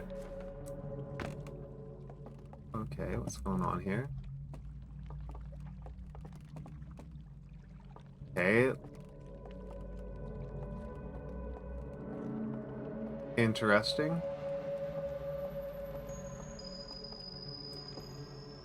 Huh. Timer should be dead, Vex. It ran out. We ran out. Stream is I'm allowing things to... If people give enough, I might re-up the timer because it's still the same stream, but subathon is over. I'm just continuing because I said I would continue, and I have to finish. You failed me? How did you fail me? How did you fail, Vex? How did you fail? How did you fail? We got to 256. That's incredible. That's incredible. How, and on what planet is there failure happening here? No, no, this has been beautiful and amazing. This has been beautiful and amazing. And you've been a huge part of it, Vex. So, thank you.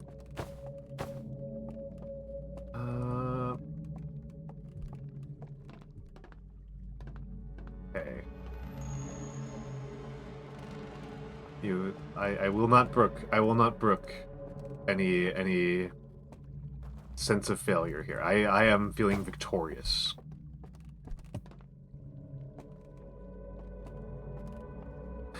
People were calling it Matrix mode. People did say this is Matrix mode. Okay, so I think this is the route over here. That's true, you did not get me to 300. That's true. I did not get to 300. I am not obligated to play Dark Souls.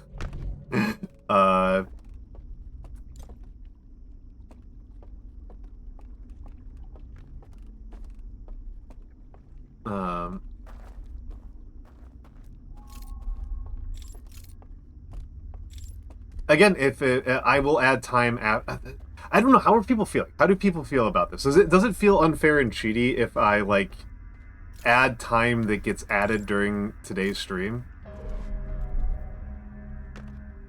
Does that feel like I'm cheating on my subathon? I don't know. It feels like it's still part of the subathon because I started the stream. But if people feel like that's cheating, I won't.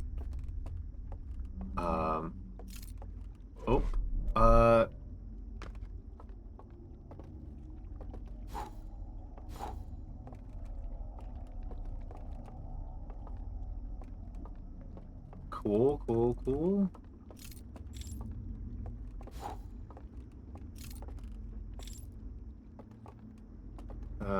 No such thing as cheating?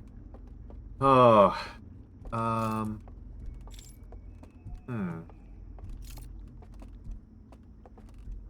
What's going on here? Oh, that's okay. I was like, what in the world?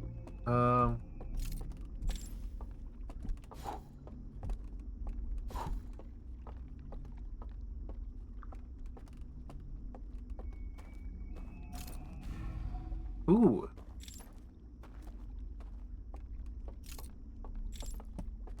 Some building that wasn't there before.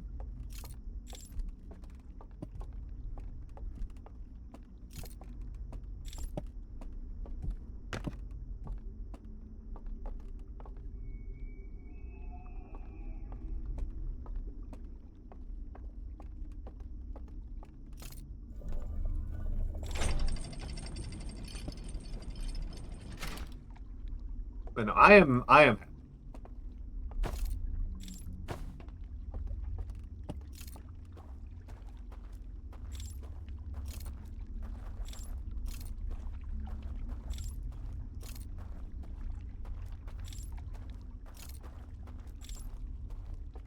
very, very happy.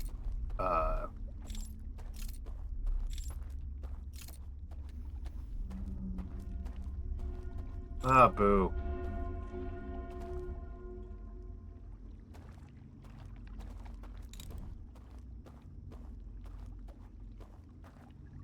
Well,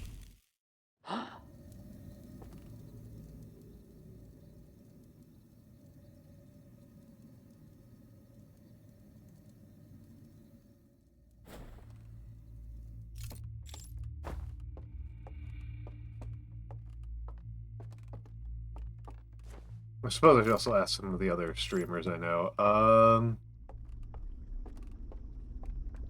Yeah, oops. As I recall, all of the puzzle elements I did here should still be going. But this is like my first time coming to this area. So...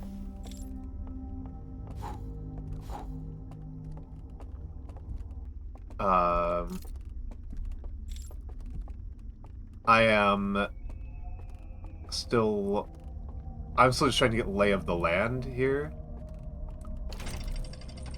And let's get in here.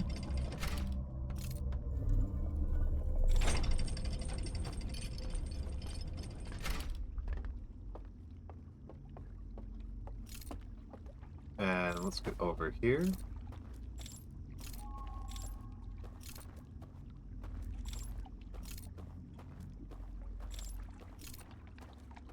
Okay, that was pretty pointless.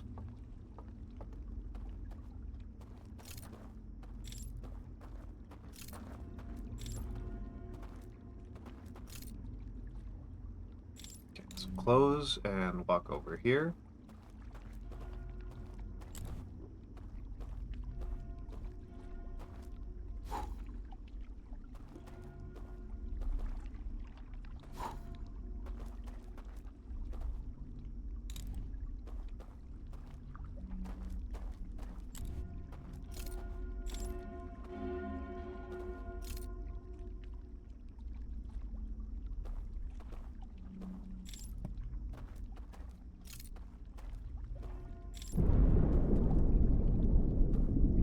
That's the dam breaking?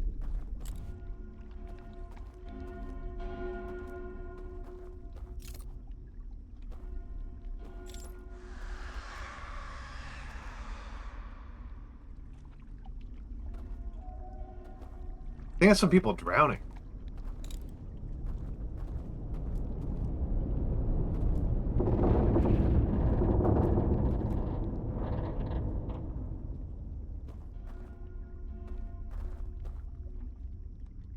Okay, I need to figure out some way to extinguish that bridge.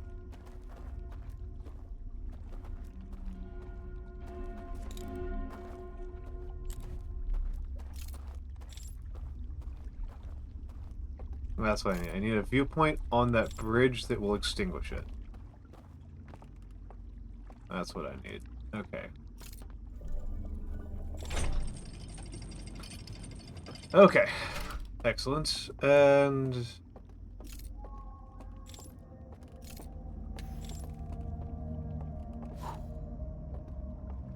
just need to figure out how to do that.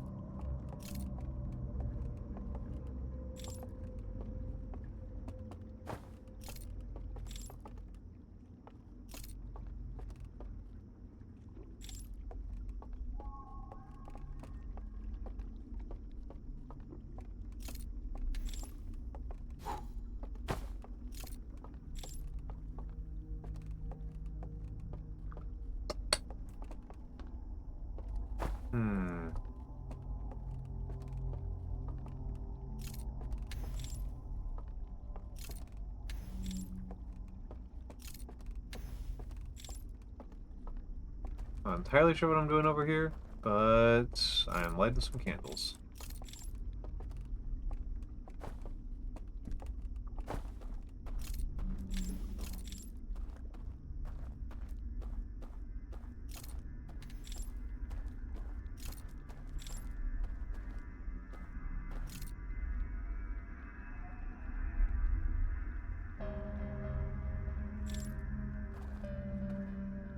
Beautiful.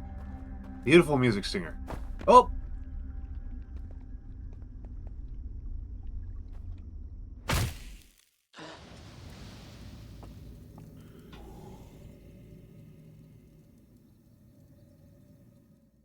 Okay. Still entirely unsure what I'm accomplishing on this side of the world.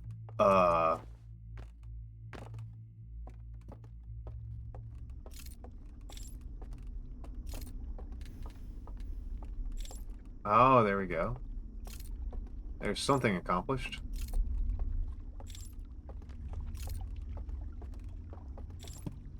Let's get over here. I just want to see what's in. I want to see what's inside this tower from this side. Because this room. Let's just see what happens at the top. Oh, the tower is much bigger on this side. So this doorway will disappear, right?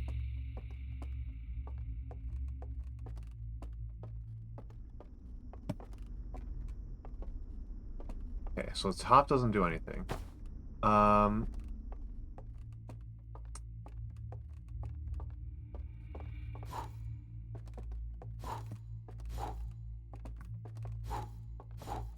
suspect these net lights will now be out on the other side.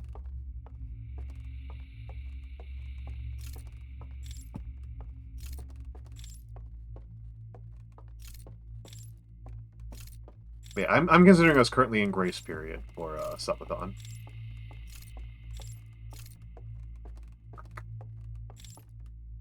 Okay, let's fart around a little bit more around here, but then when I jump in the water... Oh. Oh, I don't need that at all. I don't need that at all. That's not productive. I'm gonna jump in the water now. Let's take a look.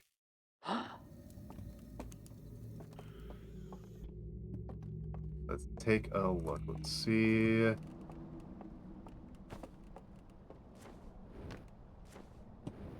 So, tower is knocked over. And then there should be a cave around here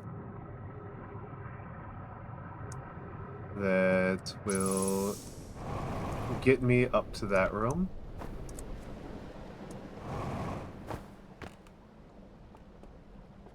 And I should... the room should be completely dark.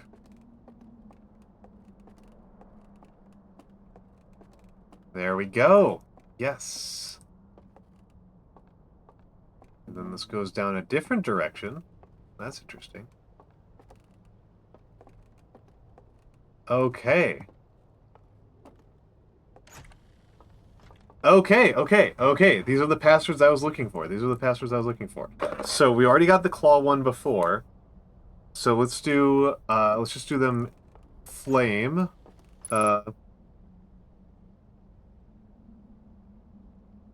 Flame password is going to be,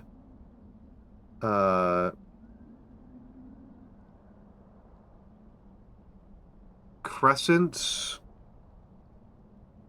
ring, crescent, 4 point, 4 point, and then 1 is burnt, 2 is burnt, 3 is burnt. That's interesting and really bad as far as I am concerned. That is interesting and really bad as far as I am concerned. I thought that I was cooking. I thought that I had hit something really important there. Just feeling really optimistic for a second.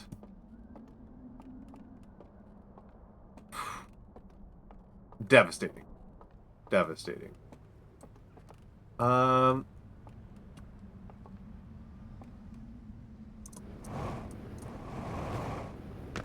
right. Let's go back to the other side for the last couple of minutes before I die.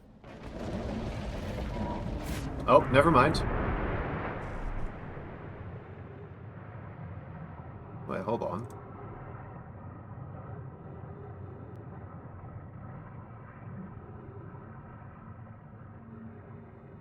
Hold on. How do you do bell roll?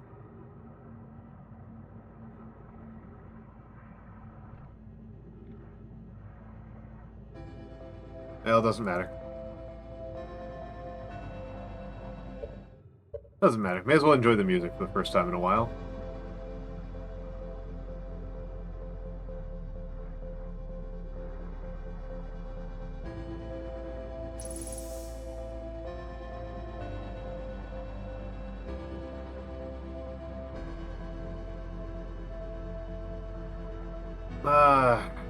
So it goes. So it goes. All right. Oh.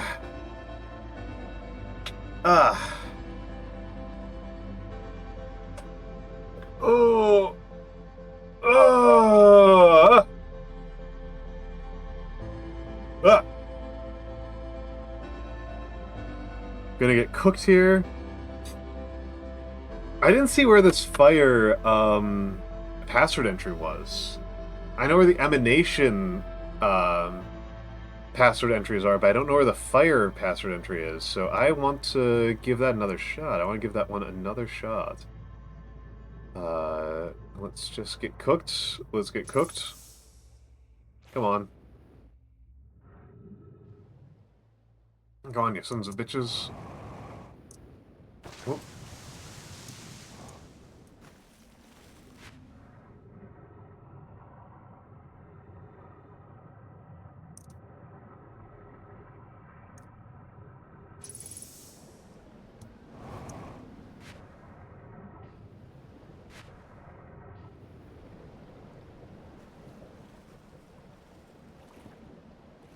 That's the background.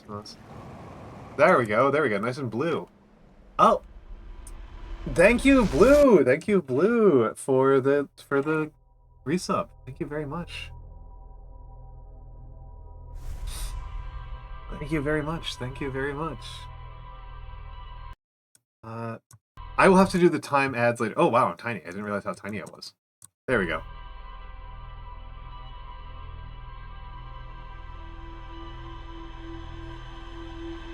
Nobody told me that I was tiny for like 15 minutes. That's tiny mantas.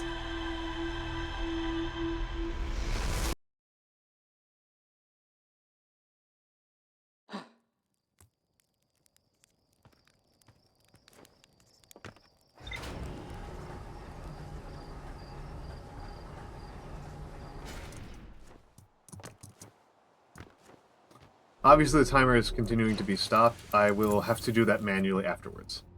I have to do stuff that manually afterwards. So let's go over to the stranger.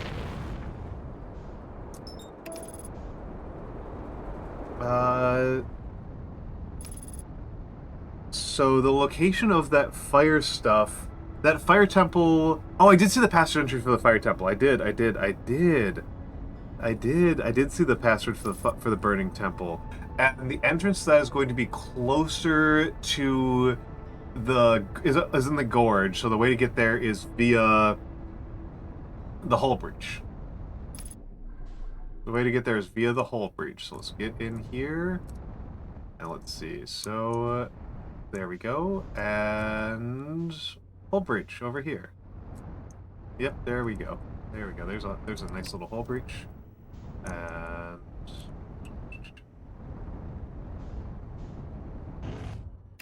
well, so much for that. There we go. See it? See it? Ow! Oh, this is like my spaceship was about to land on top of me.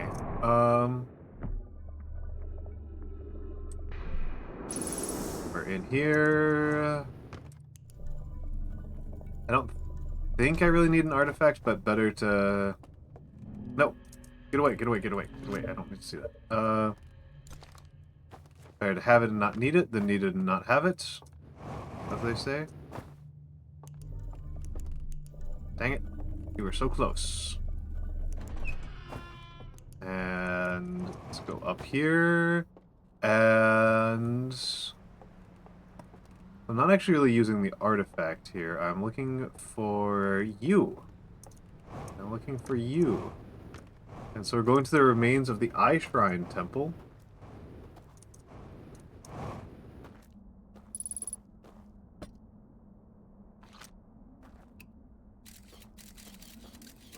Oh!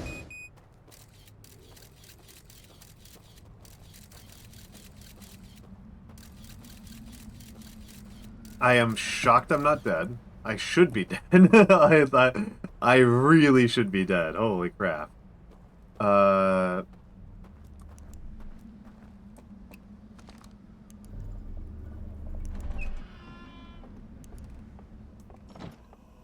gonna move very carefully right now because... There we go, I knew it. Knew it. Okay. Use interface. So... Crescent... Ring... Crescent... 4 points... And then... 4 points. Well, I don't like that. Okay, what's going on here?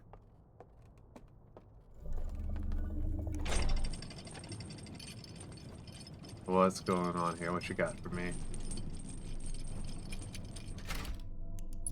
This feels like a big one right here. This feels really big.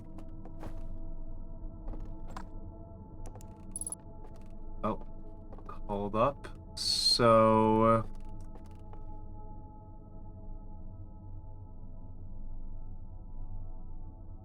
that looks like part of the gorge.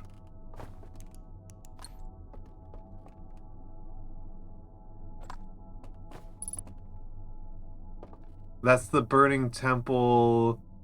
That's outside the reservoir. Wait, no, hold on, hold on. So those are the Cinder Isles. And... I've not been there before.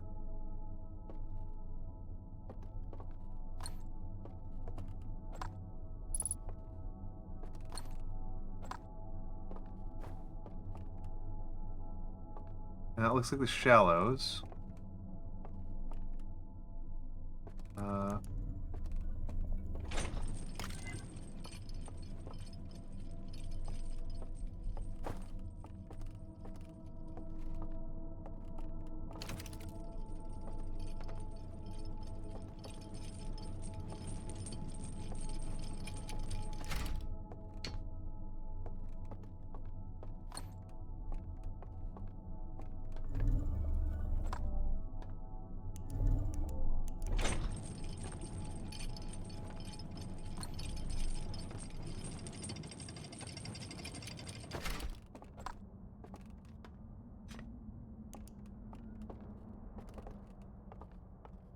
I didn't need to take that lantern at all.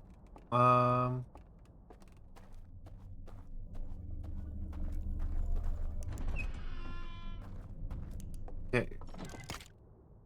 Slide projector room. And this one's got the burning.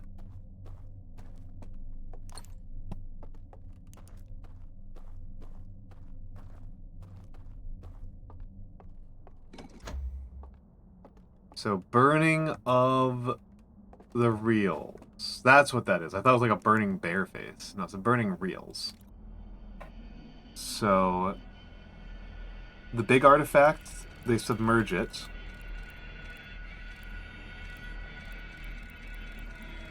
And they take all their records.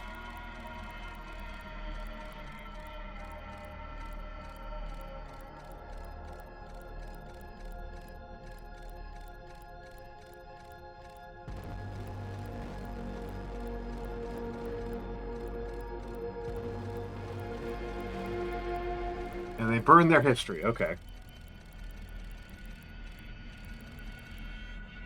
They burn their own history. Okay. So this is like the... They go from the Church of the Eye Shrine to the Church of, like, New Beginnings, I guess. That's interesting.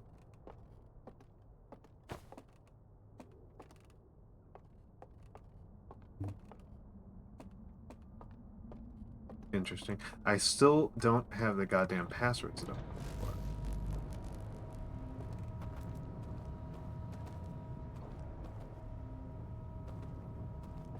Let me take a look around here. See if I can see something. So there's the reservoir. There's the shallows.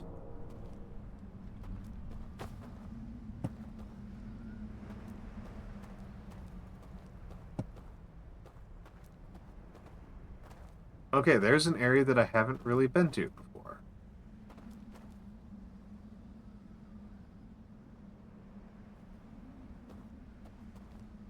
There's an area I haven't really been to before.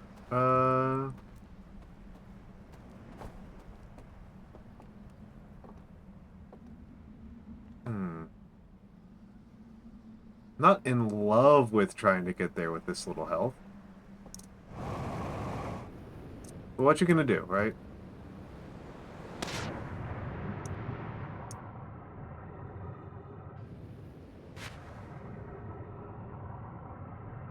What you gonna do? Alright, Handyon, it was really nice to meet you. Thank you for stopping by. Thank you for hanging out. Thank you for hanging out. It was a treat. It was a treat.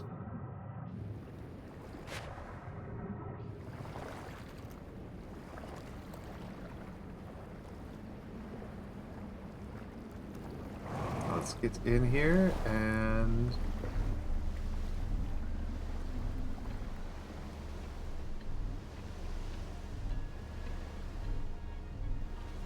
Get in here. Yep, there we go. It'll be really funny if the dam breaks, like, while I'm going over it.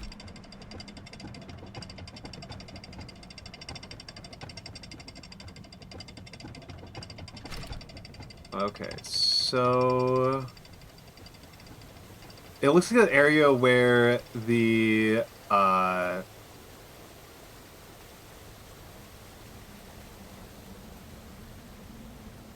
yep. Dam is about to break.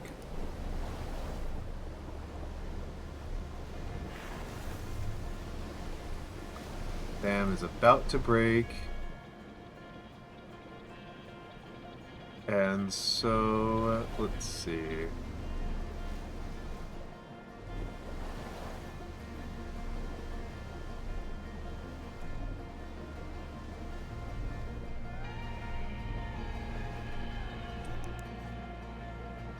Let's get over here.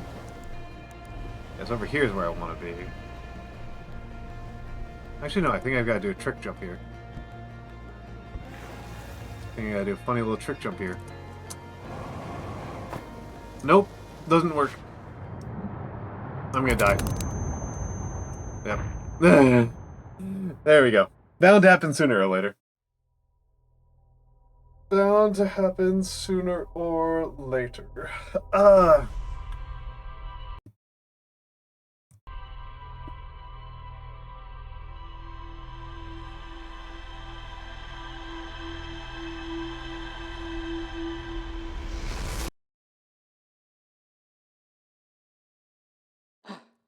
Alright, cool.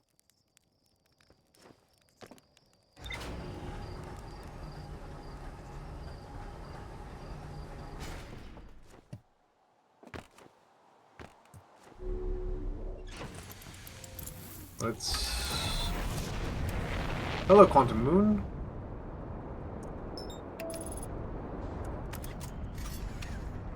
Alright, let's give this one a ponder. So...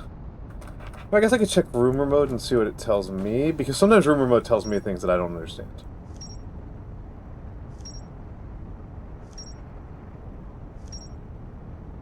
Oh, that's a lot of things happening here. Wow, that's a lot of things happening here. Well, that's a lot of things happening here. So, let's see, symbol room. Secret room filled with wooden containers marked with different symbols. 3 of the containers are marked with glowing vault seals, but their contents have been burned away. I opened the container marked with the symbol of a burning slide reel and found a vertical sequence of symbols inside. Correct. Abandoned temple? An abandoned temple marked with the symbol of a burning slide reel. There's an interface upstairs that can use to line up symbols in a vertical sequence. Entering the correct sequence, I found a slide reel that shows the stranger's inhabitants removing all of the slide reels from their shelves, scanning each reel with a device, and incinerating specific slides as well as entire reels. That is correct. A projection that seems to reveal a secret location somewhere within the stranger. Okay. Projection seems to reveal a secret location somewhere within the stranger. Okay. And...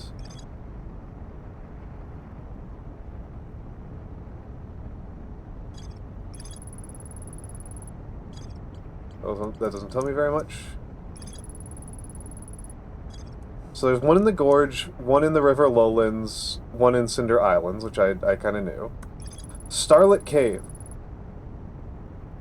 Okay, this is Cove. This one I've been to as well. This is the dark side of the Cinder Isles. So in the Lowlands, genuinely kind of hard to read here. Let's get to the stranger. I'm going to go to the Lowlands first and just see if I can see. Because always worth starting at the Lowlands first, I think.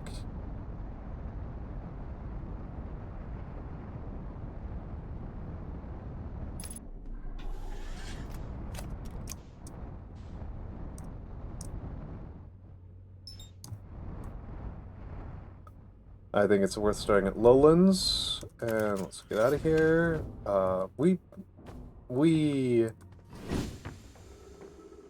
And Lowlands entrance, and there we go.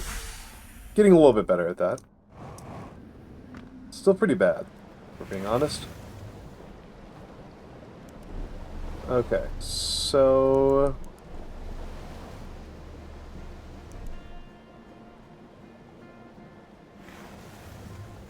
it was to the left of here, wasn't it?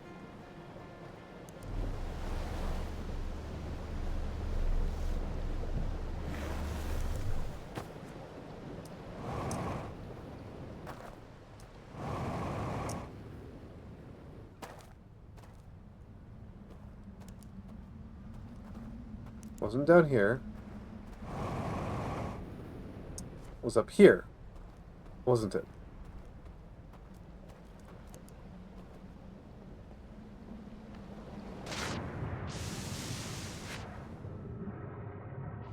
A little bit spooky. Oh wait, no, I have been here. I have been here before several times. I've been here several times. I'm probably going to die from my efforts.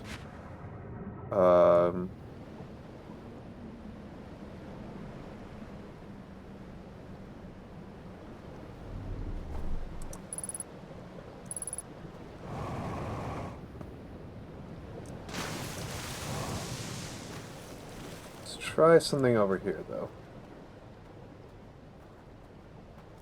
Because there was also this other location to the right of the Cinder Isles. There's this watery location over here. Oh. And I'm wondering if parkour isn't the solution. Jetpack parkour isn't the solution.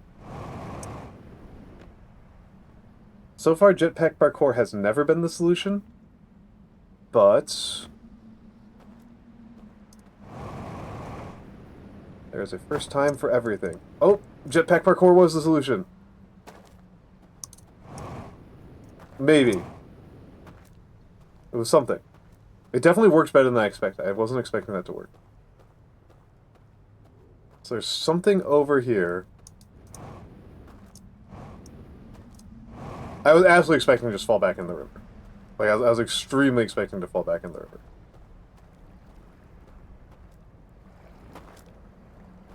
There's a secret location somewhere around here. This is a slough! I only recently learned what a slough is, and I think they're cool. We are inside a slough. Alright! Oh, the scanners. Exactly, I learned about them from that Morrowind video. Any Austin is incredible. I'm genuinely mad realizing how smart Any Austin is compared to me. Like, genuinely kind of upset that I didn't think of doing unemployment surveys in video games before he did.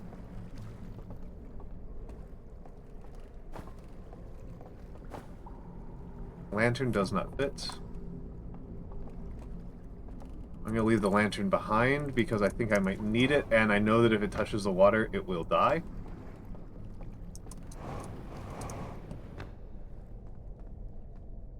Okay, let's take a look. What's up here?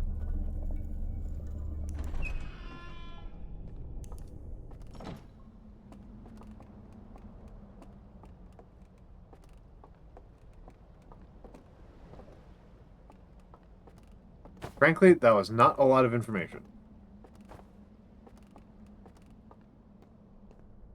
I feel the need to go back here and figure out if there's something I am missing.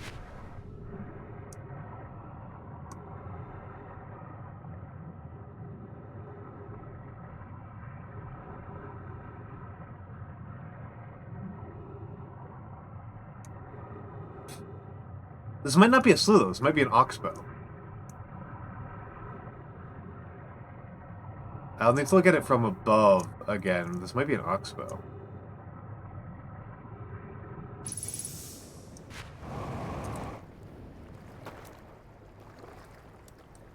Yeah, I think this is actually an oxbow. Which, since this is an artificial environment... Yeah, this is an oxbow. Since this is an artificial environment, that means that they just designed an oxbow on purpose. Which is cute. Right, that's cute.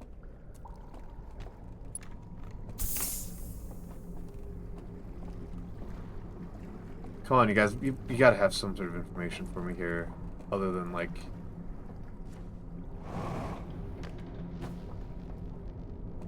Oh. I was not expecting that. Or that.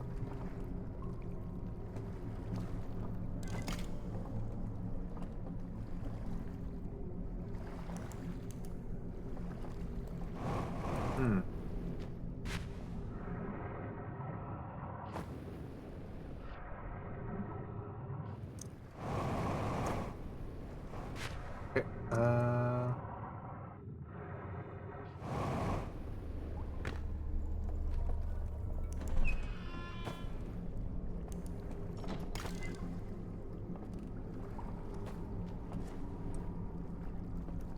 Okay, Okay, so let's get over here.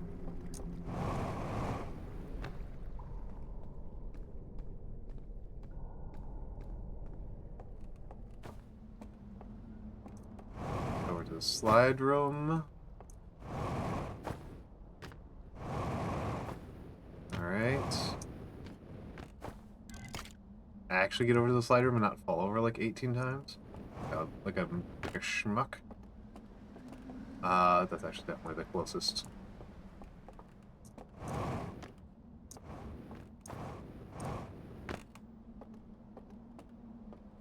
That's actually definitely the closest one.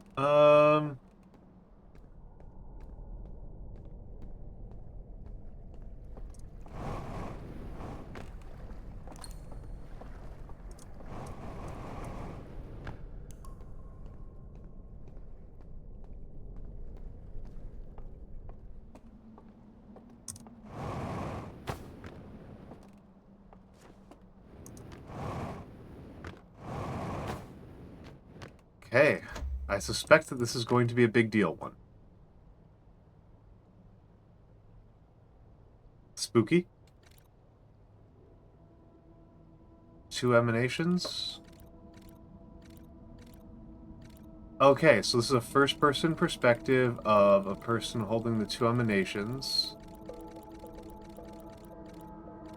And they're moving forward. And that's the tablet with the 2 emanations on it. And they zoom up here, and they are looking through. They're spying on this person.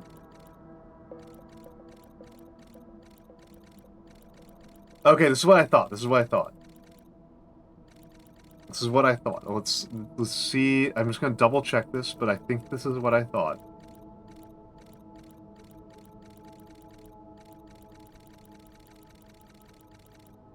So it looks like at Starlit Cove. Okay, so that looks like the way I extinguish is I use a grabber from the river to get up to here, and this will extinguish. And then this person goes down, and they've got the tablet, and it's this one in the Starlit Cove. Okay. Okay. That's sick. That's sick. That's sick. I feel sick as hell right now. I feel sick as hell right now.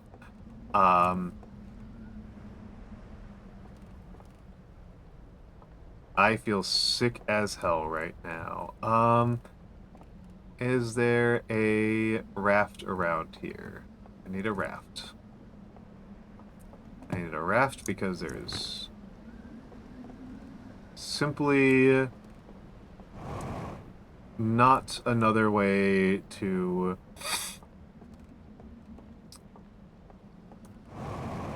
Yes, there is. There it is. Ow! That's fine.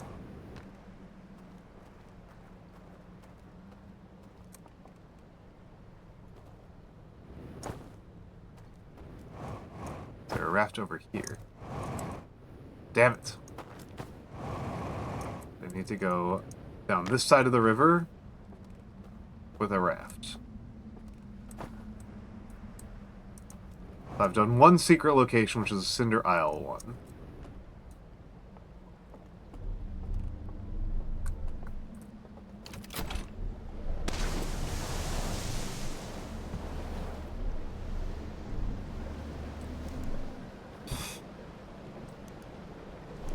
Okay, and...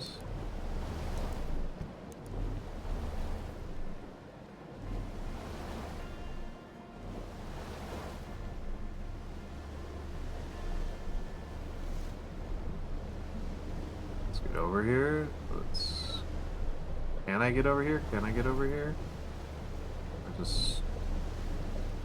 beating too hard against the current. Looks like I can! Yay! Okay, cool.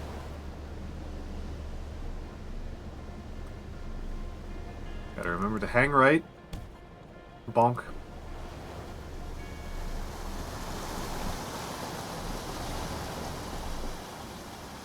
Hang right, hang right, hang right, hang right.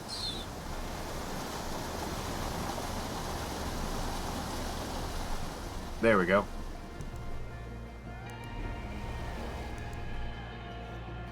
I'm not probably gonna get a lot done here because I think the dam's about to break. But that room, okay, yeah, so it's definitely this building, and it's definitely this room up here. Definitely this room here. No access from below, no access from the sides. That sounds like the dam breaking. Not yet. Not yet.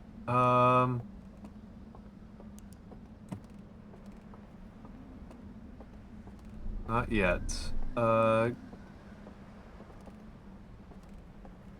Every little, like, whistle sound effect is, like, making me feel spooked out. Every, like, little frickin' one of them is making me feel like, ooh, buddy.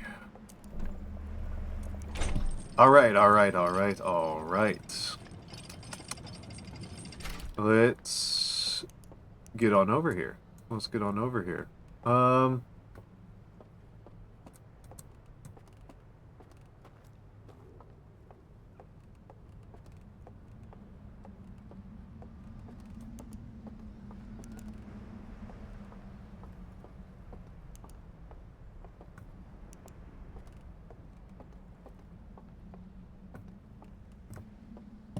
let's see. Can I get in? That's not the right way. Let's try riding this one down partially. That's a dam break right there, if I ever heard one.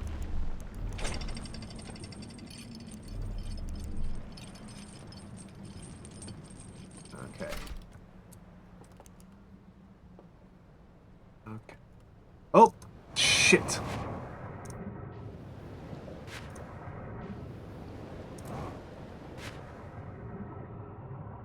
Shit.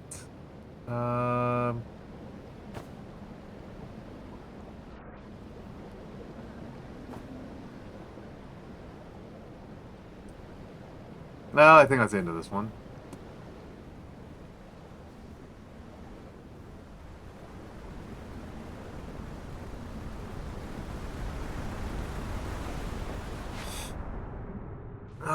Okay.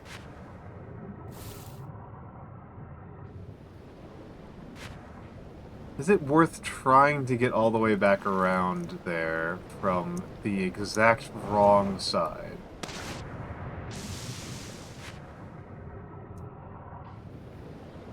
I don't really think so. I think it's probably worth meditating. I think it's worth meditating. Meditate and then come back all the way around.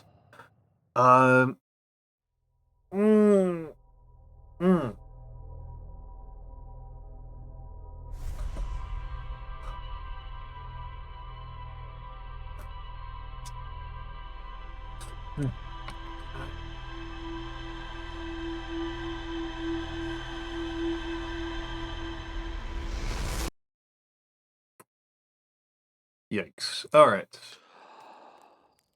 Think I understand this one. And this is definitely a lot less. This one does feel even more like deliberate and like a D&D campaign puzzle than like a historical set of records. These do feel much more like intentionally crafted puzzles to me.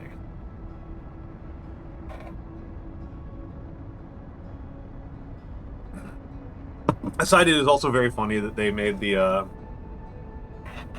burning ones, the burners look like intentionally extra sinister. They did make the burners look intentionally extra sinister. And I find that just kind of, like, amusing. Let's get in here. And... oh! Did I die? I died. Wow. I was not expecting that. I was not expecting that.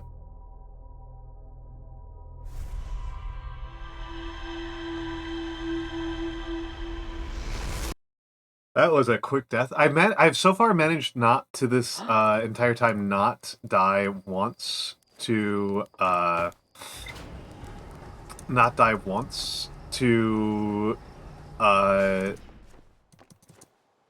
just autopiloting into the sun, which is something I did like multiple times when I played this my first time, when I did my very original playthrough.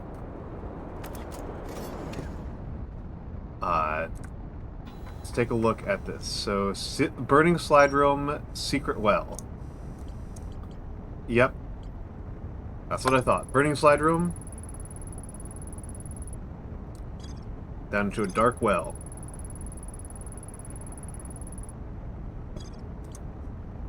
Okay, so I definitely have room left to go in the Starlit Cove. And so, this secret location, let's take a look at it again.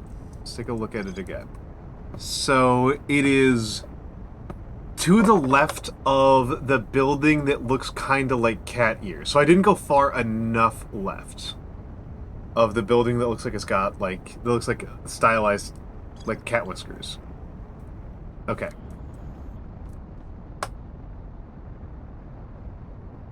Yes! Karatsun!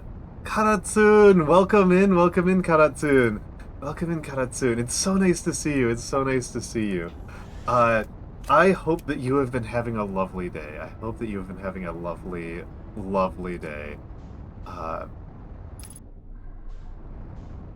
I love you stopping by. I really appreciate Karatsu.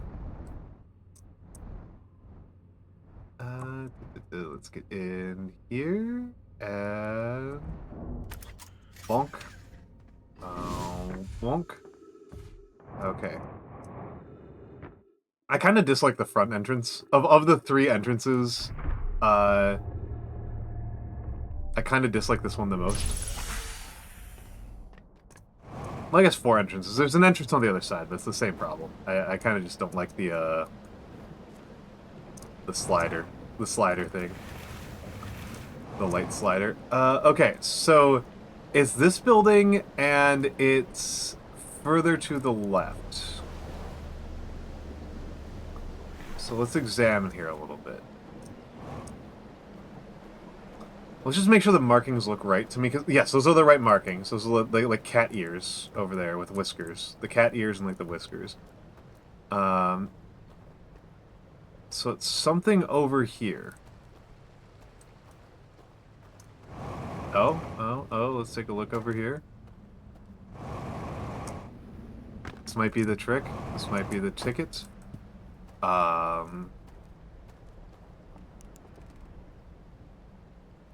This was actually the first entrance I got in to the Stranger Via, was this one. It really threw me for a loop. Okay, there's something, it's something up here. Nope, not quite high enough. Not quite high enough. I wonder if I stand here. There we go. That should be a little bit extra height. And yes, perfect. Perfect. And I suspect that there's some sort of ledge somewhere in this vicinity.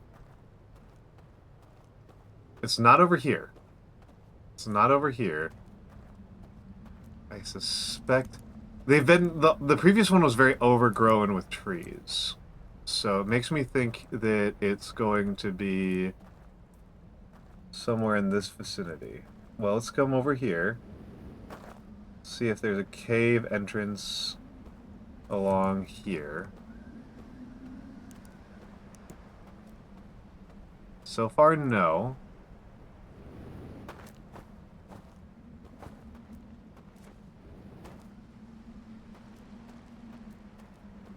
So far, no. I should have taken a screenshot of what I was looking at. But yes, Karatsun, we are deep. We are deep in. We are deep in. Oh, this is feeling promising right here. Yes, there we go. That's artificial right there. That is artificial, baby. We've got artifacts.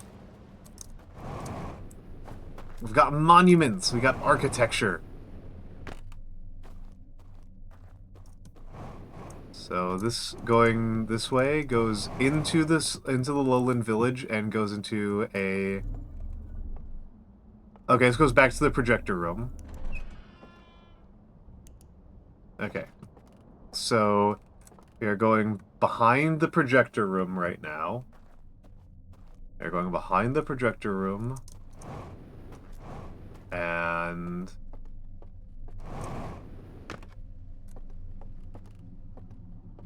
got ashes.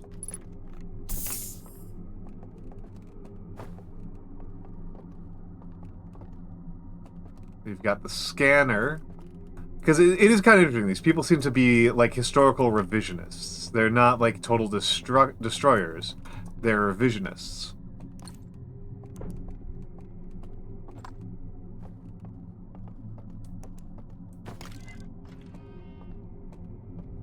No! Oh, okay. That's not so bad. They're revisionists. They're trying to rewrite history in their own particular image.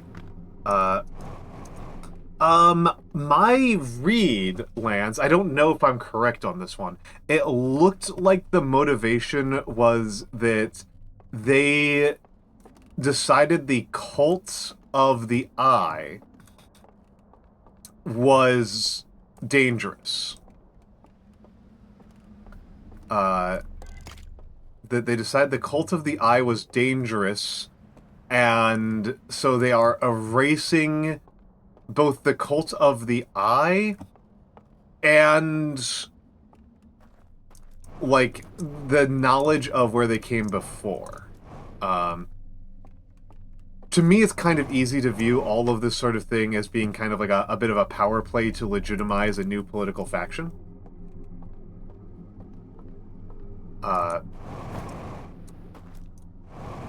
Right? Because that's like why this sort of thing happens in, like, say, ancient Rome. You know, for example, just to use like a very obvious example, like when, or actually, ancient Egypt might be an easier one, where like previous pharaohs would have their memories destroyed, their cartouches defaced, and their remains desecrated. So this is first emanation. That's what it looks like to me. So we're in the lowland village. I don't quite know where this is.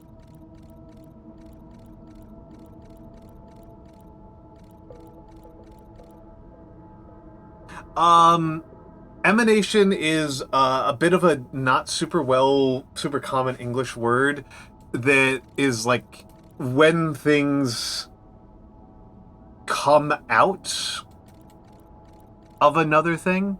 Like when like usually it's kind of like in like religious context. Oh, okay. So I am using it. Hold on, let's see. Oh, they can walk through that fireplace. So this is in the lowland. Okay, so hold on, let me start all the way over. So my read of what was happening was they got one signal from the eye.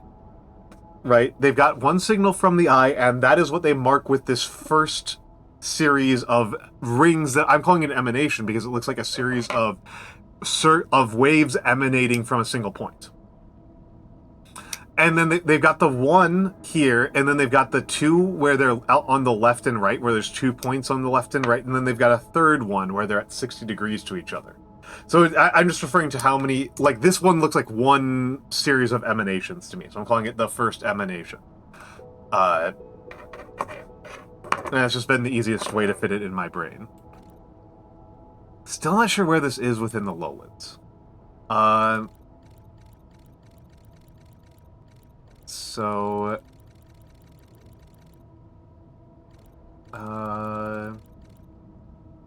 okay, so there's this house in the lowlands that I've not been to, and then there's a fireplace in it, and you can just walk through the fireplace. I'm gonna give that one a shot. Because I'm already here, and as these things go, the lowlands are relatively easy to navigate, or at least relatively easy to get an artifact and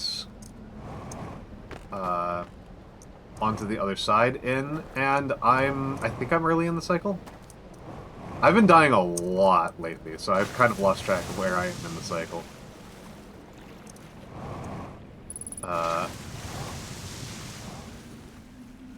So, up here. There's 2 artifacts there. That's nice. Well, death is also... I don't feel like death is a state of mind in this. Death feels like a fairly important gameplay element that doesn't really care about my feelings.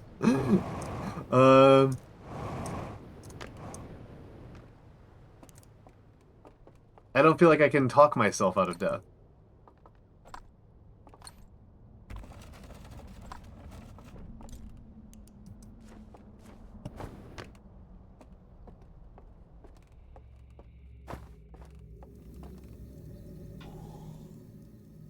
Alright, so... there was a bridge... This is where I'm gonna be in trouble.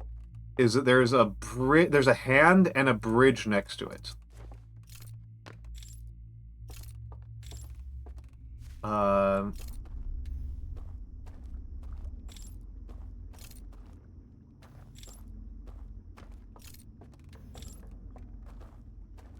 That's a covered bridge.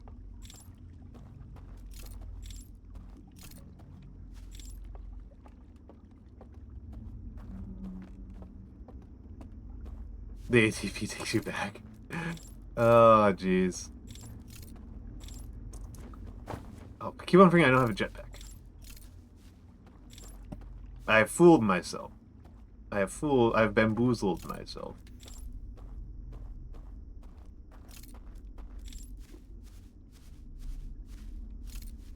You know what? You know what? I'm doing this the hard way. I'm doing this the hard way. I forgot about the good trick.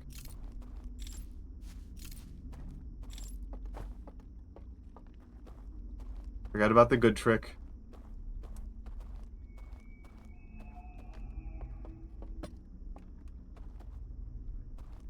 They have not been clear about that at all.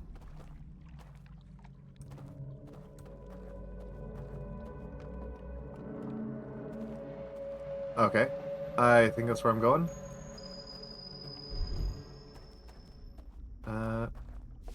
I think I've seen it, I just didn't get close to it.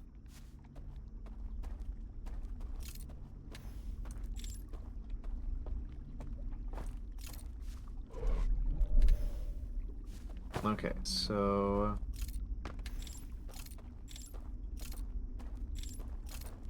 That's definitely wrong.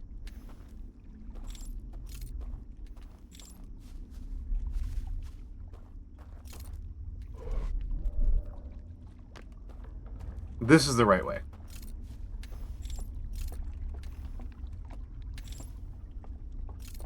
I've seen the house this way. Yes, this house. I've not been inside of it.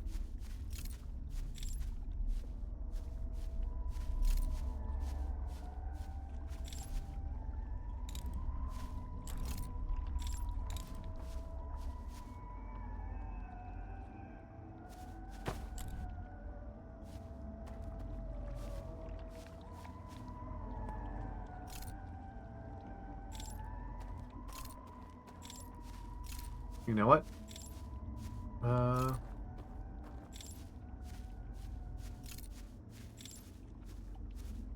Let's drop you off by the bridge. Because I know there's some pursuers around here, because this is the first time I died to a pursuer was in this area. So this is the house over here. How do I get over there, is the question. Oh.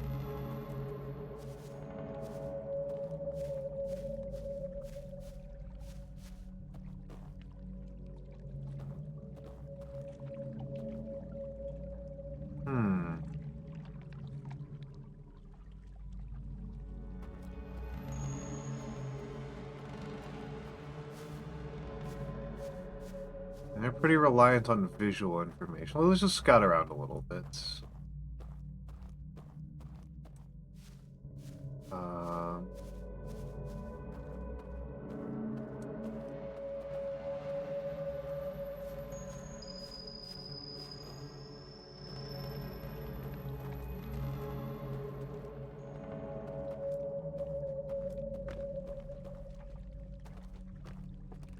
Yeah, I can get pretty freaking close to them without them saying anything. Interesting. It did just occur to me, Blue. I think part of the reason why these houses feel so vacation-y is that the raised beds on them, the raised foundations, makes them seem a lot like they're from like the barrier islands of the southeastern U.S., which is like not a bad spot to go on vacation, if you ask me. I don't think it's a bad one at all. Well, I think that's the end of my adventure here.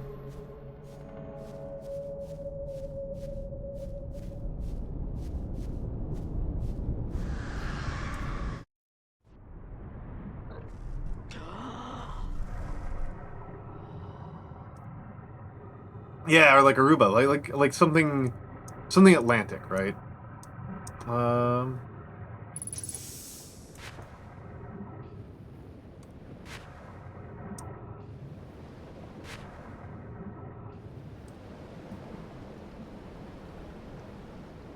Well, let's see if I've got it in me to survive doing some whitewater.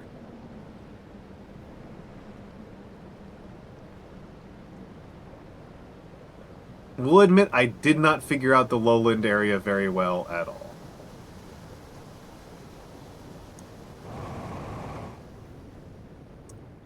Oh, no.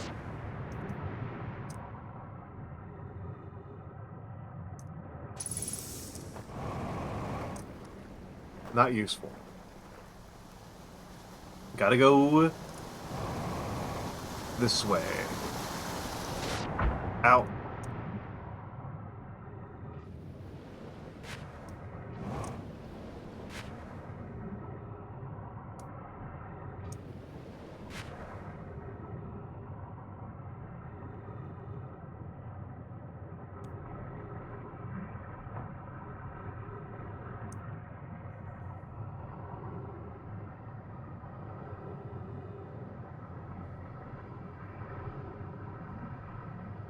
I still haven't explored this area super deeply, so I feel like I can give it a little bit more of a look-see, take a little bit longer of a look and see what I can see in here.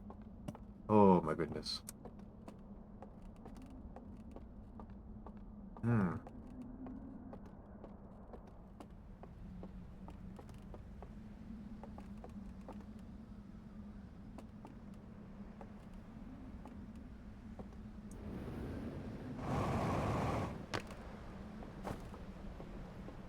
See, there we go. And probably not going to get a lot done down here, but it's worth a shot, I guess. The thing is, like, once this one goes underwater, I only got like a minute left, so it's not really worth fussing about too much.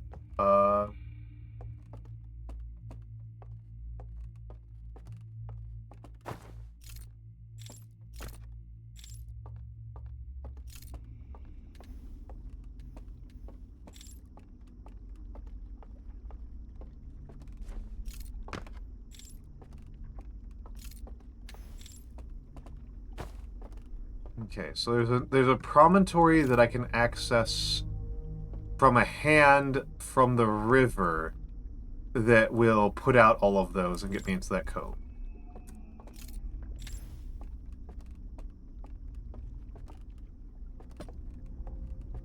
That's what I'm really looking for. Oh!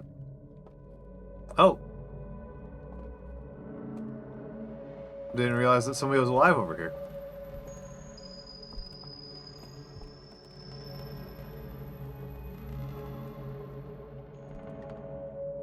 There it is. There it is.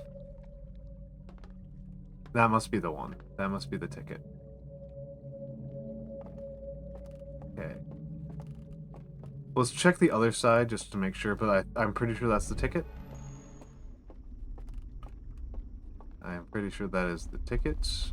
That,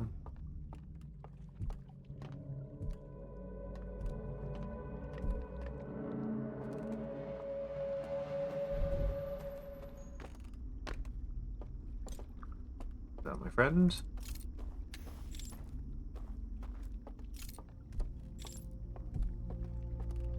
And then let's get over here.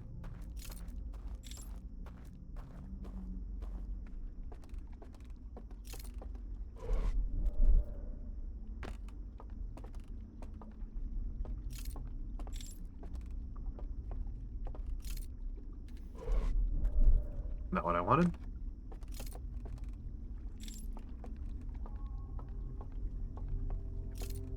But I guess I'll take it, maybe.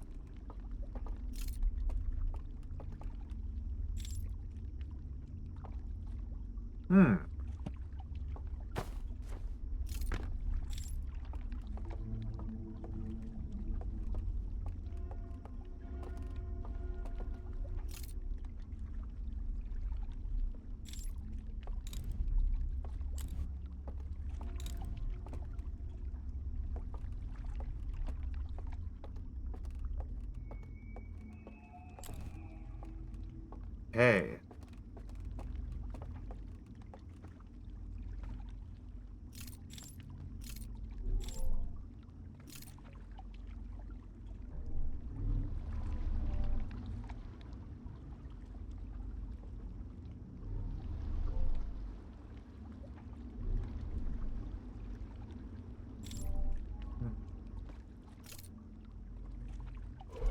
There we go.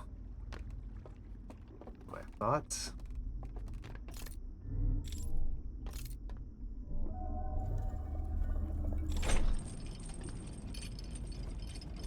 That's what I thought. And then...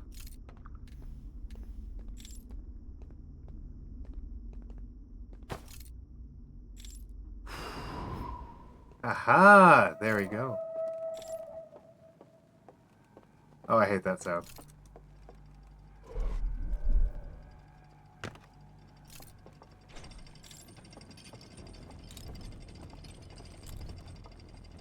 Yep, they're mad. Made them mad.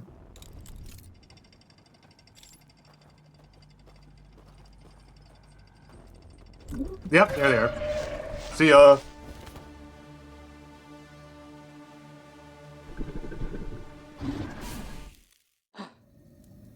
For a second, I keep on thinking they're gonna bite me. Well, actually, this might be good. This might actually be good.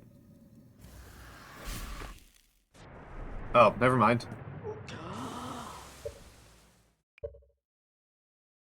Never mind. Yeah, but then they blow you up. But the part about biting it, like makes no sense to me at an emotional level. Is that if they're biting, like, how do they know, like, what you're gonna taste like? Like, these are presumably these are intelligent creatures. They have like teleportation technologies. So why would they bite like a completely unknown living animal? Like, that's crazy. They're gonna get poisoned. You're gonna get absolutely poisoned. Okay, so that puts me at 6 hours, which makes me tired and hungry. So,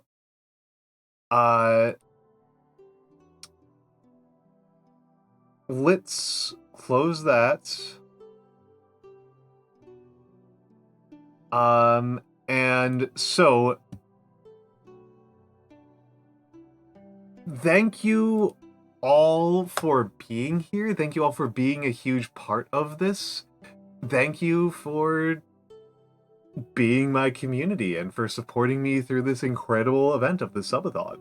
It's been amazing. It's been absolutely incredible. I am so grateful that we were able to do this. This was 31 days in. And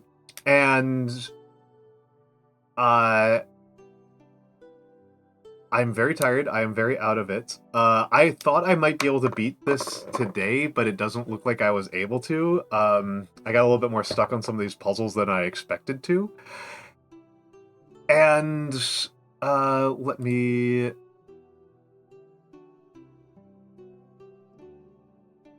We got incredibly far in subathon. We got incredibly far. We got incredibly far. And it's been amazing, and I was not expecting this at all for my first subathon. Certainly not quite this far. I was hoping for 175. I was really hoping for that, but everything beyond that was real gravy and was really unexpected. It's been a really amazing experience, and I will regroup a little bit and think about what I'm going to do about the fact that it seems like some people are disappointed that we ended without getting to keep going for a little bit longer, and then we got some more subs. So I will talk with some people about if that's like a big faux pas in VTubing space. If not, I will add an extra hour or two to reflect the subs that we've gotten in the last 2 hours. And we'll start there. As mentioned, some of these rewards are going to get done earlier. Will get done sooner rather than later. Some of these will take a minute. Notably the cooking stream, but the other ones I think I'll probably be able to do relatively soon. I think. I think I'm gonna try to do the big reward stream, the chat picks various streams thing in mid to late December. That's my ideal. It will compete with me cooking for people.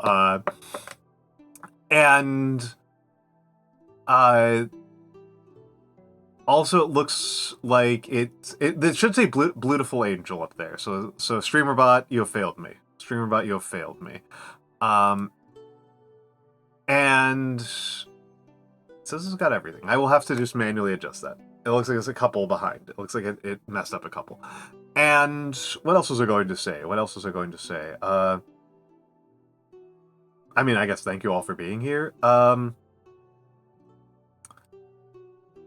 Saturday is a wild card. I will not be streaming tomorrow for the most goofy-ass reason of them all, which is that my Oshi is doing a streaming event that I want to watch really, really badly. It is going to be Olivia and Callie and another person I keep on forgetting, I feel really bad about this, are going to be doing head-to-head Princess Maker 2, and the last time this happened was a year ago, and it was the most insane stream I've ever watched, so I really want to be there for it. It's going to start 1 p.m. tomorrow, and I'll probably watch it on the Discord with people. I'll probably be on Discord watching it there. And I am... and then on Saturday, I'll probably do Echoes of the Eye. Probably more Echoes of the Eye, and hopefully finish it. Maybe I'll do Stalker 2, or Princess, or Slay the Princess. I am still debating that.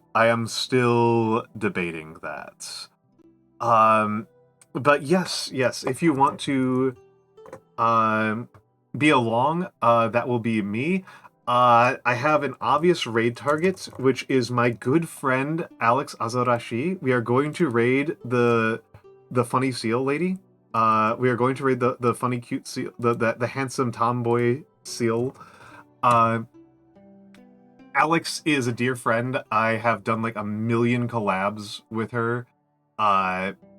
So please give her a follow. Please give her some of your attention and love. She is very calming. She's very nice. I adore her.